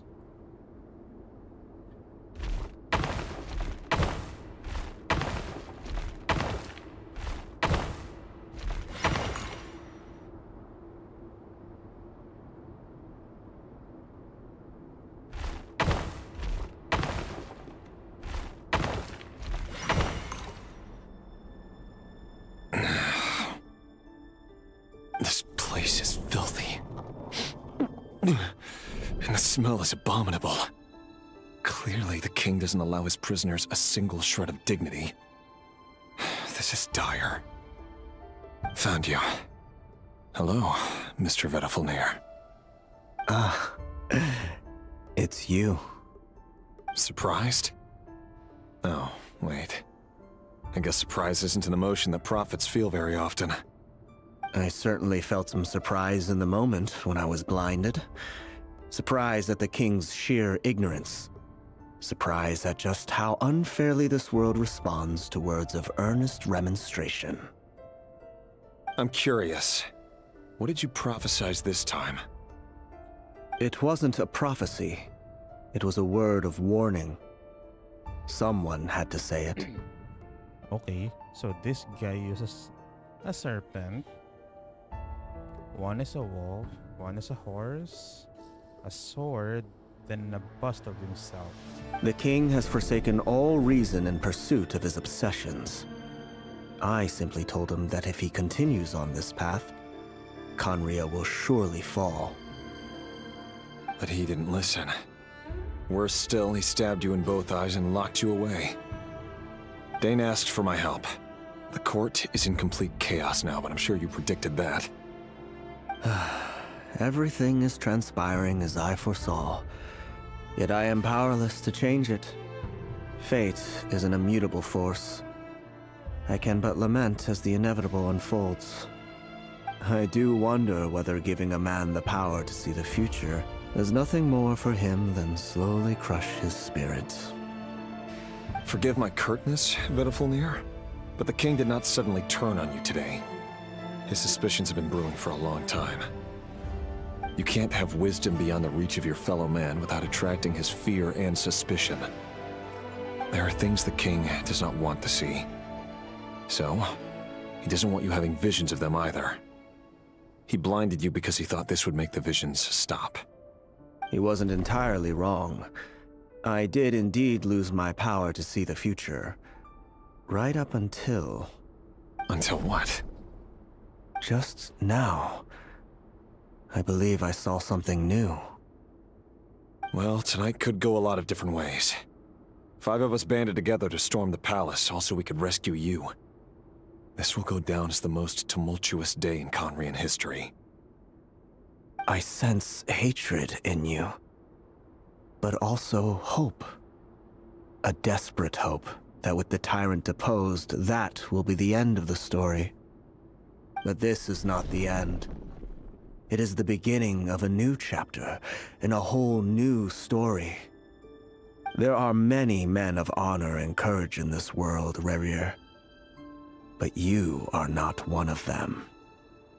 You're not here for justice, are you? You're here for yourself.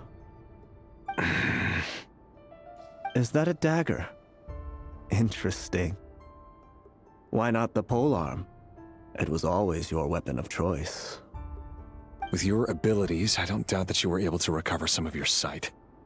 But I also doubt that you want to make an enemy of me right now.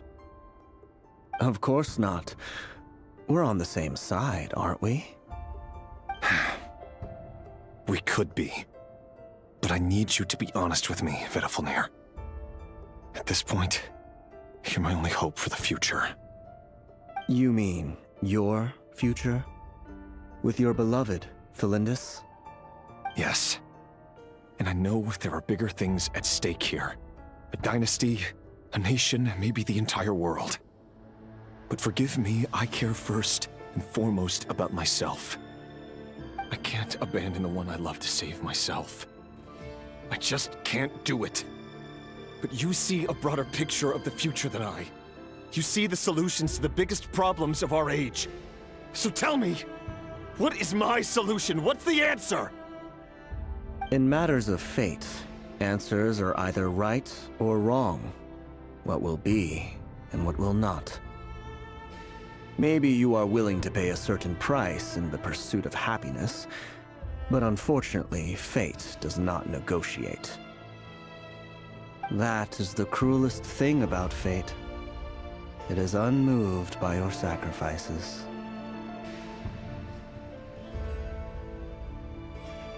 That can't be true. I know it's your voice that I keep hearing in my head, urging me to see how the world is changing, to seek more power, so I can protect the things I love. You show me disaster, but you won't show me how to avoid it? Why?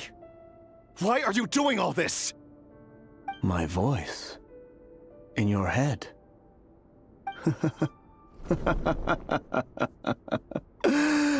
So, you hear it too? The voice that steals your mind, gains your trust, and drives you crazy. It turns out that we are not so different, you and I. Okay, so it's not him. It's the Abyss who's screwing with them. And them. Vedafulnir just broke into the strangest smile I've ever seen in my life. As if he'd discovered some monumental secret. But then he suddenly switched to looking extremely weary. Very well then. My advice to you is as follows. You must persevere. Whatever trials and tribulations you may face, be steadfast in the belief that they are your path to the future. For as long as you live, your story with Flins shall not come to an end. That is the only chance you have of fighting back against fate. It is up to you whether you believe my words. Regardless, that is all I will say on the matter. I have no right to intervene any further. I will hold you to your word. Thank you for setting me free. In return, I will tell you one more thing that you cannot afford to ignore. Just then, a strange wave of energy rippled through the city. We had no idea what it could mean. If I were you, I would head to the Universitas Magistrorum. The Universitas? Oh no! I'm sure we'll be seeing each other again very soon, Rerir. Whatever Vedifalnir said, I didn't catch it. I didn't even help him out of the prison. There was no time to lose.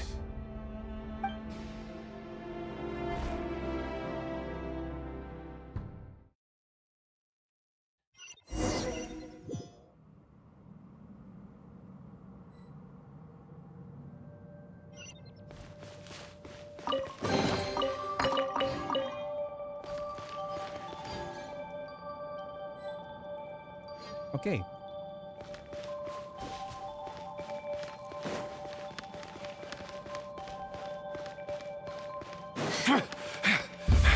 Monsters? Is this Rheindarter's doing? Or the Universitas Magistrorum? Out of my way! It all adds up.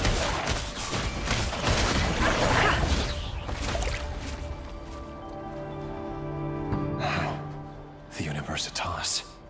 That reminds me of a rumor I once heard. Allegedly, the king installed secret mechanisms in the palace and around the city. No one knows where they are or what kind of power they hold. But if they were ever gonna activate, it would probably be on a night like tonight.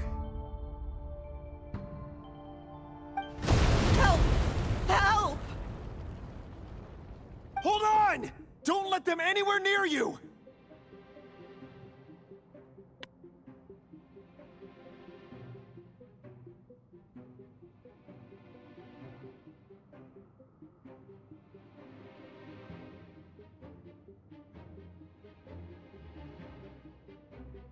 Save me! I can't! Ah! That sounded like an explosion. So, the rumor is true? The king really went through with it.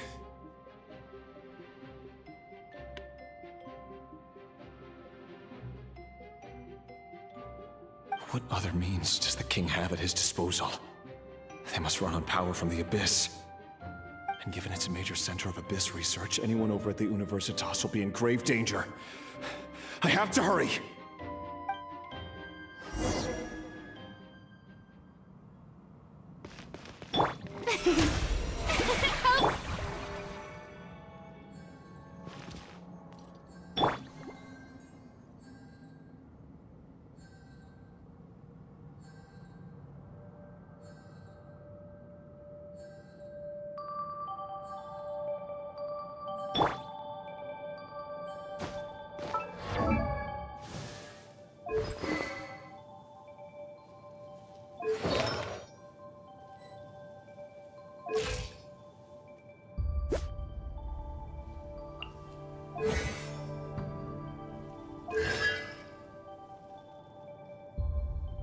Okay, this is good. She has C3.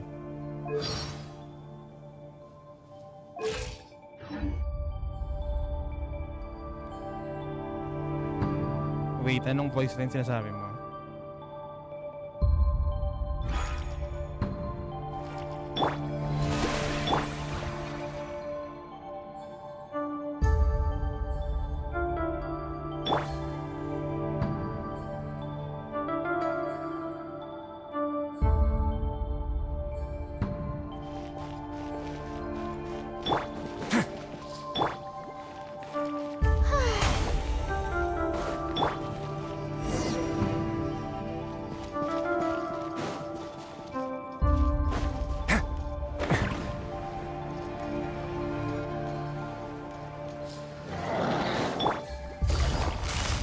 Gotcha. Show no mercy. Let's begin.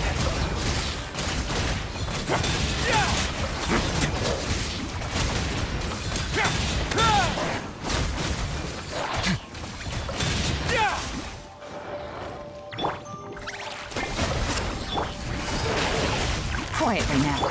Get to work! Show him you thing! Things could get a little chilly.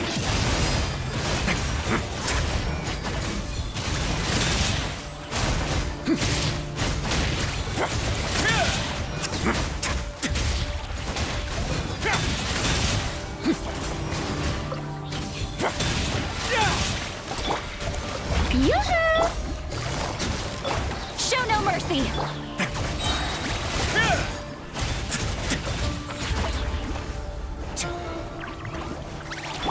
Let the world collide! Eat Lolling! Eat Papa! Get him!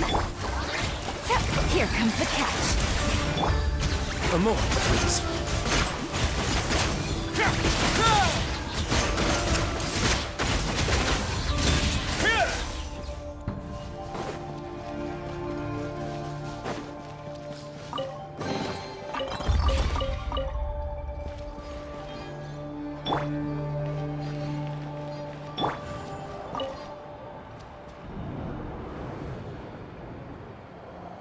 Monsters.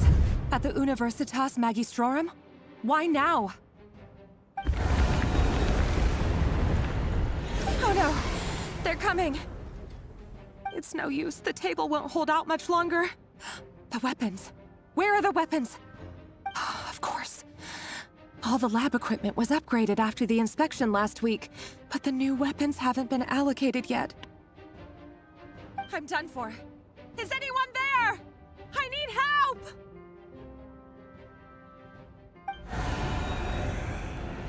Ah! Stay back! Please stay back! Please!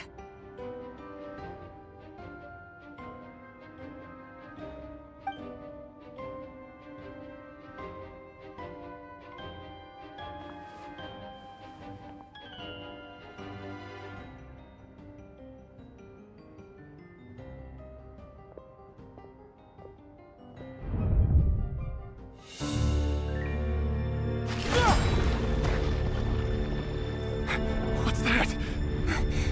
Rerir! So the rumors about your work are true. What? No! Listen, something happened at the palace tonight. We have to leave! You don't need to lie to me anymore. What do you mean? I know why you're worried, and I will respect the decision you've made. But it's okay, because I found a solution. I know how to end all this. You can have it back. The normal life you so desire. But until then, I'm afraid our wedding will have to wait. Flins? No, don't do it! Flins! Flins!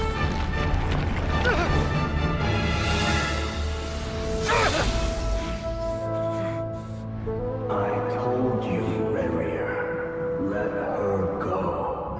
You will find someone better. No! I won't do it! I have to save her! By what means exactly? A lowly pawn. You lack the power and the strength of will. Do you know a way? Tell me! Come to the palace. Join us.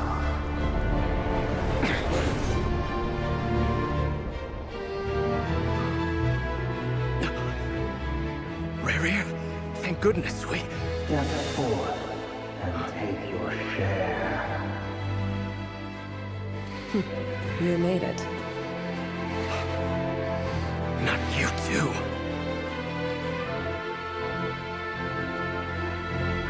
Hatred or grief, despair, desire. We all have our own.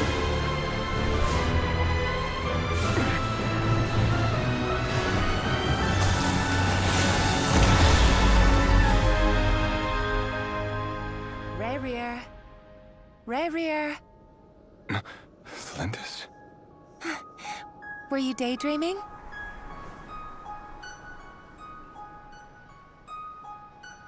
You still remember, Rerir? That question you asked me a couple of weeks ago? Oh.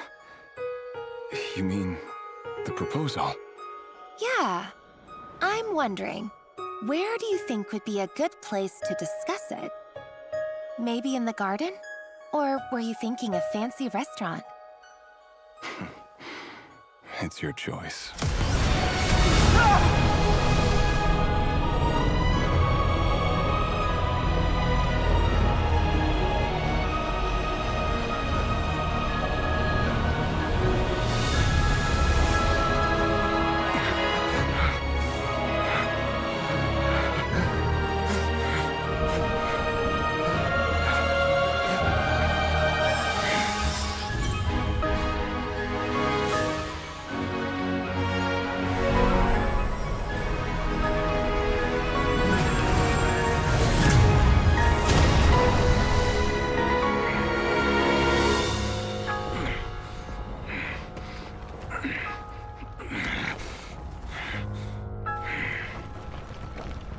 I will find you. And then, you can give me your answer.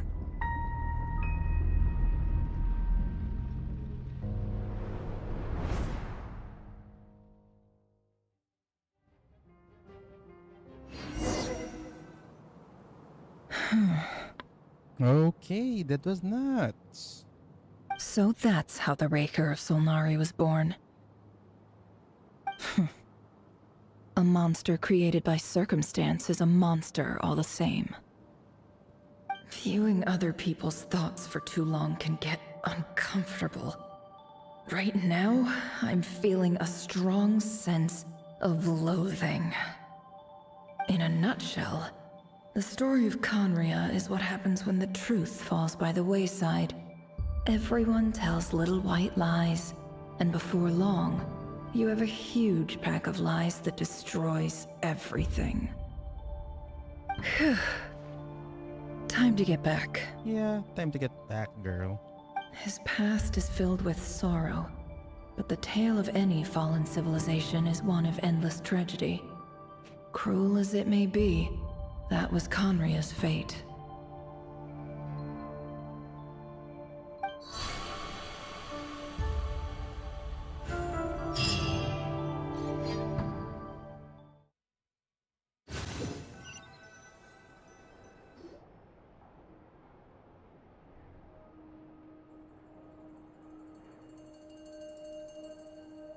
Everyone, I'm back.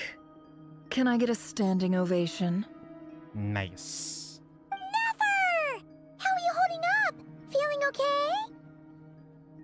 She's fine. Boss is a pro. Yes, I'm fine. You will have seen the events of Rerir's life through my thoughts. It's now clear that he is just a regular nobody, driven by personal tragedy, as he said himself. I mostly agree. There's only so much we can know about him from his memories alone, but they did give us a clear glimpse into his life in Conria. However, I would not consider Rerir to be a nobody. He was deeply involved in the events of that era. Yet, when the catastrophe of a generation strikes, nobody is safe. Sounds to me like you're speaking in riddles again. Is this you urging me not to abandon the people of Nodcry in their hour of need? That's not what I meant. Although I do hope you choose to remain a part of the plan. Without you, the mission ahead will be all but impossible. Then try to remember that I respond better to the carrot than the stick. And I don't appreciate being bossed around. Now, as for you, Missy, you were excellent. You stuck to the rules of the ceremony and kept your mouth shut the entire time. Bravo. Cool. So, can you fill me in on the deets now? Most of what I saw went right over my head. Patience. You'll hear the whole story, don't you worry. But let's meet up with the others first. It will save me narrating it twice. Yehoda? Yes, boss! Let me get that door for ya. That's more like it. For a moment there, I was worried you'd forgotten about the first clause of your employment contract. Forgive my curiosity, but what does the first clause say? It says I gotta do the annoying stuff that boss is too lazy to do for herself. Like opening the door, pouring the tea, yada yada. Is that right? If something is in the contract, it's because she willingly agreed to it. Rest assured that the Curatorium abides by the very strictest of labor policies. You don't seriously think I'm cruel enough to treat her like my slave? In any case, I've hardly shied away from my share of the work today. Hope I don't catch Flins and Varka lounging about in their chairs, enjoying a leisurely cup of tea. There's nothing I dislike more than other people enjoying themselves while I'm hard at work.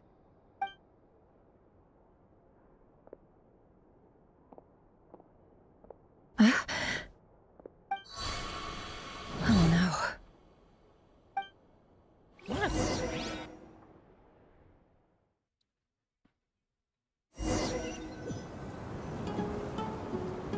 Sorry to disturb you, but we seem to have run into some trouble. Evidently so. Don't worry, I'm not about to leave you to fend for yourselves. I'm not that kind of boss. And it would go against the Curatorium's labor policy. Wait, where are they? Where are we? I'm sorry. What did you hear me say? I wasn't talking about labor policy. Wait. How long have I been standing here? Not long. You just appeared by the door a moment ago.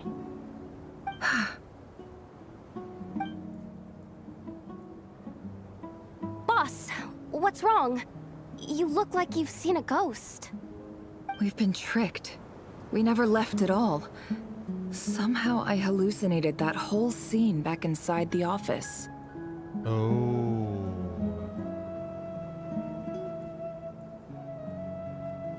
Hallucinated? But how? How indeed. This place should heed my will alone. All thoughts and actions that occur in here are just a result of pawns moving across the chessboard in a carefully calculated manner. And nobody has access to this chess set but me. So you control everything in here? More or less. But yes, it's a special technique of mine. Has anything like this ever happened before? Only once. It was the first time I used the chess set. Is there any similarity between what happened then and what's happening now? I suppose my thoughts are a little turbulent, which was also the case my first time. Is there anything I can do to help? The first clause of your contract clearly states that I only need your help with things that I'm too lazy to do myself. Meaning, you're not feeling lazy right now? Meaning, this is not something Yehoda can help with. The chess set is a personal treasure that I alone understand. I must be the one to find our way out of here. Boss, it's fine. Really. Let me do something useful. Oh, listen to you. Whatever would I do without you, Yehoda? What? Really? Yes, really. Where would I ever find another employee as obedient and servile as you? God forbid anything ever happens to you. Oh, okay. Well, anyway, I was thinking of fetching some water. There's gotta be a source around here somewhere. I suggest everyone finds someplace comfortable to take a rest. We gotta conserve our energy. Even though all this chess malarkey doesn't exist in a physical sense, mentally speaking, it's all real. And so is our tiredness and fatigue. You don't want to dismiss mental fatigue. Just because it isn't physical doesn't mean it's any less serious. But anyway, I got your backs, so don't worry about a thing. Don't I have the best employees? Jealous much?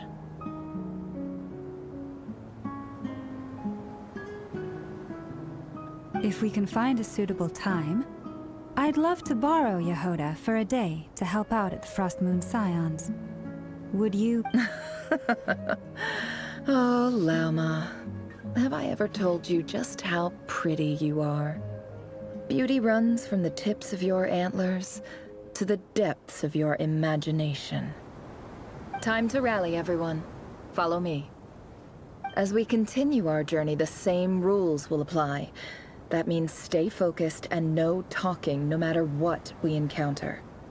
And don't disturb the chess pieces. You have my word that I will get us all out of here.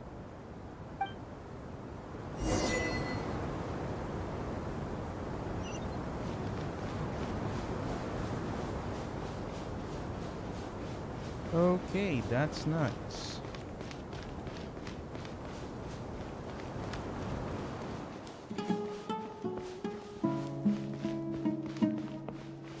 This place looks familiar. That's not a good sign. Oh, There's someone up ahead. Time for a little chat. Okay. The second part of the quest has started.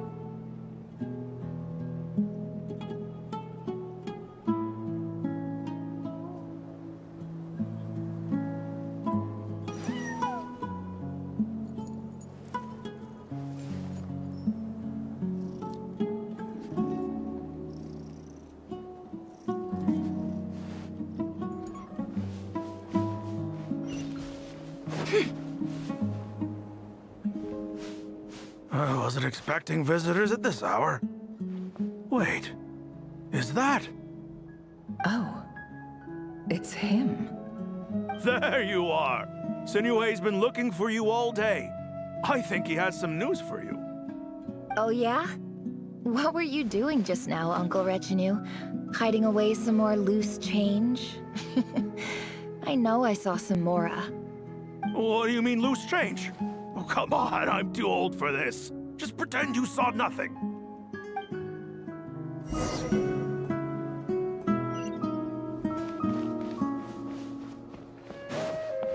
This looks like somewhere in our village.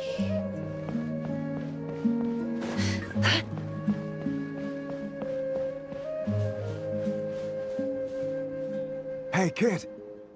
Mind telling me what Sinuhe's been up to recently? I'm trying to get in his good books and I need a way in.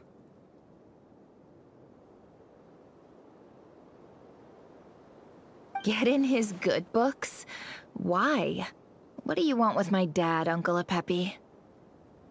I've written a new song. I was hoping to showcase it at the next festival, but I'll need his approval. A new song, huh? I'd love to stay and listen, but unfortunately, Uncle Retinue says my dad's looking for me. Well, there's plenty of time and I'm not going anywhere. See that pile of stones? I'll be sitting there warming up my vocal cords. Come find me when you're done. Pile of stones. Got it.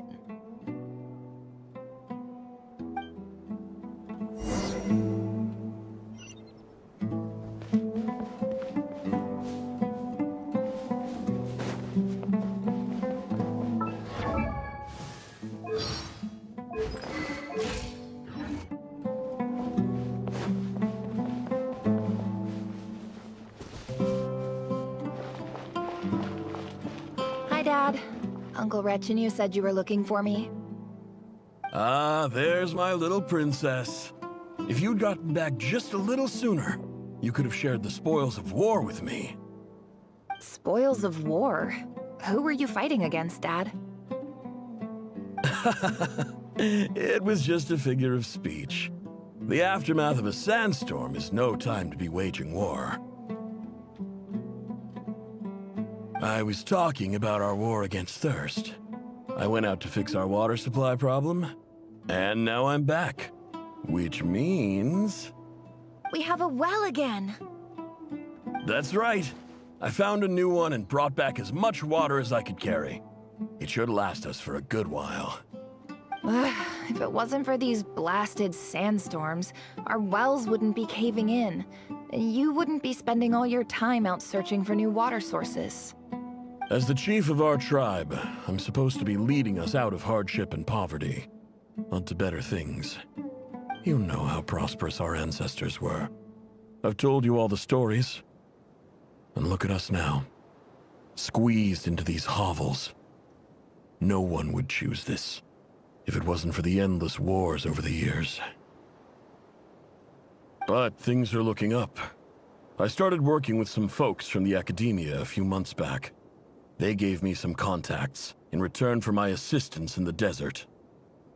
So you're the academia's helper now? Special ambassador, they call it. Think of it as a partnership. It's nothing bad, okay? We've been isolated here in the desert for too long. Seeking opportunities elsewhere is the best thing for us, and the fastest way to progress. So, do you get anything good out of being a special ambassador? Of course. My luck's improving all the time. One day, I swear I'm gonna lead us out of this place. We'll find somewhere new. Somewhere better.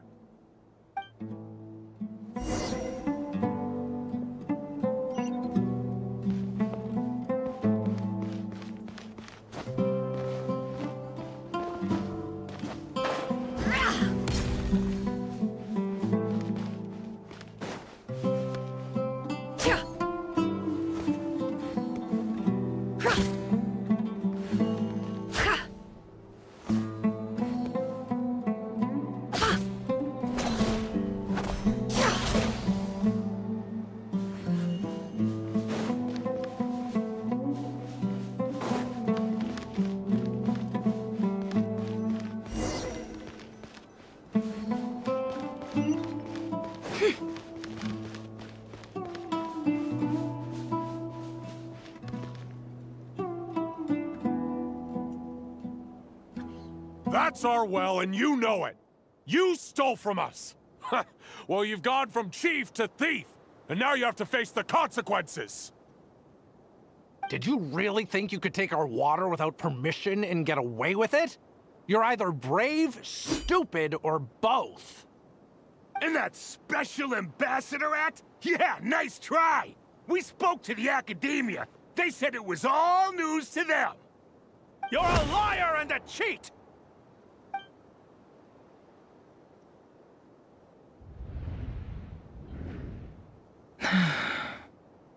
I heard Yehuda gasp, but I don't blame her. Most people are terrified by the sight of blood. Corpses strewn across the ground. The wounds are clearly from scimitars and daggers. The desert dwellers' weapons of choice. There's a handwritten note on the ground. Let's see what it says. Halil, this is Sinuhe, chief of the Shimti tribe. Surely you remember me. I was the one who helped you and your colleagues avoid the quicksand in the desert. This is my second time writing to you. I assume my last letter must have gotten lost in the mail, as I didn't receive a reply. I hope this one makes it to you safely. I'm writing to you because I need some help. That sandstorm the other day completely blocked up our well, forcing me to look for another water source in Iab and Unut territory. It was a matter of survival.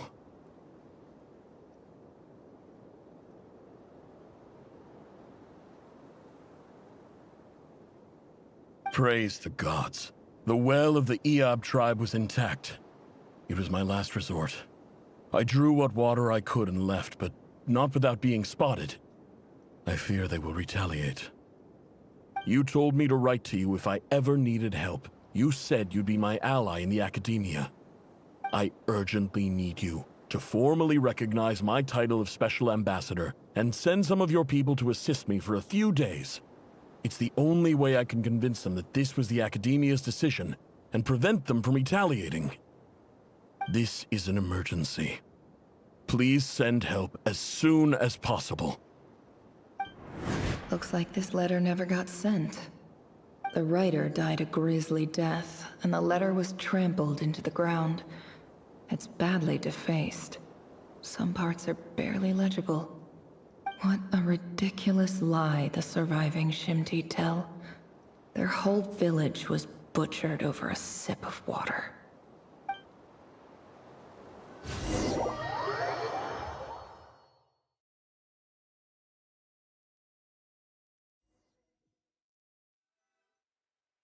Ah, officer. Welcome. Welcome to our humble village. I thought you would at least have the courtesy to provide some respectable libations. This is the finest wine Aru village has to offer. I promise.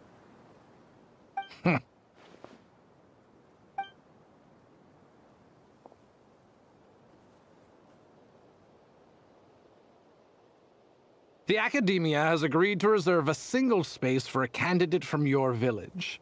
But I remain skeptical of this entire endeavor. I highly doubt anyone in this desert possesses serious academic potential.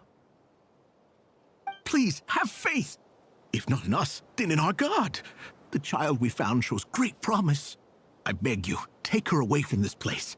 Give her a chance. Don't let her talent go to waste. I don't recognize her. New arrival? She showed up here a few days ago, and we took her in. She's a really bright kid. Please help. I'm begging you. So, where are you from? Nowhere special. Just a sand dune.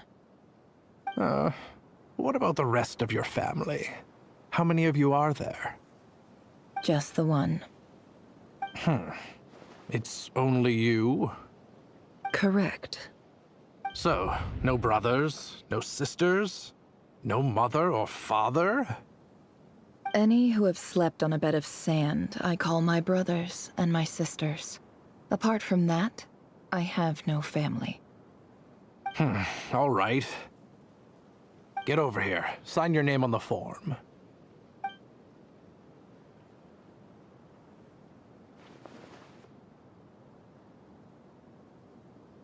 Never? You're rather fair-skinned for a desert dweller.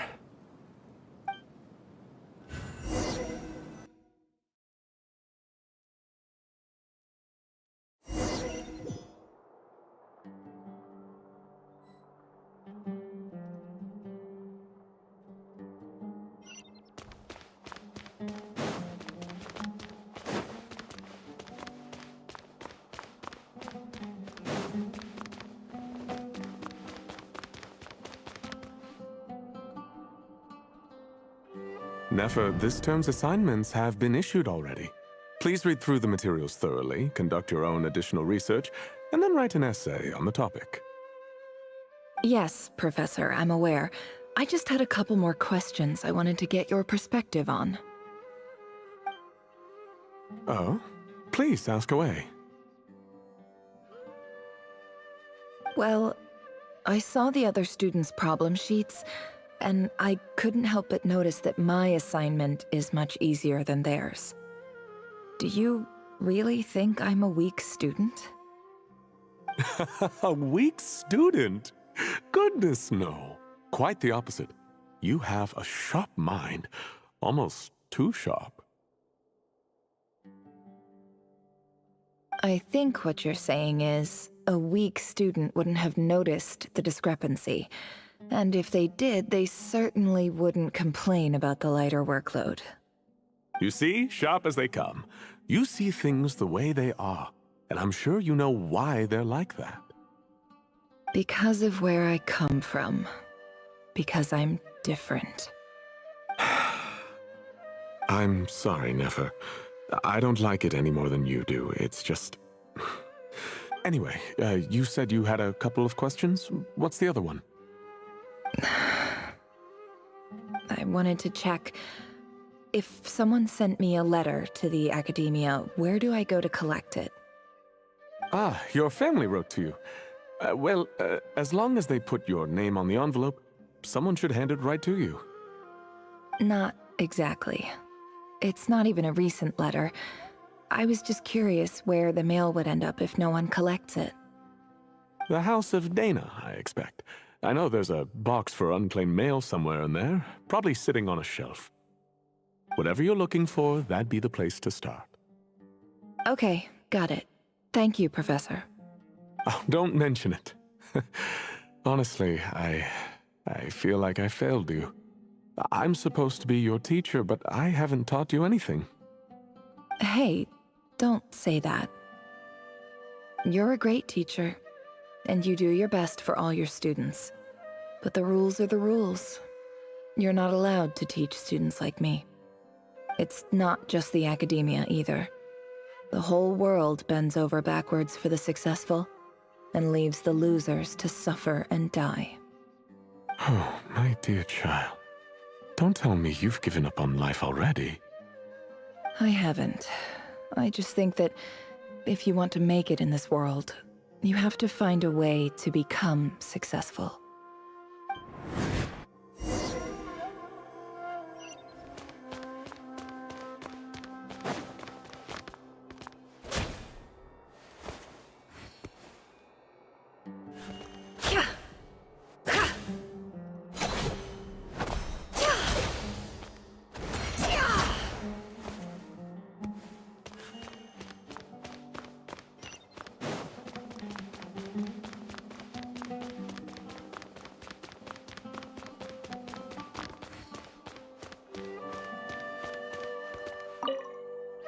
This must be it.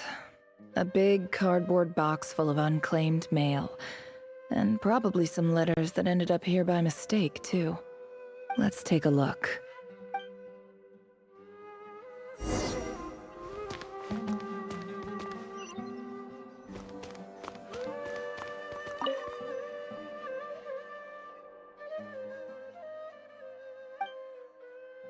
A dilapidation survey from Port Ormos. Looks like it's from a Core of 30 representative. What a strange thought. A bunch of mercs losing sleep over rundown buildings. This one was never even opened. I guess the recipient didn't care what the Core of 30 had to say about anything. Who was it addressed to? I don't recognize the name. But it must have been a Ksharawar professor.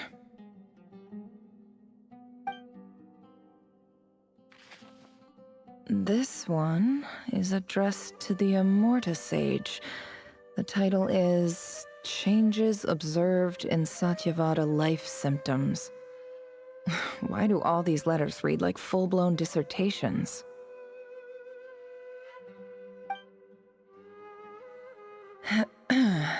Guided by the incense, we became lost somewhere in the forest. All the barriers between levels of consciousness disappeared as our minds soared around in circles, looking for a branch to seek refuge on.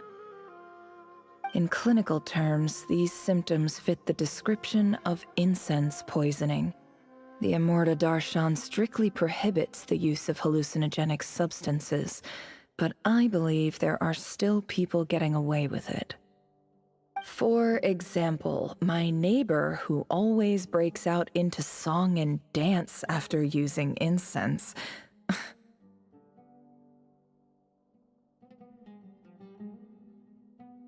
This seems like something the academia would want to know about. Why wasn't it collected? Wait, what's this written on the back? It's so small. The note says, "The sender authored this letter while under the influence of mushrooms. I would send it back, but no return address was provided. Stamped by the Grand Conservator of the House of Dana."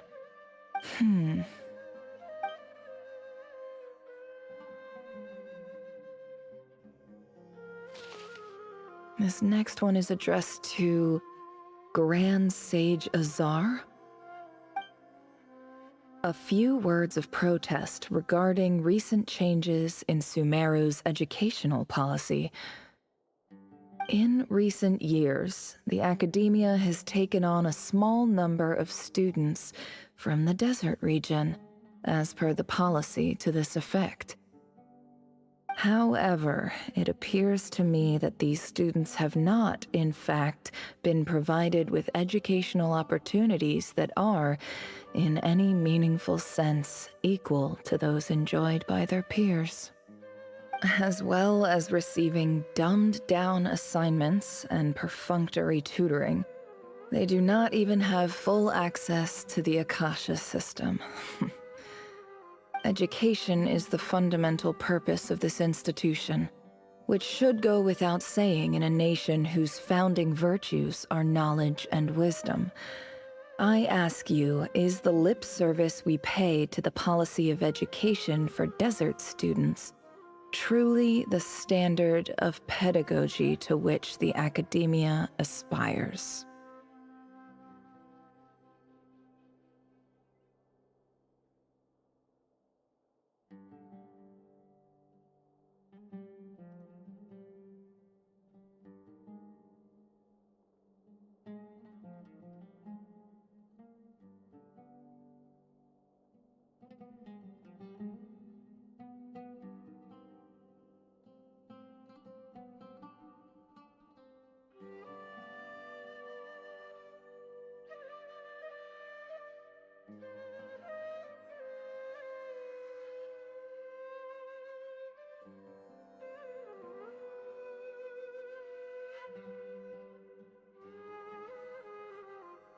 As Grand Sage, policy decisions are your prerogative, but do not forget your roots. You and I were once students too, as was everyone else in this institution. I do hope you will give some serious attention to this matter. I encourage you to discuss issues like this with myself and others, and listen to some alternative opinions. Great letter. Shame it didn't get to where it needed to go. And the sender is... Huh? Sage Cyrus of Spontamod. I didn't realize anyone else even knew how bad students like me have it in this place. So this is where letters from the Sage of Spontamod end up? Nice one, Grand Sage. Really enlightened leadership. Whatever. This isn't what I came here for. Moving on. I'm not exactly holding out hope that a letter sent from the desert would even make it here. But if it did, where else would it end up if not in this box? I can't believe how much discarded mail there is. Must have been years since someone last went through it all. And this is just one box. The whole House of Dana is boxes on shelves. I don't believe for 1 second that any human being has sat down and read through all the documents in this place. Who has that much free time on their hands? Wait, could this be it? Ayan na. Yung letter ng tatay niya.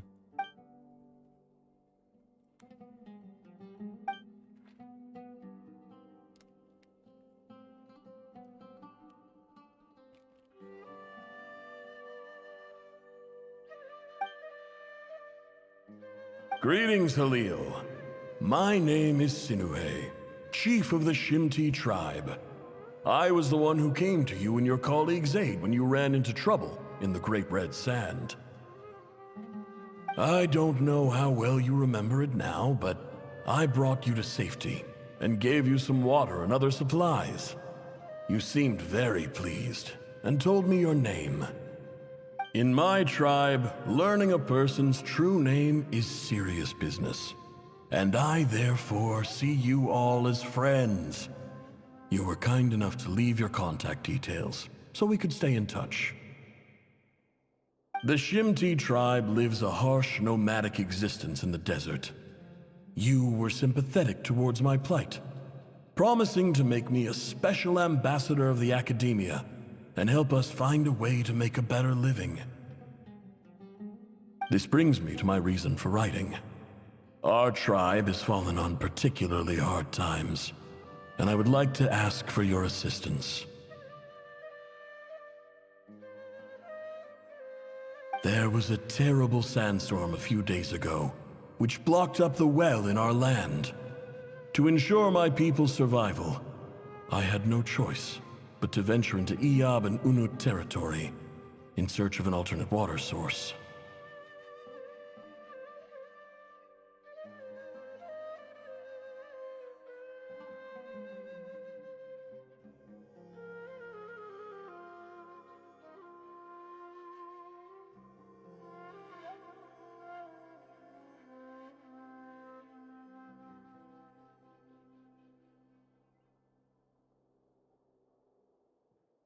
The Iyab and Unut are descended from the Thamudians.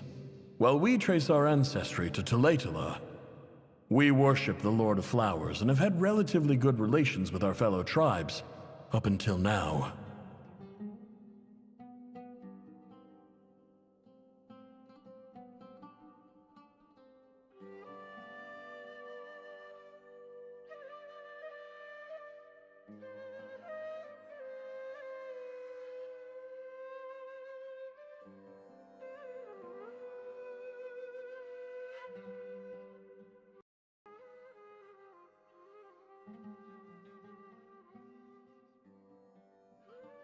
I found a well belonging to the Iyab tribe.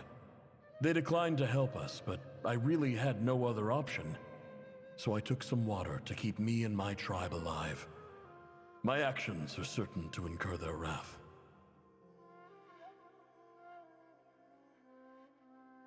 When we met, you assured me that you would be my ally in the academia.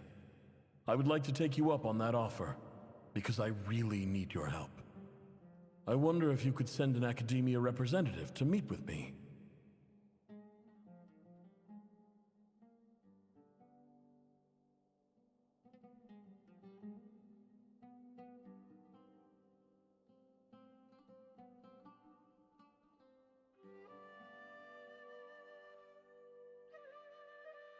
That aside, the last time you were here, you mentioned that the academia had started accepting students from the desert. And I told you a little about my daughter, Nefer. We have next to no resources here in the desert, and my power and influence are limited. Would you consider enrolling my daughter at the academia? She is a smart girl. I know she won't disappoint you. From the outset, the academia never took you seriously. Those things they promised were just empty words. I doubt they even remember the name Sinuhe.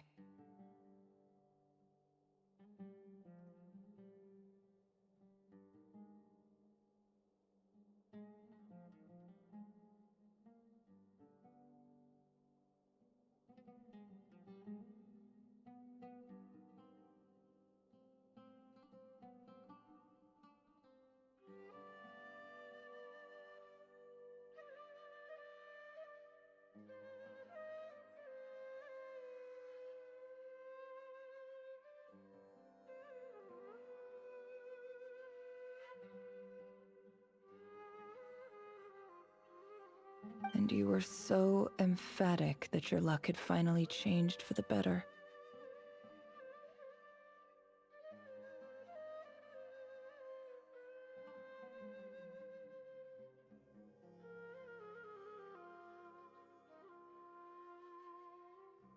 You swore you'd lead us to a better place one day. You spoke with such conviction, like you were the most powerful chief in the whole desert. You liar. You lied about everything. You promised the world and delivered on none of it. And who fell for it? Just me, by the looks of it. Despite your best efforts. Which makes you a pathetic liar.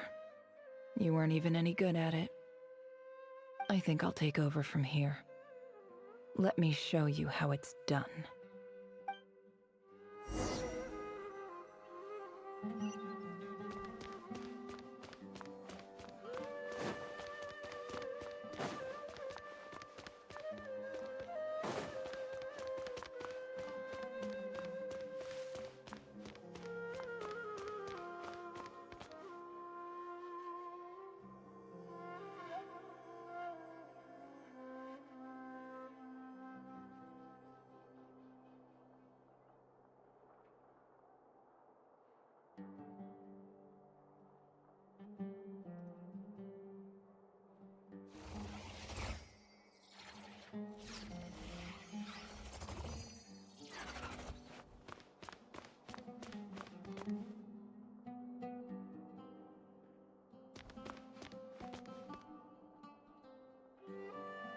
I just came to say goodbye.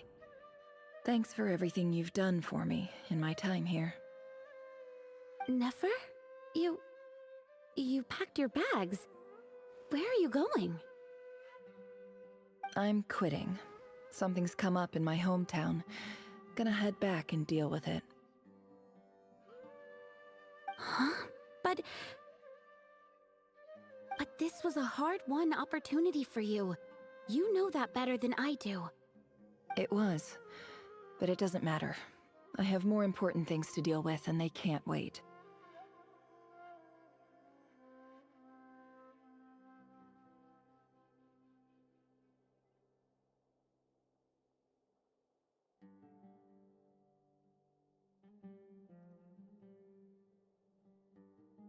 Oh, and I didn't want to overfill my bags, so I left some incense on your desk.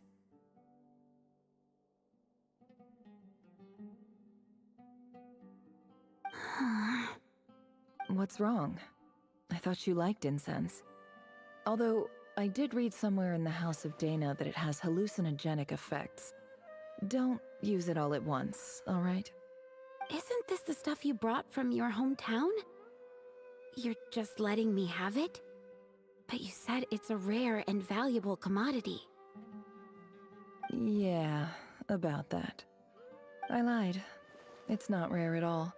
There's this bunch of ruins near my hometown that are practically overgrown with this plant. It's not worth much. Keep it, it's fine. But Nefer... Alright, that's all from me. You take care.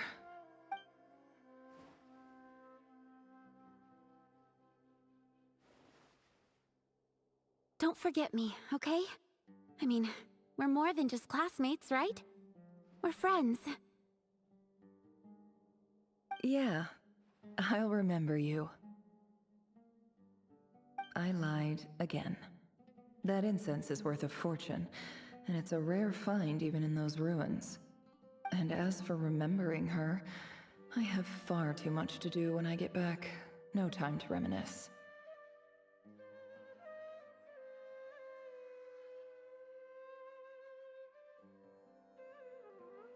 I'll be lucky if I even make it through this alive. But either way, I expect I'll forget you pretty quickly.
It's a pleasure to meet you, Mr. Arif. So, what does the Academia want? Since they've sent their special ambassador, I assume there's a big business deal to be made. If not, I'd be very disappointed. Please, sir, lower your blade. You're lucky I'm the one they sent. Not all special ambassadors share my admiration for the Iab people. The ever-shifting balance of power in the desert reduced the once great civilizations of this region to rubble and sand. But the story of the Iab has a very different trajectory. Others grew weak, but you grew strong, beginning in obscurity and moving to prosperity. You're the only ones who defied the trend. Huh. So, you do know who you're dealing with? This well is the perfect symbol of your strength, is it not? It used to belong to the Unut, but it looks like you have control over it now. You're not wrong. But I'm sure you didn't come all this way just to flatter us.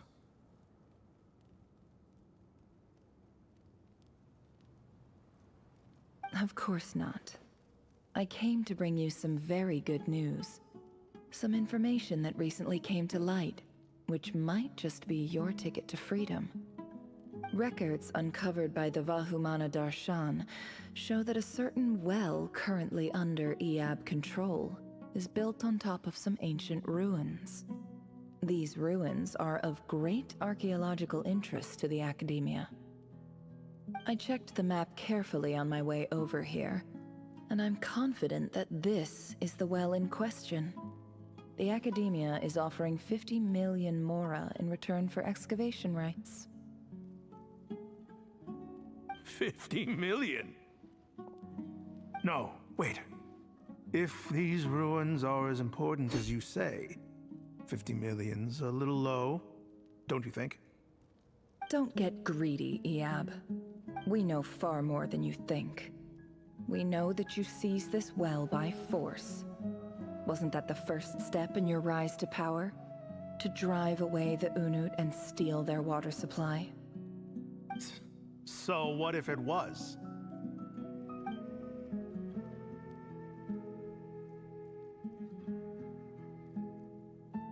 Don't worry.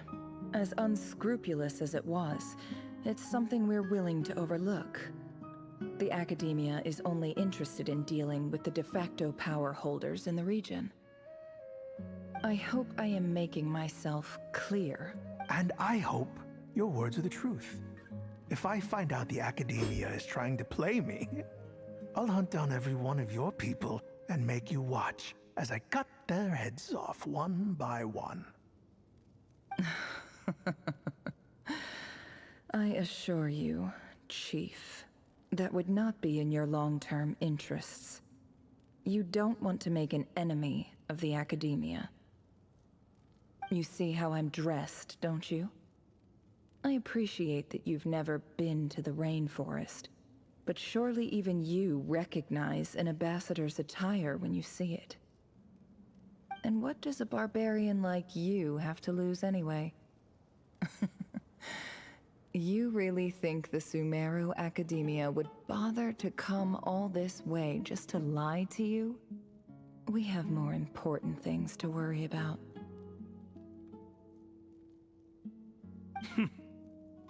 All right, I take your point. The Academia is the highest authority in the land. I'm sure you're trustworthy people.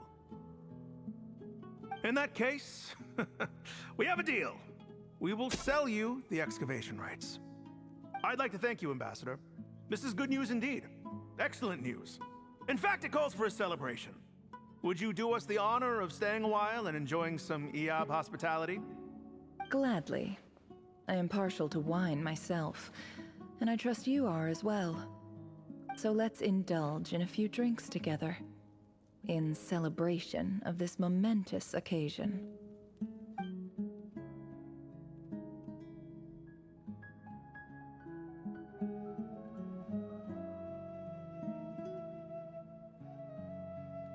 Chief! Chief, it's an emergency! It's the Unut. They've taken the well. What? Well, don't just stand there. Take it back. Yes, Chief. I have every confidence in the Iab's military superiority, and yet... Well, what is it? The Unut's response was alarmingly fast. The day after we reach a deal, they seize the well. This can't be a coincidence. Perhaps there is a traitor in your midst. I don't think so. I am obliged to remind you, Chief, that the Academia will only deal with the de facto power holders. If you cannot regain control over the well, I'm afraid you won't see a single mora of that 50 million. No! Please, Ambassador, just give me some time. I swear the Unut will not get away with this. That well is ours, and so is the mora. Glad to hear it. I will wait here for an update. If there is a traitor, I will find them. In the meantime, make yourself at home. I'll report back as soon as I have an update. Much obliged. Wow. All it took was a few words and I've got him wrapped around my finger. What an amazing feeling. So, in summary, Ambassador, the Academia would rather negotiate with our tribe instead of the Eab, yes? The Eab are ruthless murderers who don't listen to reason. And now they have the gall to interfere in our research projects in the desert region. So let me ask you, Chief. If you were the Academia, what would you do? Kill them all, of course. Precisely. The Academia does not tolerate those who stand in our way. The Eab have held back our academic pursuits for too long, and our patience is wearing thin. At the same time, there is simply no way that the Academia can be seen to be intervening in desert affairs. I'm sure you understand where I'm coming from. We have our own rules out here. If the rainforest dwellers raised arms against a desert tribe, it'd start a bloody war. Right. We can't confront them ourselves, but we can support their enemies.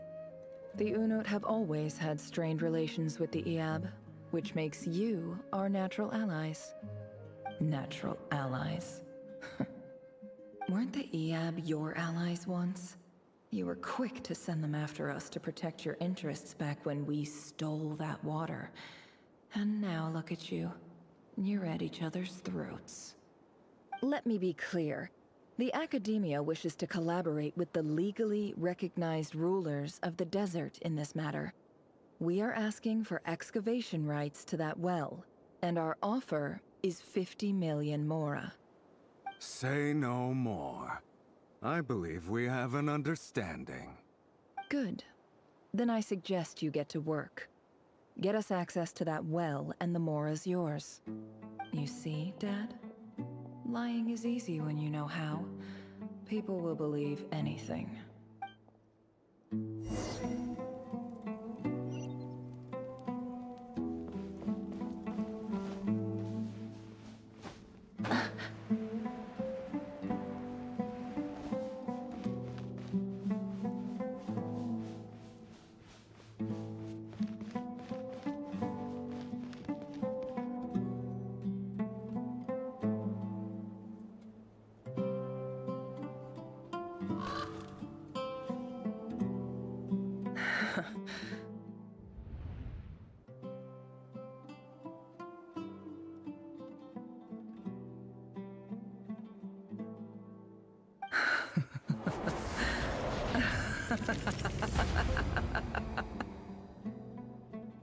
Look at yourselves.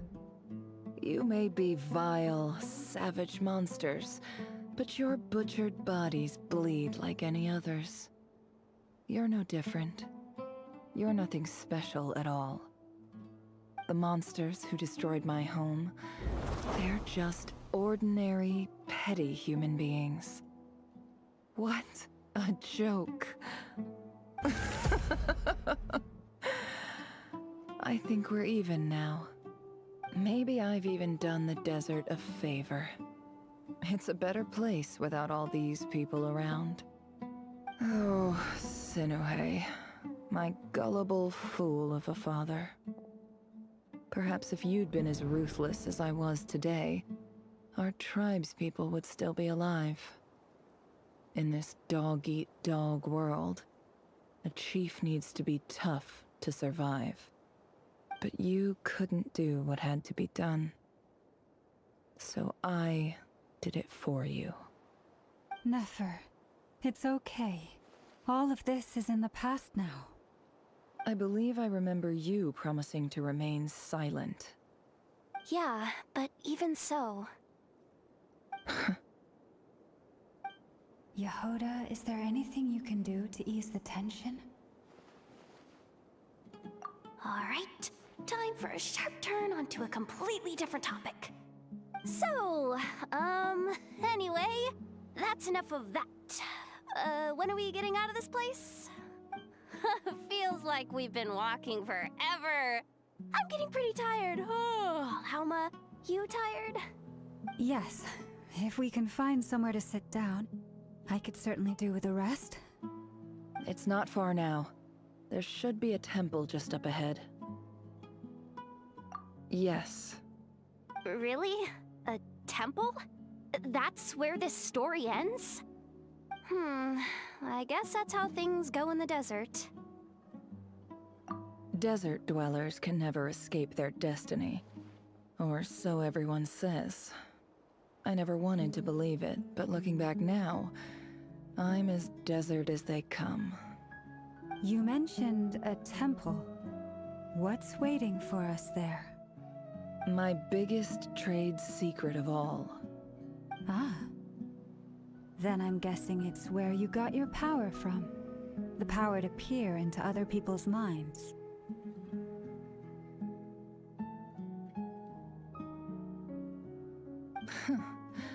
I didn't know you were clued up on any other religions.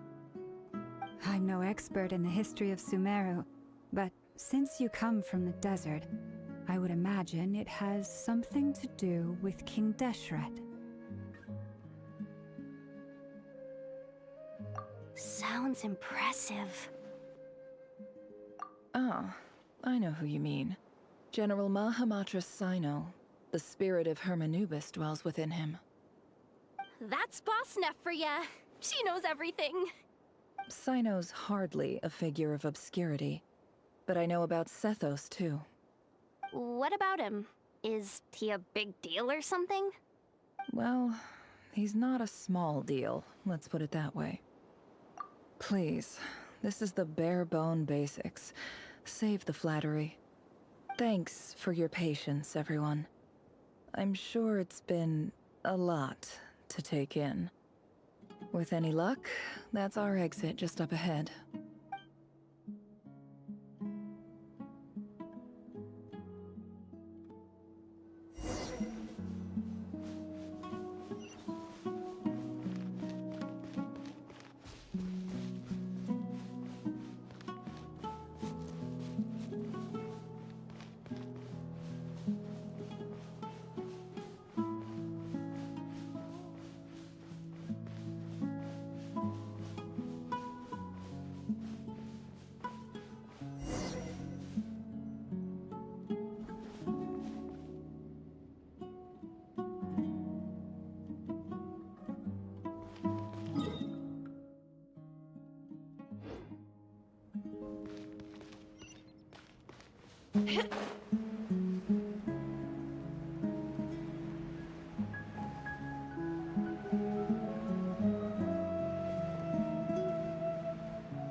I'm totally out of my depth here. I don't have anything to add about any of this stuff. Like, look at that statue, for instance.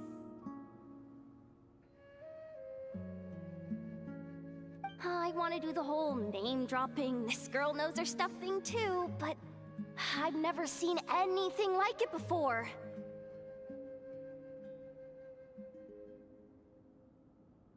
A statue with the head of a bird. That's Thoth, the Ibis King, one of the 7 pillars of King Deshret. The legends say that he, the Crocodile King, and the Goat King were the 3 retainers of King Deshret. Let's take a look.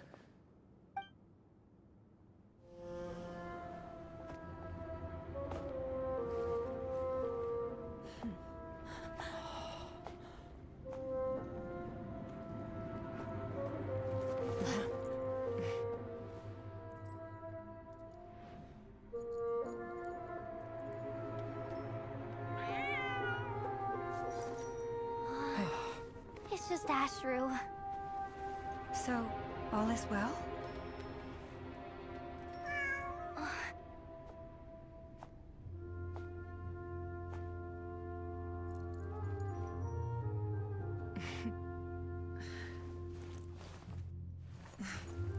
Typically speaking, at this point, the world disintegrates. Then we find ourselves back in the outside world. Besides, these are my memories. There's nothing to fear. You're sure? Of course. It's almost over.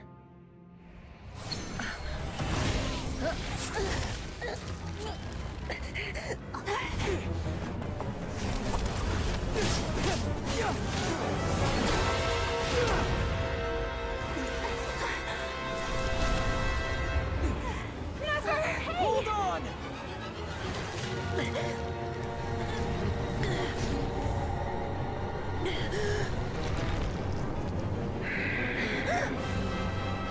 Knowing too much is always a death sentence. Speak for yourself.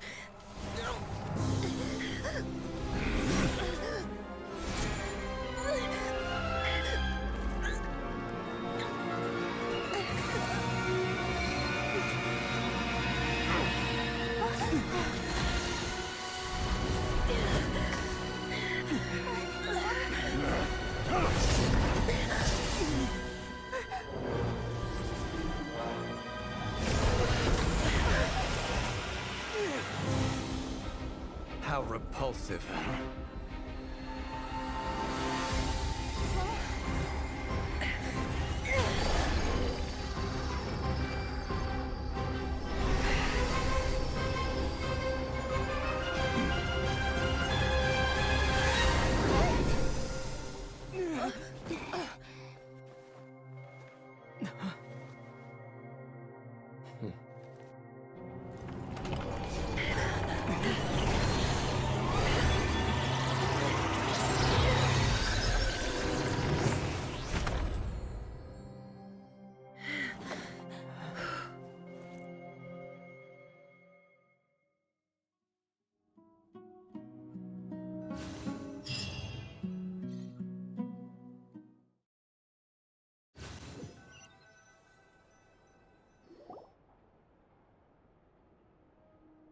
Timed that pretty well, didn't I?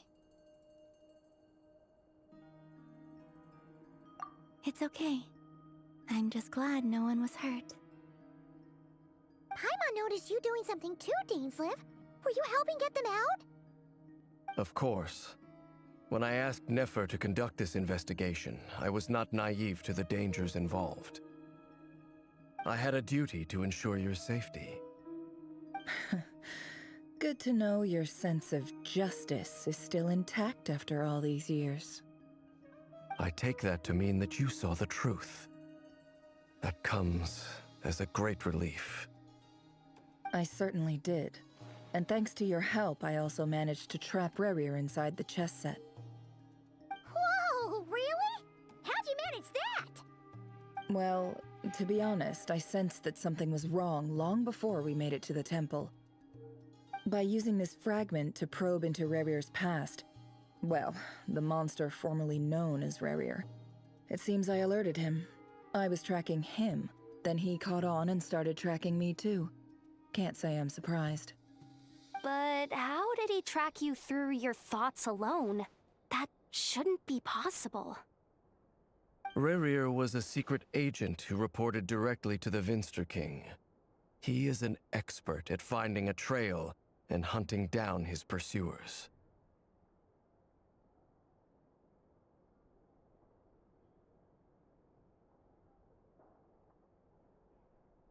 No wonder. He infiltrated the chess set, read my thoughts, and built a new virtual chess set inside of it. That's why we weren't able to leave at first. Speaking of your chess set, it's quite a remarkable item. Would I be right in thinking you have some connection to King Deshret? You overestimate me.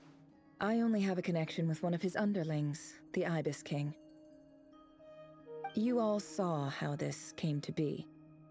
A long time ago, the Iab massacred my tribe, the Shimti, in our home village. A few years later, I enrolled in the academia, where some new information came to light. The Unut and the Iab fought a bitter battle over the rights to a well, all for the sake of a non-existent 50 million mora. The Iab ultimately won that confrontation, but their victory came at the cost of almost every warrior in the tribe. The final blow to the Iab came at the victory feast, when an Unut assassin beheaded their chief right before my eyes. The remaining Iab fled and have been scattered to the winds ever since. Having gotten my revenge, I returned to my hometown, where to my surprise, the nearby temple was still standing. There it was, seemingly immune to the relentless hostility of the desert, while my tribal home lay in ruins. As I stood there gazing at the temple, I noticed a cat just outside. This cat, as it turned out, was home to the spirit of the Ibis King. He led me to a gate deep inside the temple, and there he made a deal with me.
This chess set is my gift from the Ibis King. The chessboard within is made to the same specifications as the one in the mausoleum of King Deshret, and represents his power of piercing analysis. With this chessboard in its container, I gained a certain ability to perceive hidden secrets. Now, you could conclude that the Ibis King simply wanted to give the people of this world the power to seek the truth, but I don't believe that's the full story.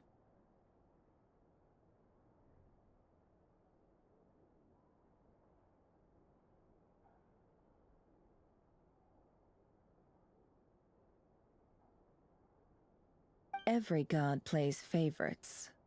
Their hearts are as fickle as any human's, full of secrets, perversions, egotistical tendencies. But precious few gods are willing to admit this. It is the same with all powerful forces, including fate itself. Their gaze falls preferentially upon a select few. As you rightly point out, this is an act of favoritism.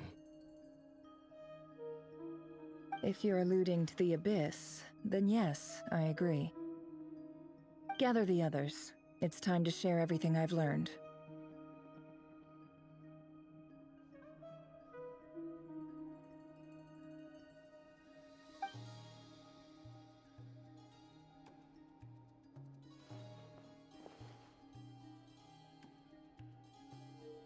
Thank you all for being here.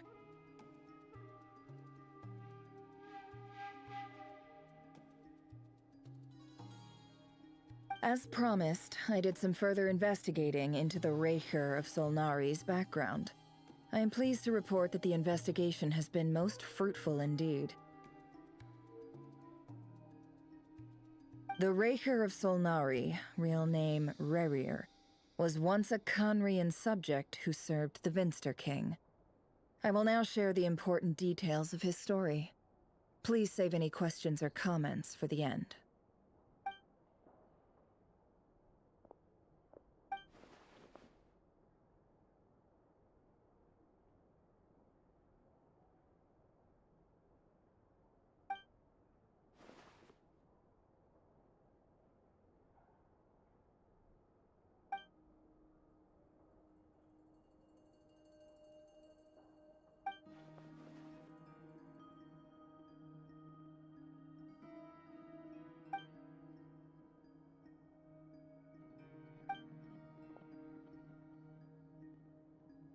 So that's why he's so obsessed with the moon. A tragic tale, to be sure. But it does not excuse his many transgressions. No matter how much Rerir suffered in the past, the fact remains that he is what we know today as the Wild Hunt, wreaking havoc upon innocent lives in Notcry. He becomes more dangerous with each passing day. If left unchecked, it is simply a matter of time before all of Tevat suffers the consequences.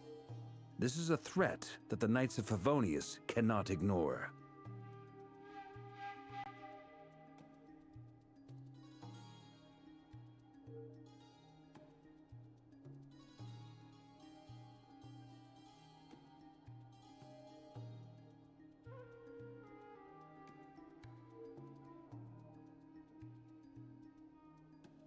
A question for Miss Columbina. Forgive me if this is presumptuous, but have you ever seen the spatial gateway that appeared in Rerir's memory? Never. But I have heard stories of something called the Moon Gate, and this seems to fit the description. Miss Lauma, any thoughts on this? In the lore of the Frost Moon Scions, the moon is believed to hold many secrets. Some sources speak of ancient knowledge, others of a gateway to the unknown. The term Moongate is one I have heard before, but as is the case with all of our legends, there are no records of any first-hand witnesses. We cannot know whether it truly exists. Then back to Miss Columbina. As a moon goddess yourself, do you have some idea of where the Moon Gate leads to?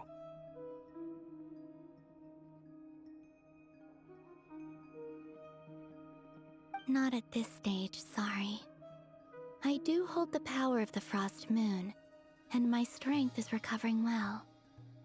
I can sense that the gate would open at my command, but... But there's more to the power of the Frost Moon than that?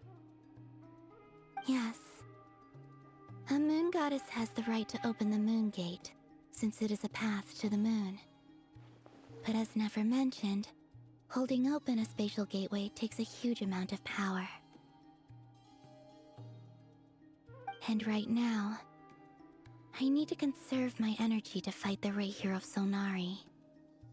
I'm afraid this is one mystery we may have to leave unsolved for now.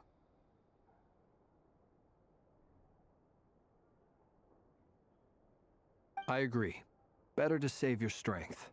But if you'll humor me for a moment, I have a bold conjecture of my own regarding the world beyond the gateway. I highly suspect that neither Tholindis nor Rerir made it through unscathed. The evidence pointing to this is the fact that the Rerir of Solnari exists in the form of countless fragments. With the abyssal power he wields, no ordinary foe can touch him, let alone tear him to shreds.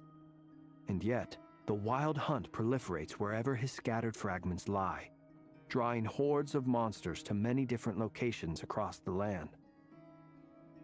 So your theory is that Rerir was physically torn to shreds by some powerful force? Hence, why the Wild Hunt is a distributed phenomenon, rather than a unified one? Makes sense to me. Explains why the Wild Hunt is so pervasive, and why he's been trying to piece himself back together. He was whole to begin with, and he wants to be whole again. Without the power of the Abyss on his side, he almost certainly would have perished the moment he was torn apart. But the Abyss, much like a curse, has kept him alive. I could not agree more. The power of the Abyss is most surely a curse. It is a compelling explanation, and one that accords with my present understanding of Abyss creatures. Whether the life form in question is primitive or advanced, if a curse has extended its lifespan unnaturally, it will continue to survive in spite of everything. This raises some interesting questions. I will run some experiments and see if there is any validity to my suspicions. That being said, regardless of whether my research bears fruit, I would like to thank Miss Nefer for conducting such a thorough investigation. Already, it has greatly enriched my understanding of the entity we face. My pleasure, Mr. Albedo. I too hope that the information I have shared today proves useful as we look to formulate the next stage of our plan. Hey! What is it, Dainsleif? You look really upset! It's just... when I think of the man I once knew as Rerir, I struggle to understand why things had to turn out like this. The two of you used to be friends, didn't you? I don't know if these words will bring any comfort, but my heart goes out to you. Mine too. We can never know all the hows and whys of the way things are. The moon and stars are full of untold secrets and lies, and the skies are host to many more mysteries than these alone. Yet, none of that can begin to compare with the complexity of human life. Those are the first comforting words I've heard in a long time. Thank you, both. Well, I think this is a good place to end today's meeting. I'm sure Nefer needs some time to recover. She's been through an awful lot today. That's very thoughtful of you, Lama. Of course. Sounds good to me. Take some time to rest and digest before we reconvene to nail down a plan.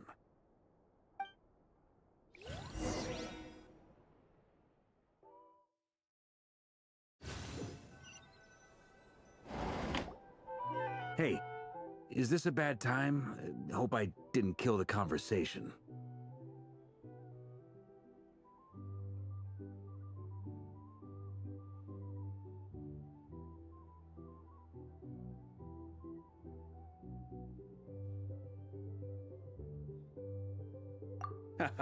No need. Come on, let's talk outside.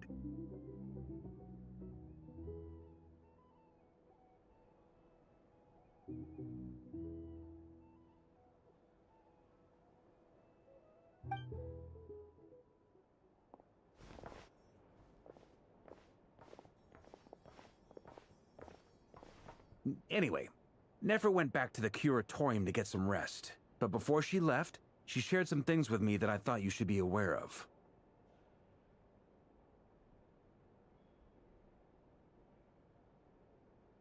Firstly, although she managed to trap the Rerir of Solnari inside her chess set, there's no guarantee that the power of the Ibis King is any match for one of the 5 sinners. Their powers are beyond our comprehension.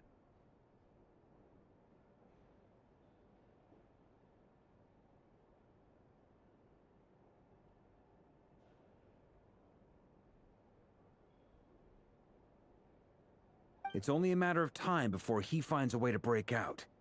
We have to come up with a plan and take care of him before that happens. Honestly, my mom figured that might be the case. So, how long have we got? Well, I asked her that same question. She talked for a long time, but for the most part, it seemed like she was trying to convince me how precious her chess set is. What a long and storied history it has. It felt like some kind of sales pitch, you know? The kind where you end up handing over Mora against your will. 2 days? Holy moly! Can we even recruit enough help in that time? That remains to be seen. Which brings me to the second issue. Dainsleif is obviously conflicted about this whole thing. But given how little time we have, there's no way we can pull this off without his help. You have some history with him, right? Do you think maybe you could talk to him for us? Great. I appreciate it. All right, on to item 3. So, Albedo, Durin, and I put our heads together and came up with a plan. Can't promise it's gonna work yet, but at least it's a start. We figured we'd bounce the idea off you first. We'll explore it further once everyone's recovered. Oh, Paimon's dying to hear this. All right, so here's what we're thinking.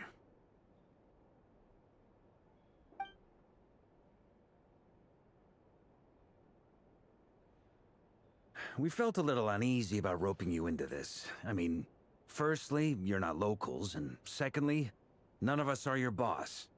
You're well within your rights to refuse if you so choose.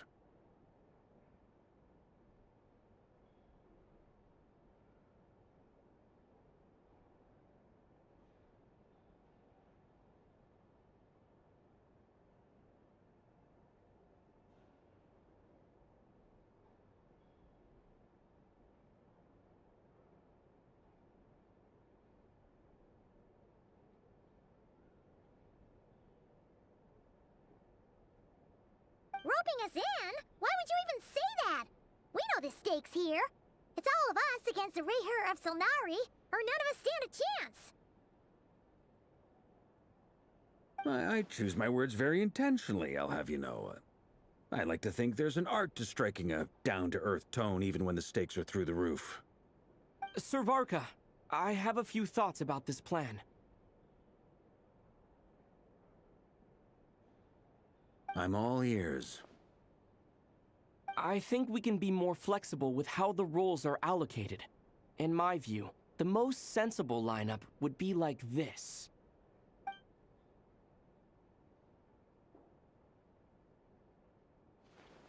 I see your point, yeah. But if that's how we're going to approach this, you'd better make sure you're ready. To be clear, I don't doubt your abilities. Far from it. I just want to make sure. Are you really willing to take all this on? I want to do everything within my power. The Rerir of Solnari is a truly fearsome opponent, and if I do my part, it'll greatly reduce the risk for everyone else involved. Well, that tracks with what I've heard. Jean's mentioned in her letters that you're so diligent it's almost abnormal. As in, most people weigh up the risks and rewards in situations like this. but you seem to just march towards danger without a moment's hesitation. Of course, everyone appreciates a fearless pioneer. But all that aside, I'm the Grand Master of the Knights of Favonius, and you're our honorary knight. I want to make sure your courage doesn't come at the expense of your safety. Thank you, Sir Varka. I should be the one thanking you. It means a lot to have you on board.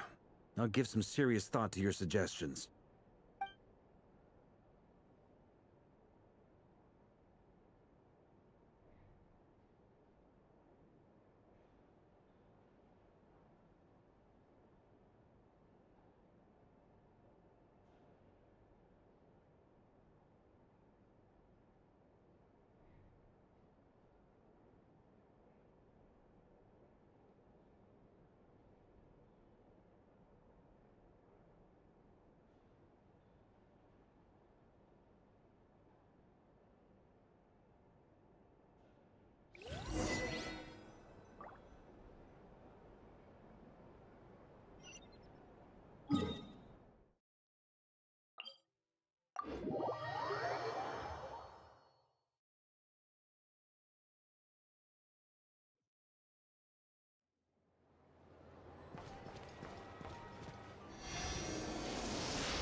Close your eyes. Papa! Light up the blazing sun!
Add Astra. Thank you for Add Astra.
This is a thorough plan, but I do have one last question before we take action. How can we be sure that our enemy won't leave the designated area? Great question. Albedo's been hard at work analyzing Rerir and the Wild Hunt's behavioral patterns. His conclusions are as follows. Firstly, from the earliest known confrontation until now, Rerir has never displayed any ability to manipulate the dimension of space. So it's unlikely he has any power in that domain. Secondly, he seems to have a particularly strong vendetta against our group. If we put him in a fight-or-flight situation, he'll choose to fight every time. Thirdly, finally, and most importantly, he is consumed by hatred, both for the moon and for his enemies. Turns out, we tick both of those boxes. We have a reincarnated moon in our ranks, and a spy who accessed his private memories without permission. He'll be baying for blood, not looking to escape. As someone who's had their fair share of interactions with the Wild Hunt, those all seem like valid observations to me. Understood. Then I will defer to the verdict of the group. Well, everyone, that's the plan in full detail. Albedo and Durin are carrying out their part as we speak. Plan approved. Scheduling. Okay, any firepower you need, I got you covered. Let's light this baby up. The Frost Moon Scions are behind you as well. And the rest of you? No objections? All right, then it's settled. This is the plan we're going with. Next up, an old tradition of mine. Anyone who wants to back out, now's your chance. Wait, we can still back out of this? Everyone says things they regret, right? I don't want anyone feeling trapped because their mouth said yes before their brain had time to think things through. A very people-first approach. I hear that's common practice in the Knights of Favonius. Heh. Who'd you hear it from? D-Luke? Shh. We don't use people's real names at work. This contact will be known only as Owl, please and thank you.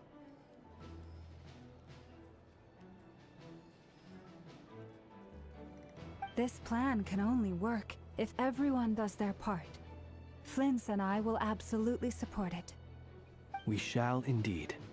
You'll be glad you accepted our help. Also, you are the last person I expected to see here, Miss Dory. It's not often I get called Dory in a work context. My peers usually call me Lord Sangama Bay. So, the longer your name, the higher your net worth. Is that the idea here? In that case, Mr. Flint's here must be worth a fortune. That's right, I know your full name. It's... The walls are thin here. I'd appreciate you keeping that a secret. Okay, fine. Ugh, I'm actually only here as a favor for someone else. Do you have any idea how much it would cost to hire me otherwise? Oh, does this mean someone out there actually has the power to boss Dory around? It most certainly does not. We have a long-standing and mutually beneficial business partnership. She's actually the mom of a friend of yours. Said mom supplied me with a great little trinket, but now that lady's ruined everything. If I don't start building a little goodwill now, my whole business in Nodcry is gonna go down the drain! Okay. So what exactly is so special about this pendant? It's a lucky charm that a great mage made for me. We have a business relationship, and she was worried that something bad might happen to me. So, she wanted me to have something that can store power to protect myself with.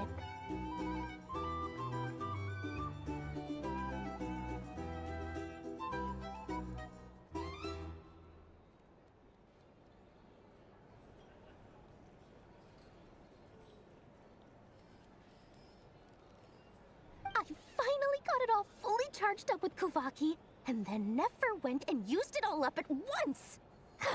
Never lost so big in my life!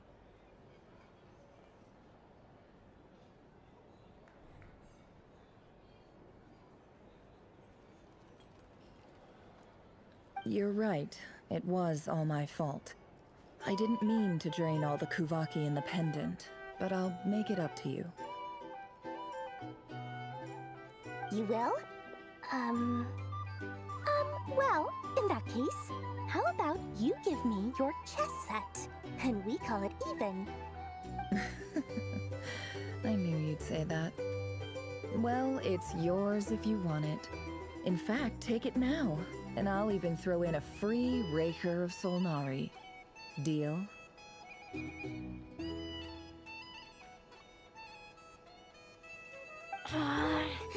You're putting me in a difficult position here. It's a very useful thing to have around, but I have a funny feeling it won't be around much longer. I guess we'll see in a couple of days. Looks like bankruptcy for me. Hey, don't be so pessimistic. See this through and you never know. You might find a new business opportunity on the other side.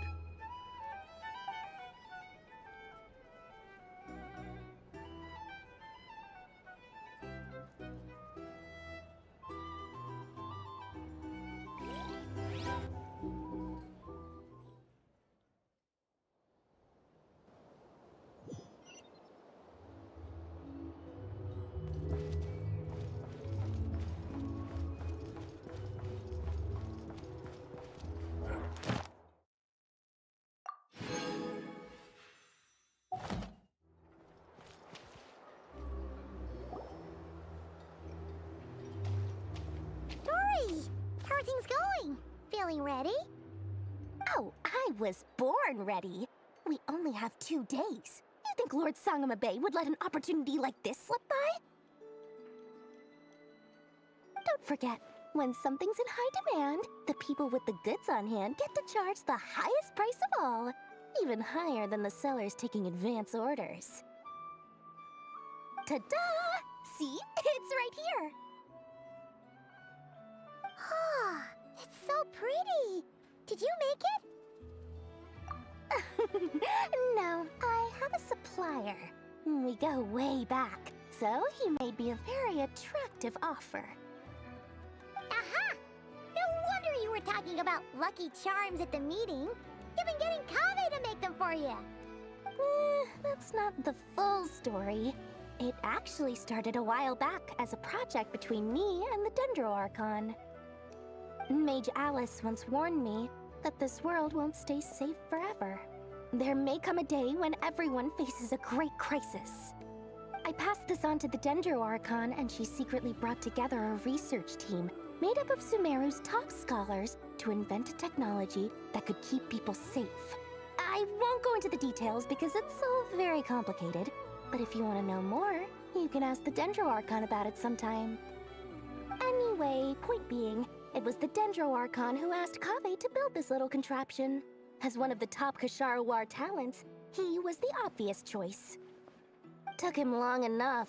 He stressed over it for ages. Must have gone through at least a dozen designs before producing a final product. But that's Kave for you. Marak delivered it to me a couple of days ago, along with a letter from Kave. Could I ask why I'm sending this technology to you? What's your proposed use case? Has it been approved by the relevant authorities? So nosy. My fault for sending him the research permit to begin with. Surely Nahida must have told him you were involved in this project. He was probably just nervous because you're always so secretive about your business. Could be, could be. Anyway, I just replied, let's hope there never has to be a use case, because it would involve grave danger. Fair enough. But it sounds like he was just being cautious.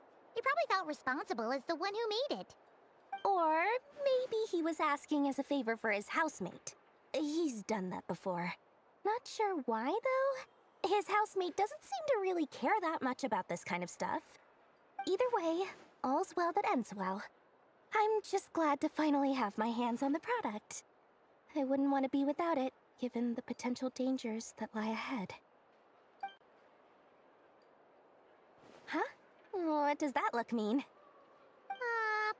Paimon's just super surprised. This must be the first time we've ever seen you actually get serious about something.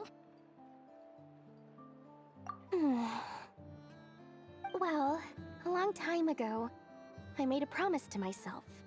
I promised that I was gonna live every day of my life with a big beaming smile. Obviously, Mora plays a big part in that. But...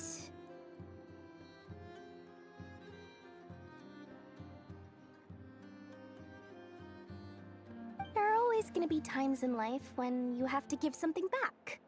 That could mean paying back a debt, returning a favor, or showing some kindness.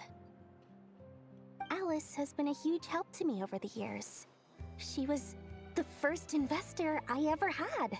And I want my investors to know that Lord Sangama Bay is the best in the business. And more than that, no one knows what the future will bring. Whatever happens, I want to make sure the Dendro Archon and all of Sumeru is prepared to face whatever comes. Oh, that? I was just making sure Nefer and I are square. Don't be thinking it was some sort of benevolent act. I'm no saint, so don't treat me like something I'm not. My priority is doing the business that I want to do, so long as my conscience lets me, but it usually does. That's the Lord Sangama Bay business model.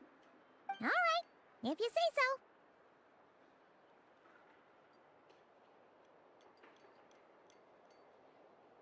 I do say so, and that's the whole point.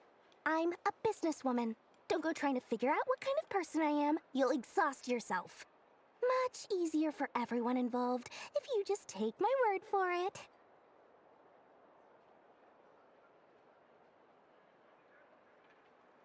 Oh, and could you two help me get this stuff where it needs to be? Thanks so much. You're my favorite assistants.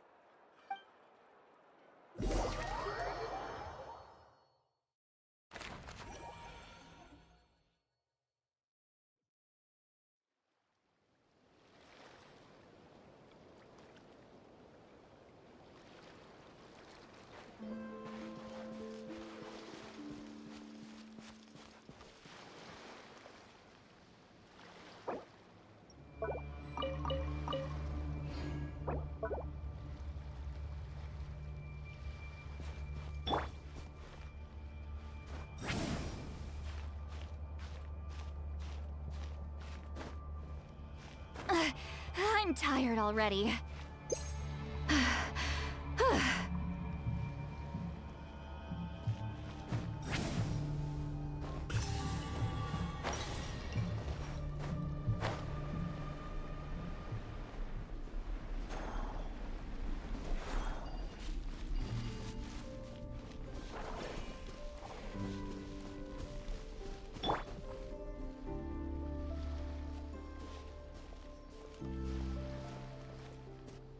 Traveler, Paimon, it's good to see you. Everything going smoothly over here? Sort of. As you're probably aware, Varka, Diren, and I captured some abyssal creatures from the Wild Hunt. Per the plan, we dissected and analyzed some samples of these creatures. The process went very smoothly. The findings, however, come with some troubling implications. What? You can actually dissect the Wild Hunt? That depends on your definition of Wild Hunt and dissection. Harmless, lifeless. These words are accurate descriptions. The Wild Hunt is an interesting phenomenon. In and of itself, it doesn't seem to possess anything akin to a human personality. But taken as a collective, the medium through which the Wild Hunt is summoned does appear to have a soul.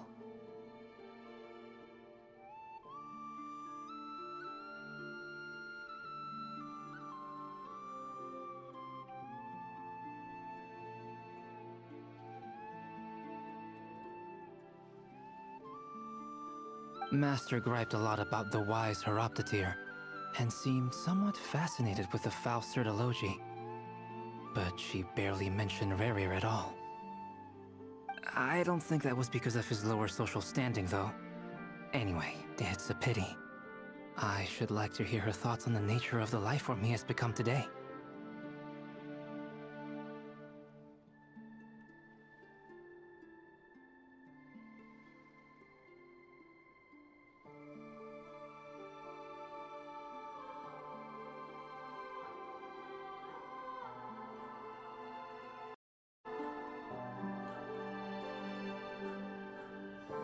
It's a strange mix.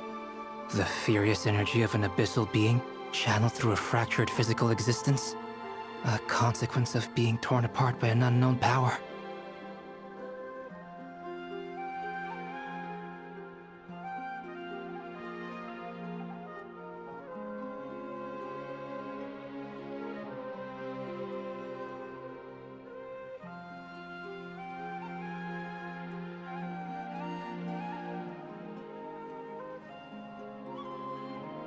Perhaps the only explanation for his survival in this state is that he sacrificed a degree of individuality in exchange for a continued existence. Oh, sorry. Once I get talking about interesting research, I have a tendency to go on indefinitely. Back to our research findings. Essentially, they confirm my hypothesis.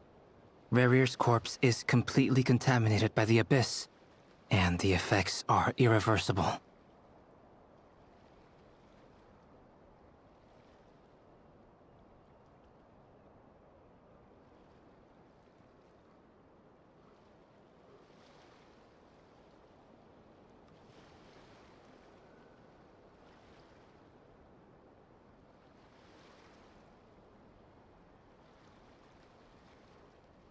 You could think of this as Rerir in mutated form. But in my view, even that would be inaccurate. In reality, his whole being has been consumed by the Abyss. In other words, he is now nothing more than a manifestation of abyssal power. Unfortunately, at present, we have no means of completely eradicating abyssal power. Hence, we cannot fundamentally destroy the Rerir of Solnari either. Oh, that's terrible news! So, that's it? We can't defeat him? Not even if we get the power of the Three Moons? Miss Columbina's situation is a difficult one. She can never achieve wholeness when the world does not accept her presence. It's as if her creator banished her to a place she can never be accepted. It means she spends most of her energy just on her own survival. Given the circumstances, it's only natural to despair. But we must see this plan through to the end. Time to kick off the backup plan. Oh, Paimon almost forgot! This is for you. Dory asked us to bring it. Ah, how wonderful. Well, thank you for making the trip. Durin and I will be heading off shortly. I'm sorry I won't be there to protect you in person this time. Please be careful. All right then. Stay safe.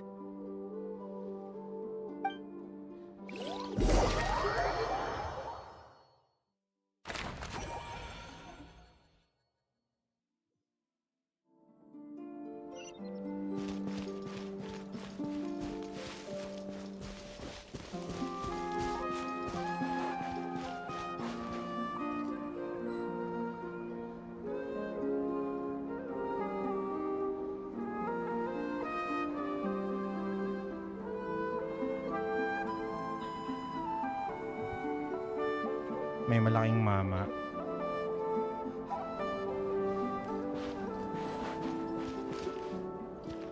May malaking mama, tapos yung malaking ate na may malaking suman.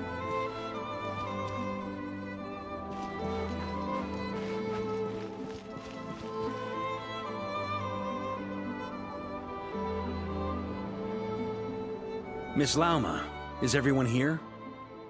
Yes. The fate of my flock is in your hands, Grandmaster Varka. Please keep them safe. My lady, what are you saying? Within the next 24 hours, we will face the biggest crisis the world has ever seen. This is not a burden that we deserve to bear, but I believe that we reap what we sow in this life. So I intend to act. I must do what I think is right.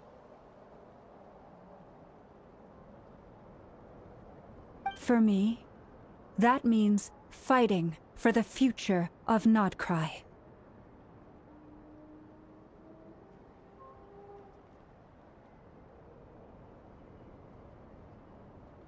This gentleman is the Grand Master of the Knights of Favonius, Varka, Knight of Boreas. In my absence, please follow his lead. Hey, everyone. Guess I should introduce myself. Well, to start with, I know my way around a battlefield.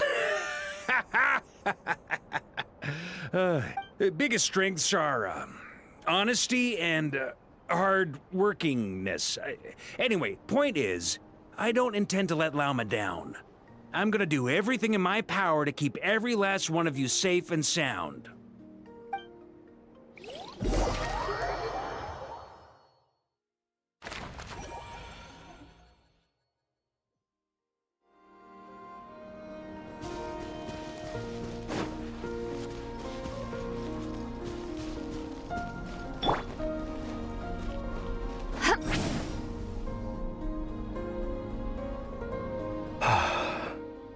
Something on your mind?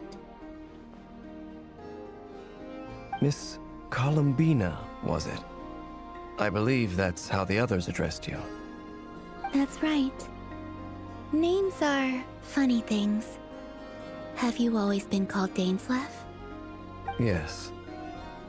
I take it your own name has a more complicated history. I have a different relationship with names than other people. To be honest, I'm not even sure that Columbina is my name. At least, not in the same way that Dainsleif is yours. But it's what everyone calls me, and I go along with it. A lot of my life has been that way. I get so used to things that I forget to question why they are so. I never used to think much about where names come from, or what they mean to people. Maybe something's wrong with me. You're different from other people. I sensed it the first time we met. You're more perceptive than most. I'm sure your long life and rich range of experience explains that. Do you ever find yourself missing Conria, Mr. Dainsleif? Difficult to answer. I have dreamed of the past many, many times. Sometimes I'm fighting tooth and nail. Other times I'm lying on the ground, defeated. I don't recall any happy moments from that time. It has been too long. Is that because hatred survives longer than love and affection? That would not be for me to say. I make no excuses for the grudges I bear. But whatever the reason, I remember little that was beautiful or sentimental. Thank you for your help with the Rerir situation. Without your efforts, I never could have learned the hidden truth of his story. You're welcome. I know he's your friend. Friend?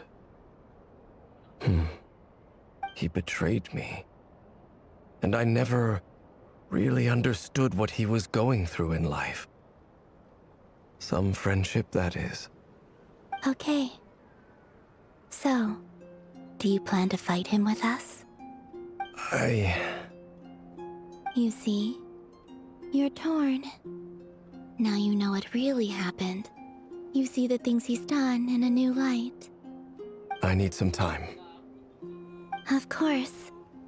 I completely understand. Anyone else in your position would feel conflicted too. Actually, I went through something similar myself recently. Something happened that changed my perspective on a situation. A situation I took for granted at the time, but now I feel very grateful for it. You mean the Harbingers who still support you, even though you've left the Fatui? Yes. I always thought they were only helping me because Harbingers are forced to work together. But then I abandoned them. A warrant was even put out for my arrest. And even now, they still support me. Which means I was wrong about them all along. Clearly, they view you as a friend. I feel a little guilty now. I regret not seeing her help for what it was, and not treasuring it. I see the guilt that you're feeling now, because I feel it too. Hopefully, talking about it will do us both some good. Have you noticed that the Traveler and Paimon are over there? I think they've been listening. Huh.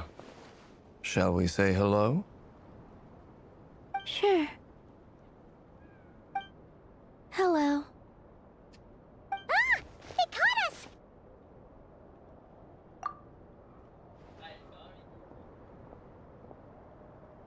I apologize for making you worry.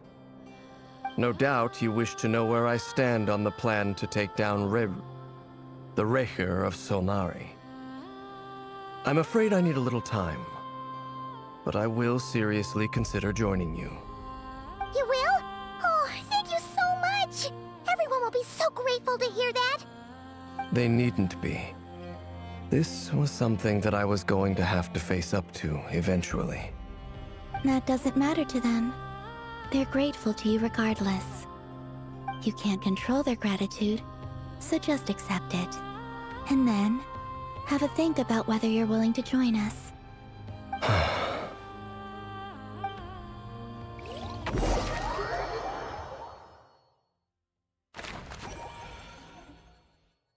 They're cute here. It's nearly showtime! Let's go rendezvous with the others. You know the place.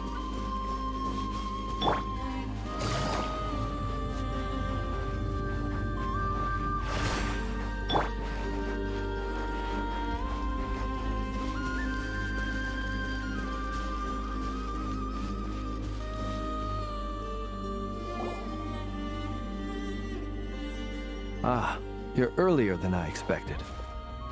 Hey, Flins! Been waiting here long? Not too long. I came a little early so I'd have some time to think. Are you nervous about the battle? Quite the opposite. I'm reminiscing on my past battles. When I was awakened by the Radniki, I had not touched a weapon in many years. I felt like the battlefield was not where I belonged. But after waging war against the Wild Hunt for so long, I came to realize something. A life of absolute peace is simply not a possibility for me. My restless flame indicates that somewhere inside of me, there is a deep yearning to root out the evil in this world. Oh, that doesn't sound like such a bad thing. Well, in the past, when I was a Fae whose primary concern was hibernation, it was hardly ideal. But it certainly serves me well here in the present. And I am delighted to be able to join forces with you in this endeavor. Looks like I'm not the first to arrive. Ah, Miss Lauma. Did you sleep okay last night? I struggled to settle down at first, because of the nerves. But don't worry. I got enough sleep in the end. I'll be just fine. Please, I'm just doing my part. Never! Over here! Aino asked me to relay a message. She said Anefa will be on high alert and keep a close watch over all secondary districts where defense is required, providing support as necessary. Meanwhile, Aino herself will provide range support to us directly, using her latest invention. Excellent. My thanks to all involved. The chest set's looking a little unstable. It won't hold him much longer. We should be prepared to engage at a moment's notice. No sense sitting around waiting. Let's make the first move while we still have the option. I agree. Paimon, find a safe hiding place. Got it! Be careful, Traveler! I will.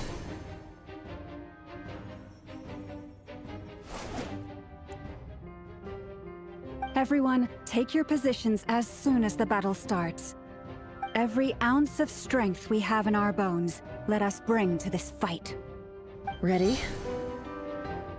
Let's go. I've seen all your futile ploys before.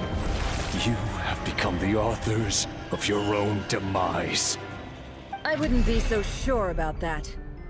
You are merely a moment of sport before I tear down the moon.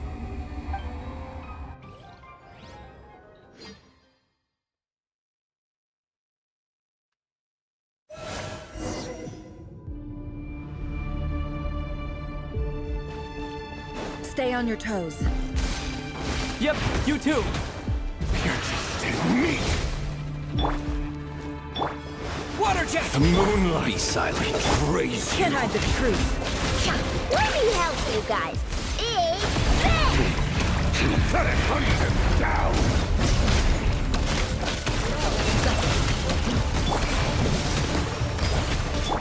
Can't hide the truth. Observe. Close your eyes. Night falls. Hunt him down. The moonlight. Pathetic. For the everlasting forest. Forest, it all adds up. The deception ends here.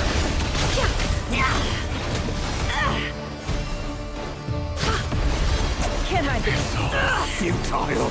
Time to go clean. Hunt him down. It all falls into place.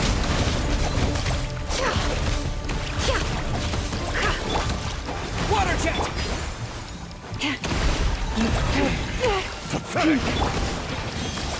Be silent. Close your eyes. Night. It all adds up.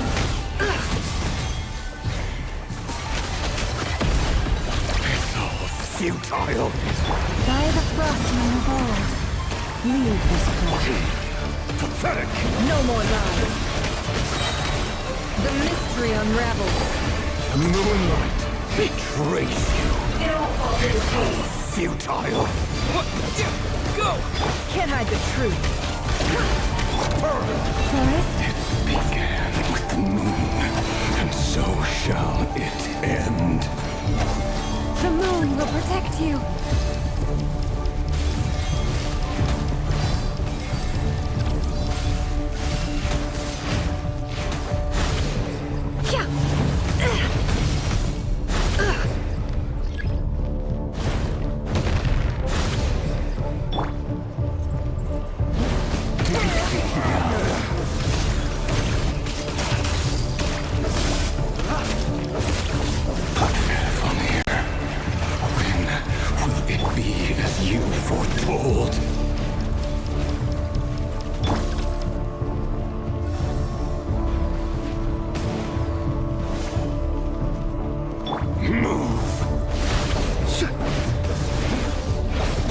Steady now. Is not welcome here.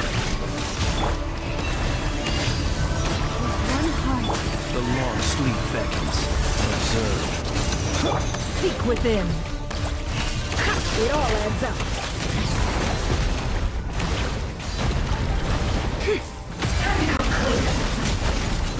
Can't hide the truth. The moonlight betrays you. Water jet! It all adds up. Pathetic. Forest, protect. Close your eyes. Do you fear the dark? Be silent. For the everlasting forest. The deception ends here. The moonlight betrays you. No more lies. Hunt him down. Wipe out! Can't hide the truth. Futile. Close your eyes. The It moonlight. all adds up. Absurd. How unfortunate. Move. with one heart we pray. Observe. Be silent. Seek within. It's all futile. Can't hide the truth. It all falls into place. Leave. Stay your hand. The moonlight betrays you. It all adds up. Beware the creatures of the night. Close your eyes. Pathetic. A grave tread for the everlasting forest. Can't hide the truth. Futile. The deception ends here. The moonlight betrays you. Your little game of heroics is over. Who wants to go first?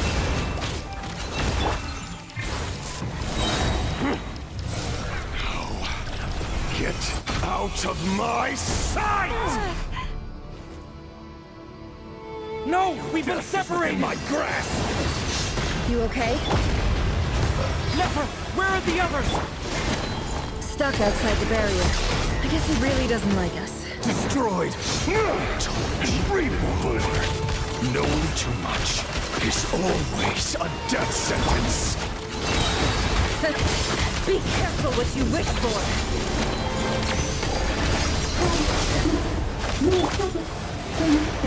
Lama! Can you hear me? Hold on, silence! The voices are gone. But at least I know they're still there. I need to focus. Stick to the plan. Remember my most important task. Just keep stalling him. If I can stall him for long enough, the moment will come.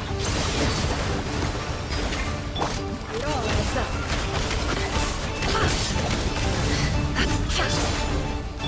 power will it take? Can't hide the truth. Seek within. It all adds up.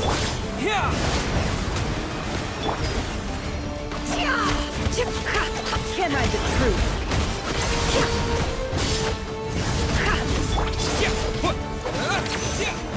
Go! No more lies.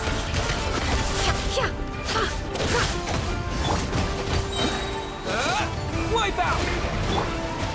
It all adds up. The deception ends here.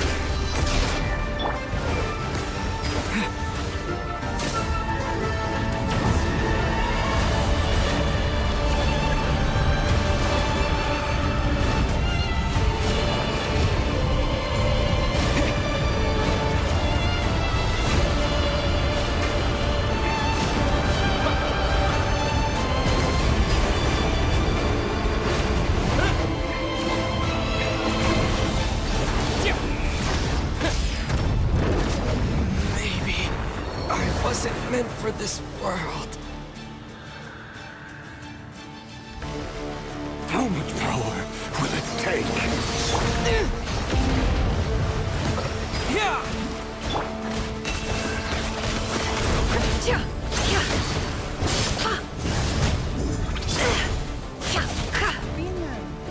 The mystery unravels. Can't hide the truth. No more lies. Go! Bombs away! It all adds up. The deception ends here. Water jet! No more lies. Destroyed! And reborn! Go! The mystery unravels. Wipe out! Let's see what you're made of. Water jet! It all adds up. Time to come clean.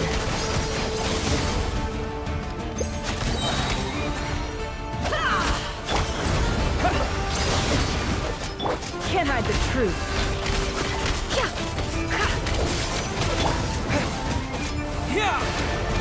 No more lies. The deception ends here.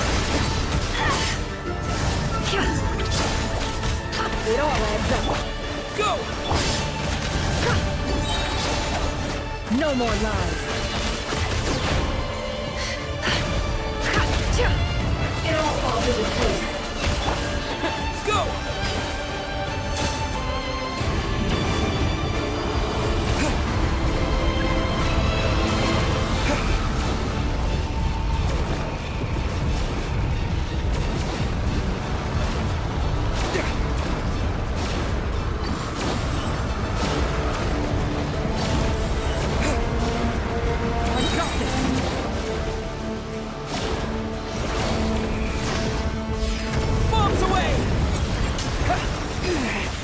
The shield's broken.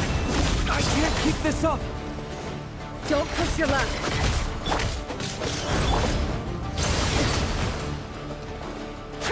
Can't hide the truth. It all falls into place. It all adds up.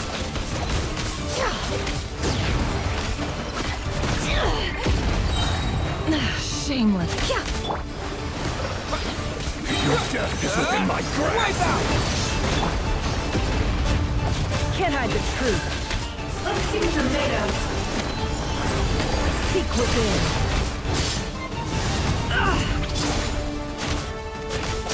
No more lies. Go! Can't hide the truth. Bombs away! No more lies. The deception ends here.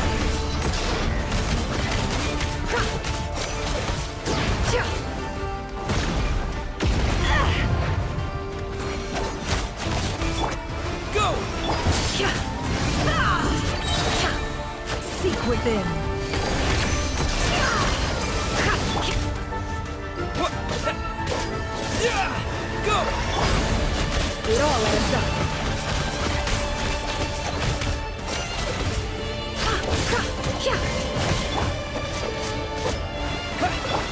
more lies. It all falls into place. Wipe out! Can't hide the truth. The deception ends here.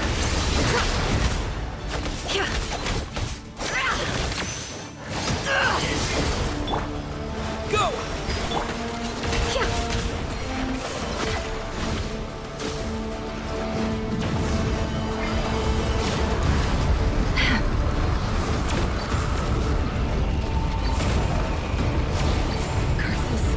There's no other way.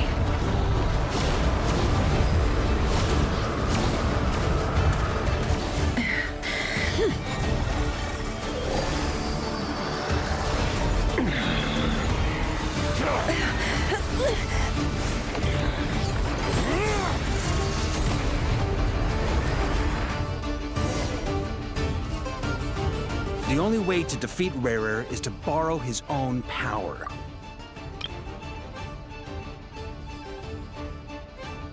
That means Columbina will have to disappear while you two bear the brunt of his attacks. You have to hold on. Find a way to keep him focused on killing the two of you.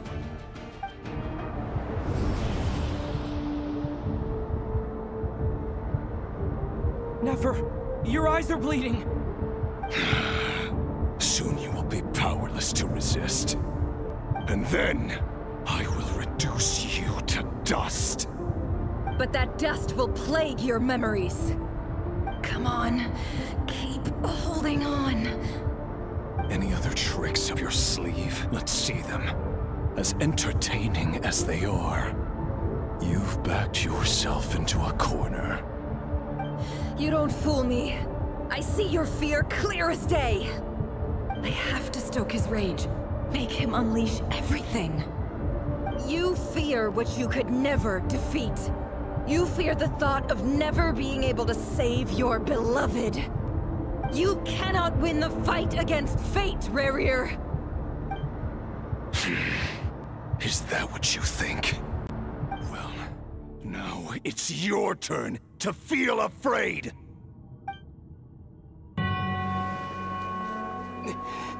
You fear the sound of your own name? Is it us you hate? Or is it what you've become? Let's see what becomes of you!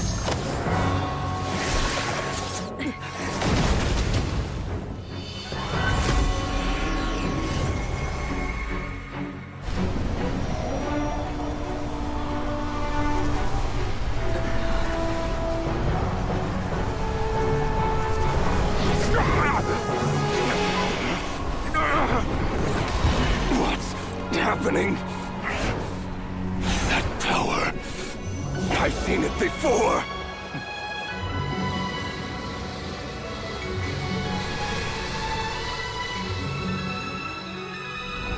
His power is on another level. We'll need to use an alchemical array to convert his power into a usable form.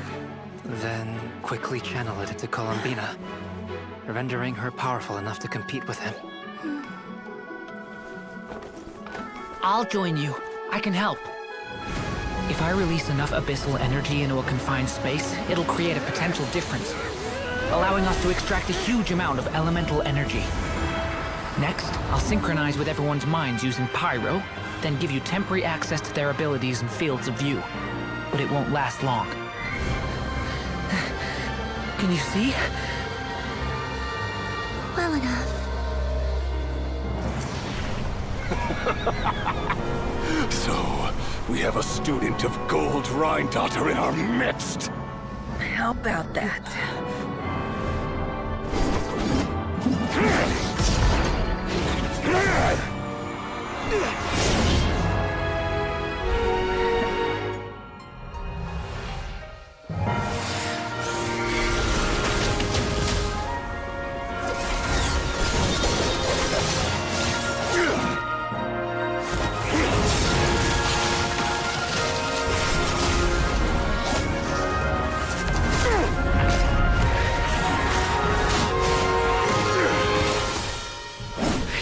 My own power against me?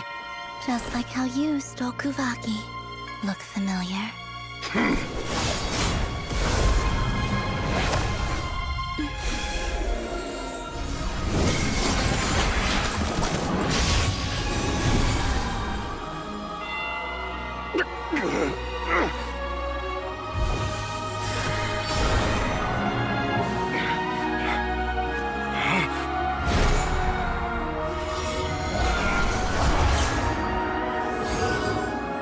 Don't you realize? You don't have the power to hold that gate open! I don't, but someone else does.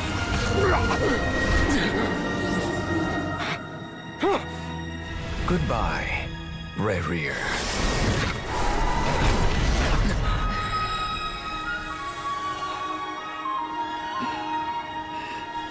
We won.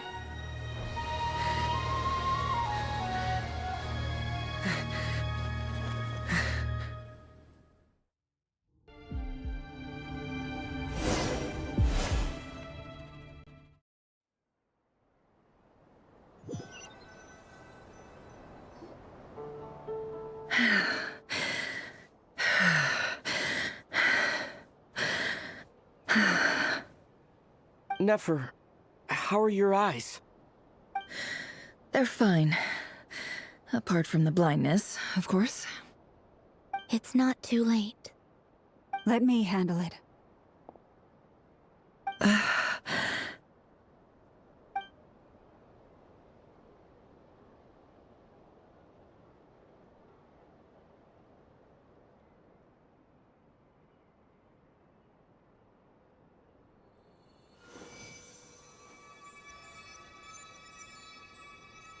Miss Nefer, it's not like you to lose your composure.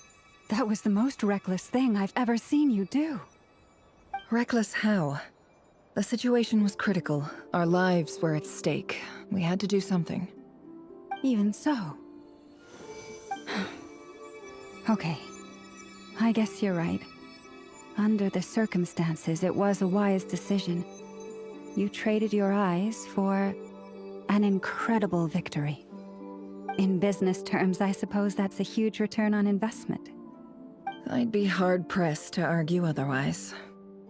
Still, I don't like this outcome, and I don't want you to lose your sight for good. People suffer when they make sacrifices they shouldn't have to make, whether that means faith, strength, or in this case, your ability to even see. I had hoped you could win without sacrificing so much as a single hair on your head. Thank you. Really. All done. Don't try and open your eyes just yet. We'll see how you're doing in a couple of days. Until then, please follow your recovery plan to the letter. I'll send full details through Yehoda. For now, just get yourself home, relax, and rest. My dear friends, we have fought bravely and achieved a spectacular victory. A dark cloud has been lifted from the skies of Nodcry.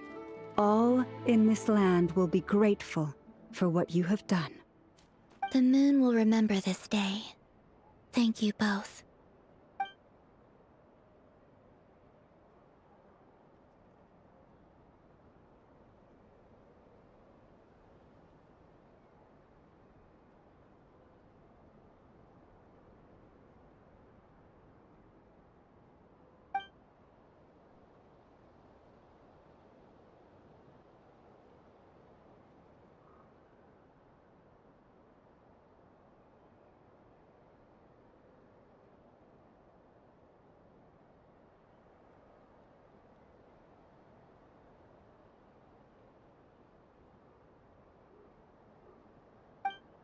There's something I want to let you know.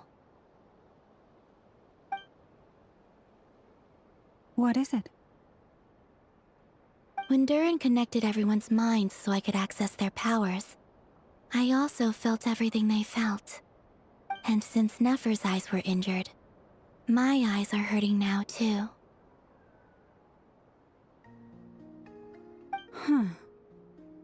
Hold on. Let me try. I only feel the pain. There's no actual damage. I just thought I should tell you. You're right. There's no damage. That's a relief. But I must say, I'm surprised to hear the Kutar share something like this with me. In the past, you never used to open up about yourself. Things are a little different now from how they were. I'm learning to share how I truly feel with my friends. Friends? You have no idea how glad I am to hear that.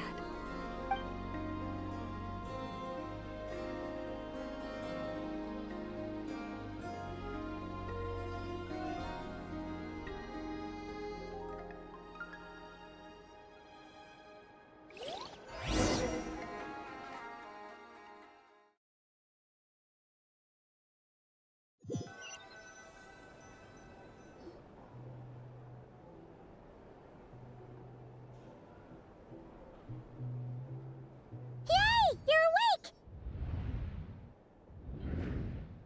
How are you feeling? Any aches and pains? Did you sleep well? I'm doing all right, Paimon.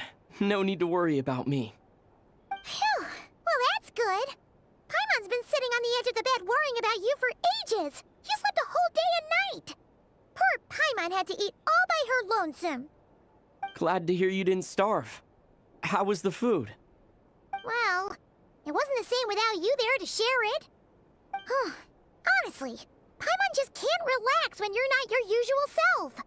She couldn't enjoy the food and settle down to sleep. Well, I'm back to normal now. Oh yeah, and Albedo swung by earlier. He said to tell you to head to the tavern when you woke up. Varker and the others are organizing a victory feast and they want to celebrate with you. He also dropped off some medical supplies, but you seem fit as a fiddle, so guess you won't be needing those. If you're feeling up to it, let's head over now. Wouldn't want to keep them waiting.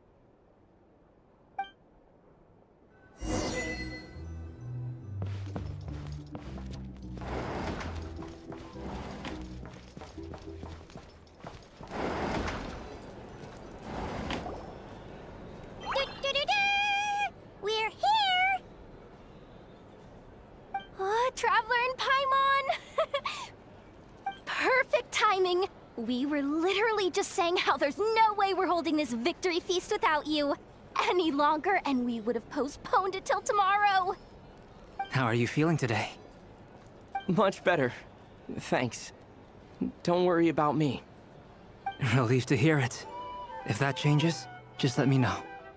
Happy to check you over at any time. Yep, we're here for you.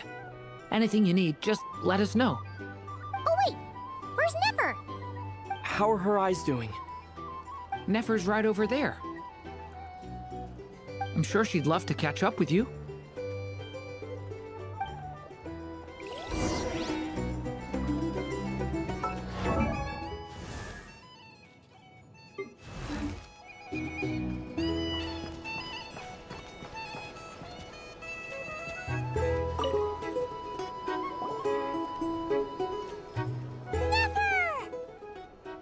Traveler, Paimon, are you recovering well? Turns out that moon chanter has some real talent after all. My eyes were mostly recovered after just a couple days rest. I can actually open them again now. Yeah, but you gotta be careful. Lauma says not to strain your eyes while they're still healing. Yes, thank you. I'm well aware. Yehoda, could I borrow you for a moment? I could do with an extra pair of hands. Oh, sure. Coming. Did you hear that? I gotta go help Lauma for a second. You guys chat among yourselves. I'll grab us some drinks on the way back. Paimon, you still like 'em sweet? You bet. Make it extra sweet, because Paimon's earned it. Sure thing.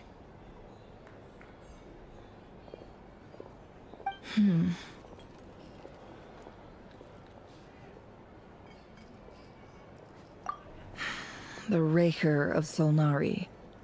Kind of a snake, don't you think? No, definitely a snake. A poisonous one who spewed his venomous hatred everywhere. Anyone who seeks revenge out of hatred for other people has become a snake. That's something my dad used to say. Perhaps. I'm sure it sounds like a very wise and open-hearted perspective to your ears. But me? I think hatred is a perfectly justifiable emotion. What else is left when everything you depended on in life gets stripped away? Something's gotta fuel that drive to keep on living.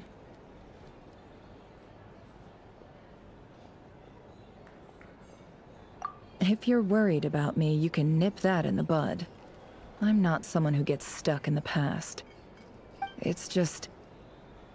I suddenly feel like I was wrong to call my father a liar. He was just a fool. That's why the Academia turned their back on him, and why the other tribes ganged up on him. Oh, Father. How much better things could have been if you were a skilled liar. Look at the Ibis King. Thoth is a fiendishly cunning liar. And yet, strangely, he feels more like a father to me than my real dad ever was. He's never brought it up, but I'd bet he feels the same way. Why else would he give me the power to perceive the truth, while at the same time training me in the art of deception? Well, King Deshret banished him to Aru, which is essentially a prison, and posed 3 questions to him. He promised that he'd have his freedom if he could find the answers. His response was to take on a physical form and approach me, hoping that I could become his envoy and search for one of the answers on his behalf. Did he really think I'd fall for that?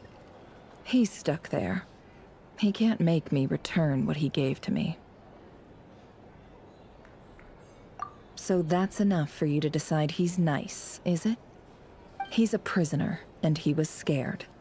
So he decided to perform some good deeds to win people's approval. He lives in fear because he's a deceiver. How is Rerir any different? You can't work as a spy your whole life and expect a happy ending. It's preposterous. Yet I can't say I don't understand it. Liars live in the darkness of their own making, but it's still human nature to want to go on living. They say that a liar's soul is the most worthless thing in the world. What do you think?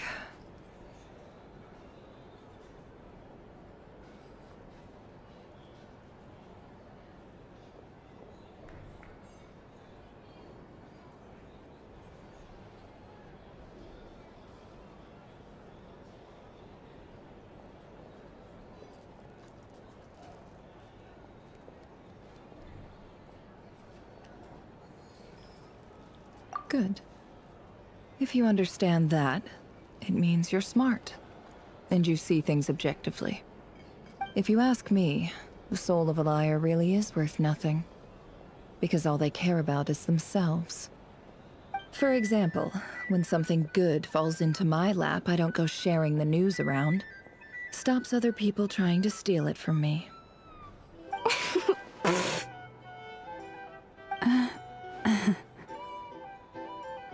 So be it. They have sharp ears. I can't keep anything from them. Oh, is that what it looks like? Well, you all know my past now, and I can't simply eliminate everyone who knows too much. So I guess I just have to put up with you, for the foreseeable future at least. When you find yourself in a situation you can't control, the safest play is to keep calm and start monitoring everyone involved like a hawk. In the intelligence world, you need to have a sense of perspective and play your hand accordingly. If you understand what's at stake, please ensure my secret is safe with you. I trust you'll respect my wishes as a friend. But don't forget, I will also be watching you like a hawk. Very good. Oh wait! Now that the panic's over and we've all calmed down, Paimon suddenly remembered something. After all that build-up, our mystery ally never showed up even once!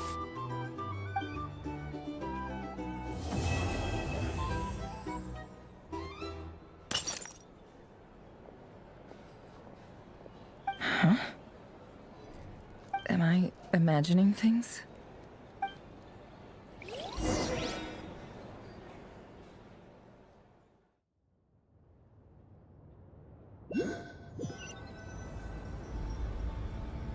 So, that close colleague who stayed behind with you?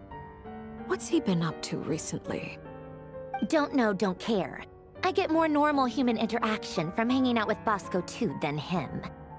Although, now you mention it, he hasn't bothered me in a while. I wonder if... If he's disappeared without a trace, it's the biggest gift he ever gave to the world. But I somehow doubt that's what's going on. He won't lie low forever. So we'd better stay on guard.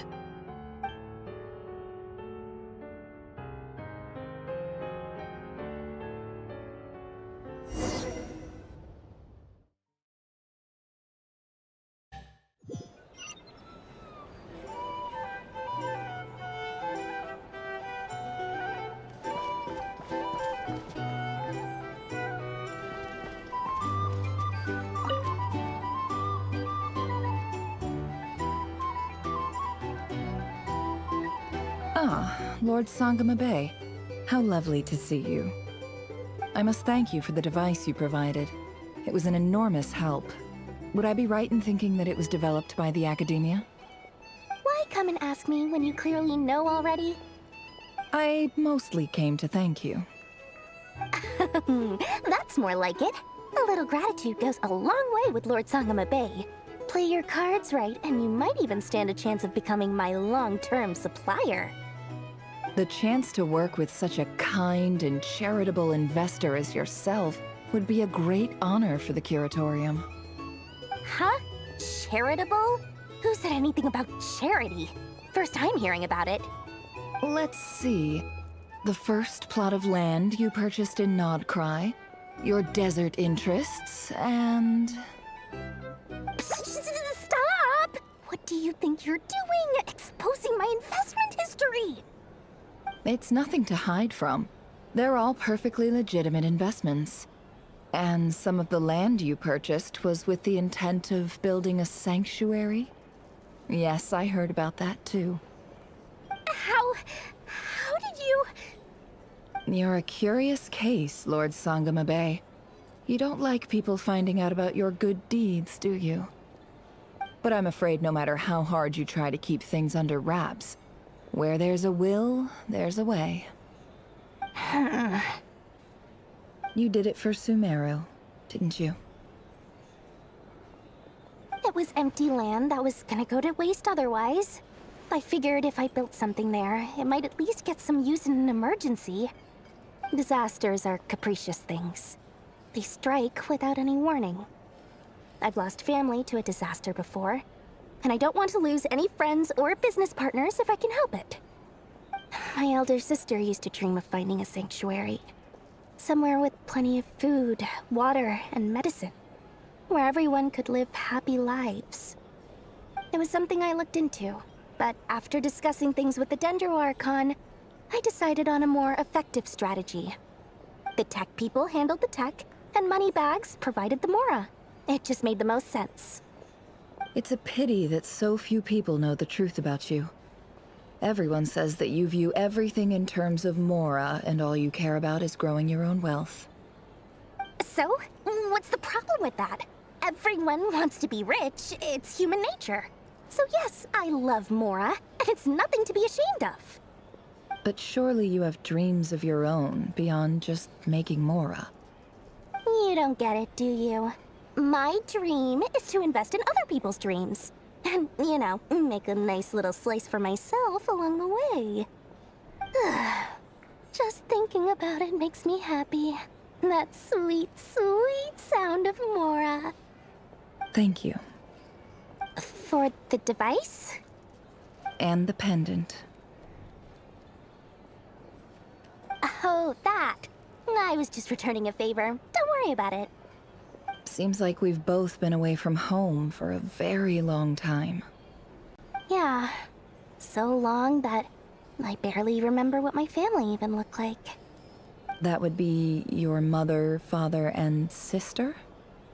Yeah, though it's been years since my sister passed away. It's not like I want to forget them, obviously, but memory can be even more ruthless than the most calculating business person. Beyond a certain point, if something isn't helping you, it just gets rid of it. My sister can't help me now. Slowly but surely, her face is fading from my mind's eye. It's become a vague impression. Not everything will fade. When loved ones pass away, the beautiful memories are the ones that last the longest. Yeah, that's true. If you ask me, that's the one silver lining in all of it. Well, that, plus, I'm sure that life is much better now than it was back then. Oh, absolutely. I have tons of Mora, a big beautiful house, business is booming, and I'm as happy as can be. You've got a lot going for you too. Boss of the Curatorium of Secrets? I'm sure there's plenty of Mora to be made in that line of work. I appreciate the vote of confidence.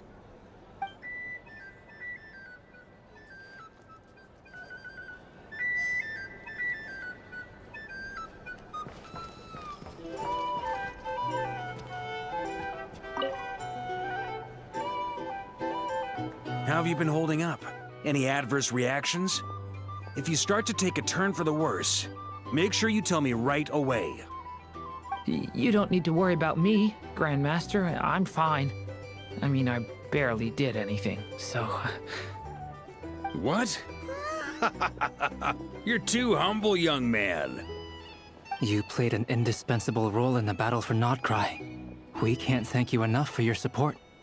Sometimes, when people praise you, it's because you deserve it. The best thing is to accept it calmly and with grace. It's important to learn how to respond to words of admiration. Let's do a quick demonstration. Albedo, that was an incredible feat of alchemy. The pressure was on, but you worked flawlessly at lightning speed to get the job done. Thank you. I can't take all the credit, though. Durin played a big part in forming the alchemical array.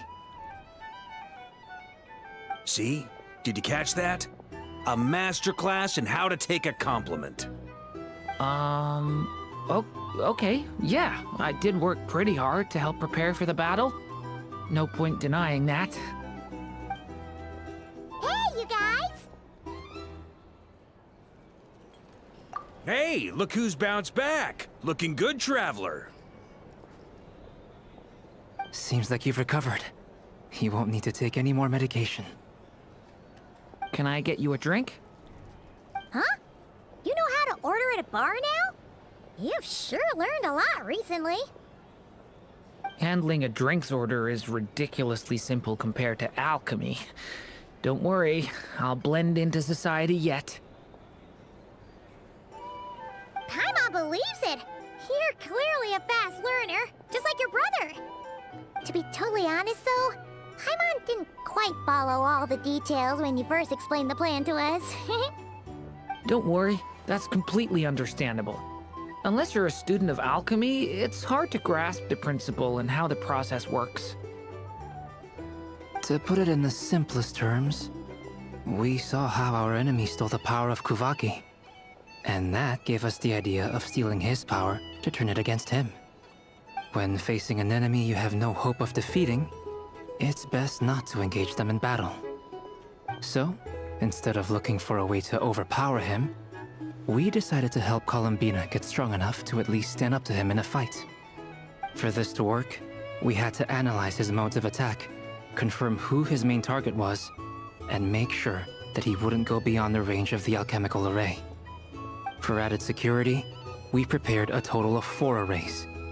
But to mitigate the impact of the battle, we identified one location in particular as the ideal spot, which is where the confrontation took place. The alchemical array absorbed his abyssal power. Then Durin processed it to render it usable by Columbina. That power enabled her to do what would otherwise have been nigh on impossible. What surprised me was that Dainsleif actually agreed to join us. Given his history with Rerir, he had every right to sit this one out. But we're extremely grateful for the decision he made. It must have been a painful choice to make. But I'm sure that making a decision was far better for him than staying in limbo. Absolutely. He was torn between two paths, but in the end, he made his choice and stuck to it resolutely. He doesn't strike me as the sort of person who'd stay trapped in limbo for long. Anyway, however you cut it, everyone gave a stellar performance. And now, it's time to kick back and celebrate.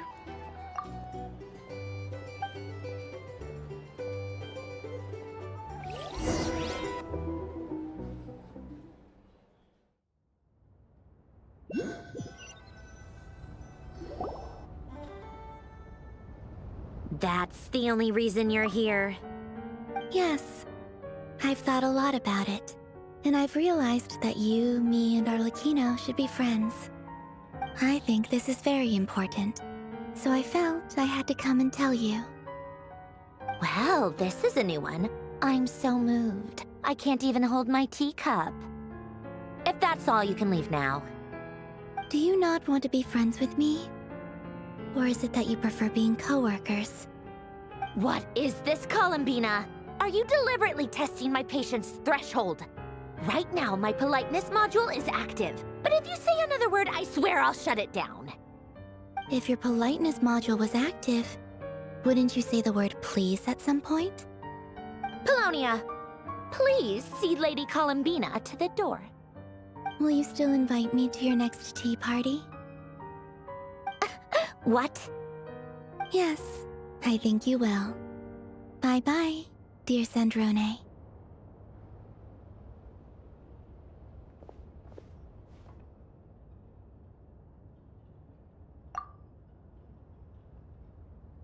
Last time, the Wild Hunt escorted you out. Would you rather I handled it myself this time? We just wanted to, see how you were doing now that it's all over. Why? Out of concern for my safety? I hope you didn't seriously think that the Rerir of Solnari would be able to lay so much as a finger upon me, given how prepared I was. Mostly because you kinda helped us out, so we just wanted to check you were okay. Looks like all your robots are fixed, huh? Oh, don't you worry about that. Tea time is already a write-off. The visitor before you managed to kill my appetite. If you're in the mood for tea, go ahead and help yourself. Otherwise, it's going to waste. My coasters are still missing in action, though. Use this notebook instead. Whoa! Pretty hefty notebook. Look at all those calculations. You can ignore those. They're just dumb scribblings. I doodle and write in my free time. Sometimes I remember the distant, dreamlike past. Sometimes I imagine the far-flung future. And other times, I grit my teeth and note down all the crazy nonsense going on in the present. Some people do the crosswords in the newspaper. This is my equivalent of that. Trying to predict the future is like daydreaming. And writing about the present just makes me furious. The past is my favorite. If nothing else, it's already set in stone, so I don't have to rack my brains trying to figure it all out. Huh. Although, having said that, the only vaguely interesting memory in my past is probably that guy they call Lord Artificer. I should have cleared the Fontaine world quests. Really? Who else? Pretty much all the mecha and Fontaine are his personal handiwork. Wait, are you saying you know him? Like, personally? As a friend? I mean, I guess we were friendly enough. Yep. In fact, I'm probably the only normal person left who knew him at all. We used to chat occasionally back when he was still around. Before he passed away, he asked me to destroy all his manuscripts. I honored his request, but I did read through everything first before destroying them. I mean, I couldn't let the genius of Lord Artificer Alain Guillotin disappear like that. Would have been such a waste. So, that's where the formulas in your notebook are from? I just told you. Those are my equivalent of crossword puzzles. They're just dumb formulas that I solve for fun when I'm bored. Alain's work was like epic poetry. The formulas in my notebook are just silly little riddles in comparison. Not that there's anything bad about them. I mean, at least, solving those riddles isn't going to hurt anyone. Except me, 'cause I lose a few brain cells in the process. Anyway, while we're on the topic, I might as well tell you about what happened to him and his friends. Alain Guillotin had two close buddies, René and Jacob. They spent their childhood years together in the Narzissenkreuz Institute. They were all quite competitive, so there was some rivalry between them, but it was a friendly rivalry. But beneath the friendship and the rivalry ran something deeper, a sense of nostalgia for the past. Unfortunately, childhood would end, the prophecy would come true, the apocalypse would arrive, and the future would never be. A mad dream that would normally only capture the minds of lunatics began to take root in their hearts. A dream of saving the world. And if René and Alain had been people of lesser wits, that dream would probably have ended up as something for them to joke about in their older years. But alas, they were some of the sharpest minds around. They nurtured that dream with the full power of their intellect, and it grew into something that ate away at their souls. The first of them to fall under its spell was René. Against Alain's wishes, he persisted in experimenting on a mutual friend of theirs to try and save their life. Alain did not approve and parted ways with René. It's complicated.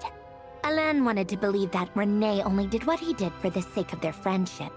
But when he told me about what happened, I could tell he still had some suspicions about René's motives.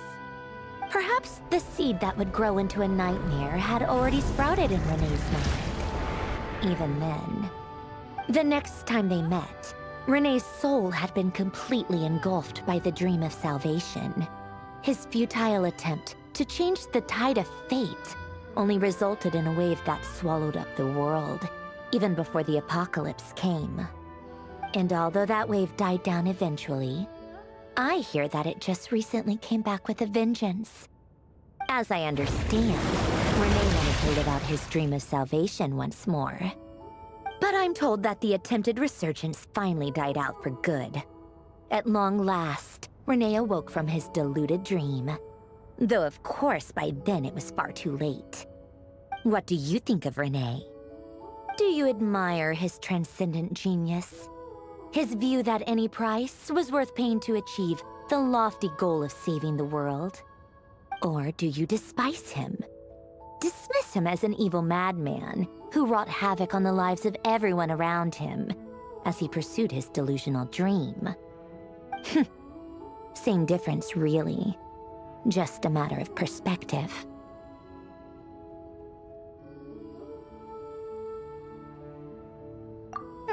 What a cop-out. But I suspect you'd have a more incisive and insightful answer if we dug into it further.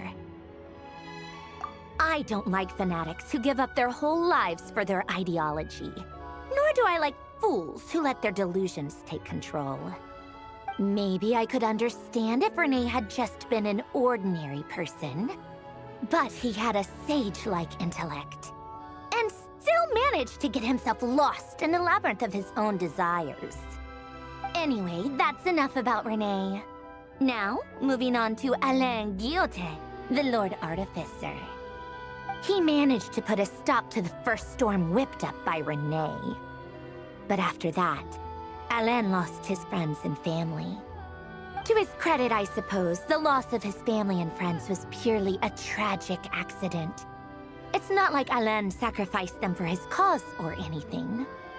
After that, the only thing supporting his work was the same dream that had dragged his closest friend down to the abyss. But although the desire to save Fontaine drove him to found the Fontaine Research Institute, Alain continued to reject any form of transcendental knowledge or power. He was suspicious and fearful of it. having seen the way it had affected his closest friend.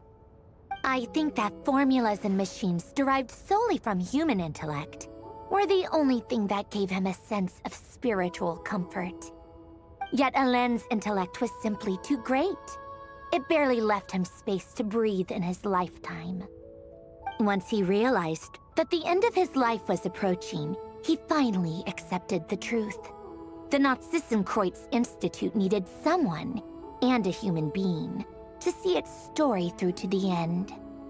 He quit working on his formulas, trading them in for the fairy tales that had played such a formative role in his childhood, but which he barely touched in his adult life. He told me that the director of the Nazissenkreuz Institute used to read those fairy tales to the children as bedtime stories. Apparently, they worked wonders at sending kids off to sleep. I think that all he wanted at that time in his life was to be able to sleep deeply without being plagued by depression. By that point, nothing else really mattered. At the very end, he laid down to rest in the ruins of the former Nazissenkreuz Institute orphanage, while the Fontaine Research Institute he had founded continued tirelessly with its work. Many years after that, tensions over competing dreams would once again cause a rift, this time between members of the Fontaine Research Institute. But the actions of those fools had nothing at all to do with Alain. And that is the story of two people from the Nazissenkreuz Institute who both wanted to save the world. One went all in on his fantasy of salvation without ever looking back, and ended up calmly sinking to the bottom of the deepest sea. The other sought desperately to burn bright in his life, even though he wasn't sure where he was going. I do sometimes wonder, why is it that people like them have such grand hopes of saving the world? Even the grandest tree starts as a tiny seed. So perhaps, for each of them, their mission to save the world began with a very simple desire: to save themselves.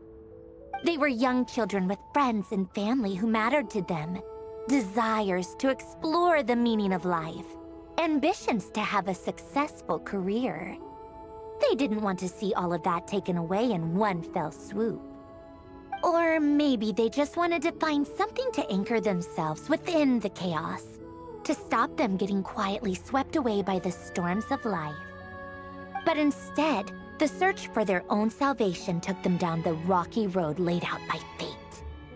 Do you think the desire to save oneself is enough of a justification to try and save the world? You don't know? I guess that's a fair answer. At least you're not trying to hide your confusion. Alain was much more straightforward about it.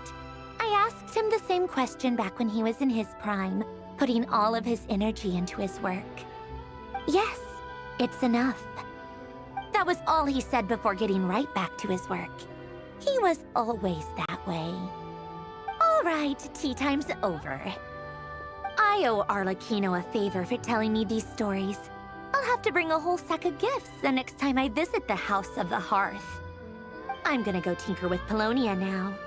You guys can do whatever you want, as long as it doesn't involve interrupting me. Polonia, exit hibernation mode. Begin diagnostics.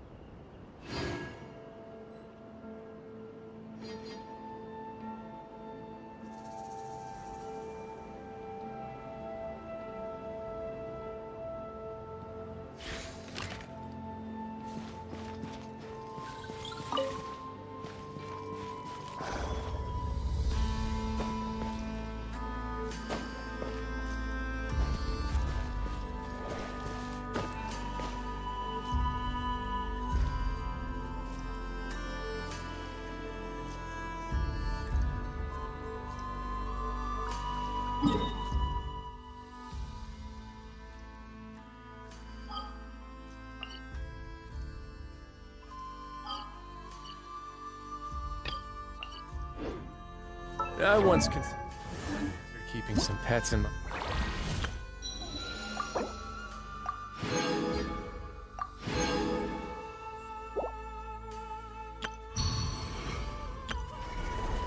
office, but soon gave up on...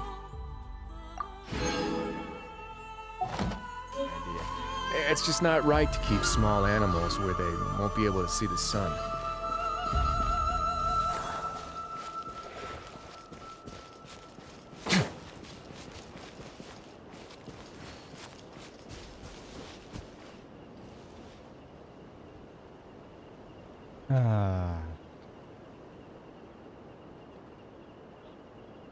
Anong oras ako nag-start?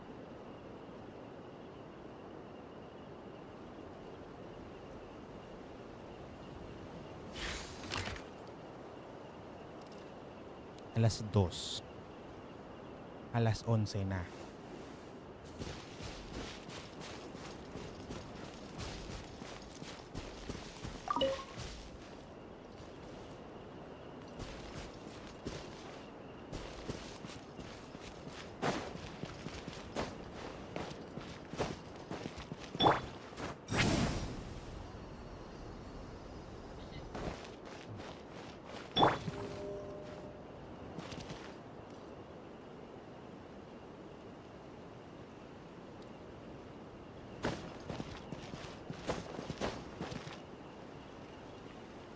Can we have less of this sort of quests na walang kawala?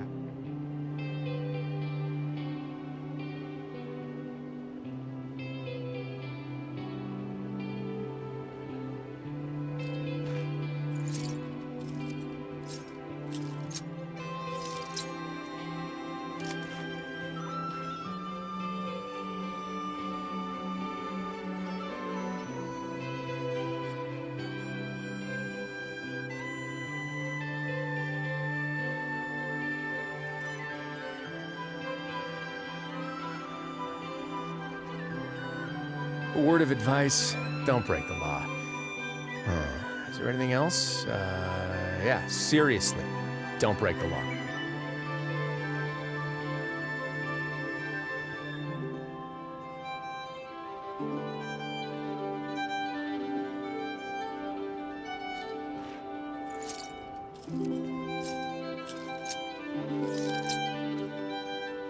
Screw it.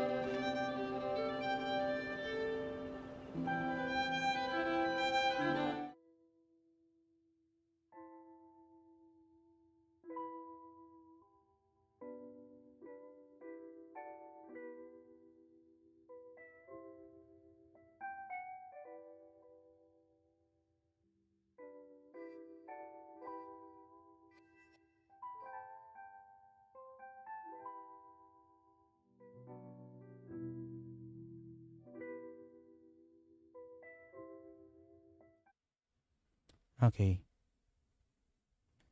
Tama na kalokohan.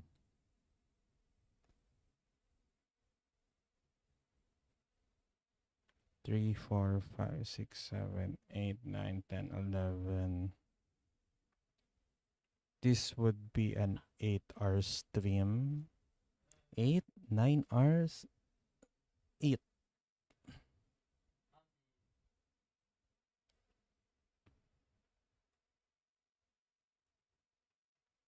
This would be an 8-hour playthrough if I disregard my breaks. Or maybe 7. 7 to 8, I guess.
Okay.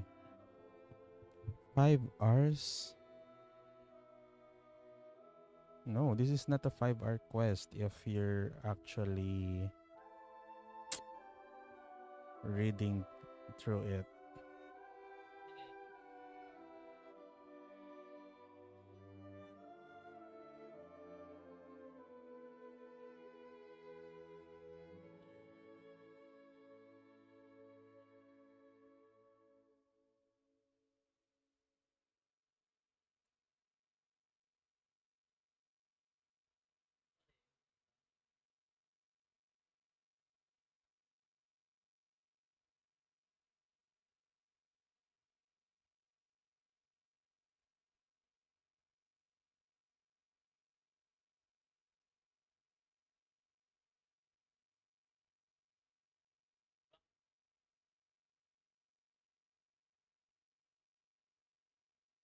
Screw this Act 3 and 4. Okay, Streetwise Rhapsody has it in 6 hours. Okay.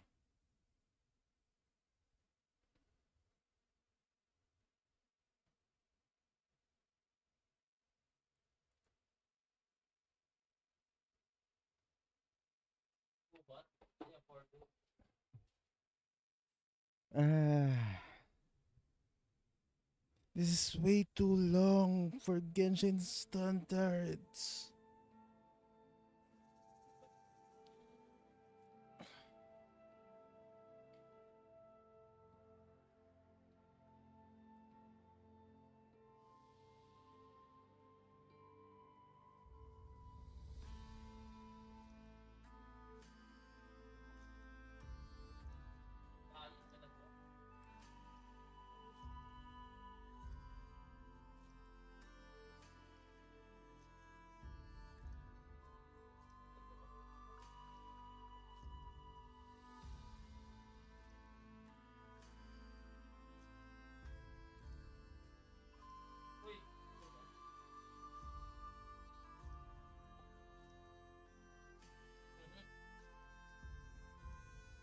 Man, this is so long.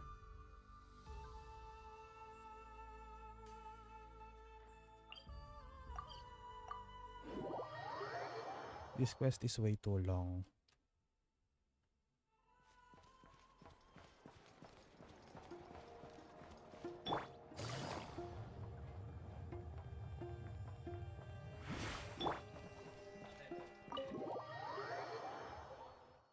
This quest is way too long for... Doesn't need to be this long.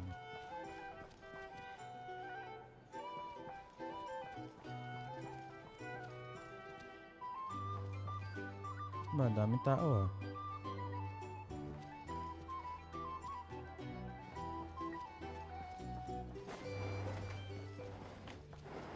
So noisy here.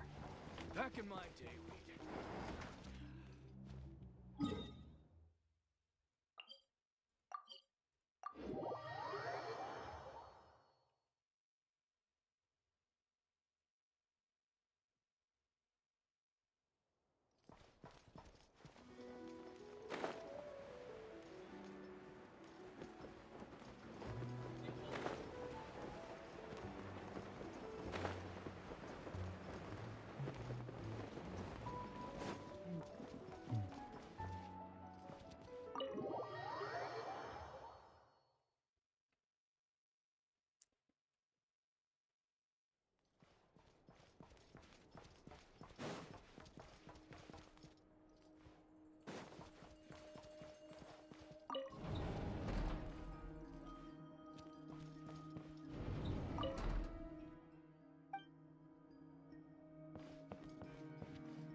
Okay, so this box is for Nefer and Yahuda.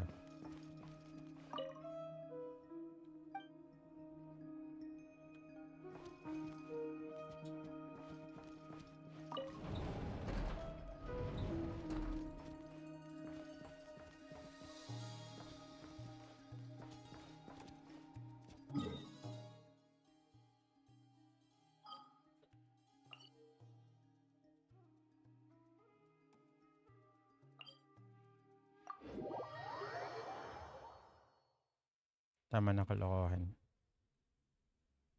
Inantok na ako dito sa quest na to.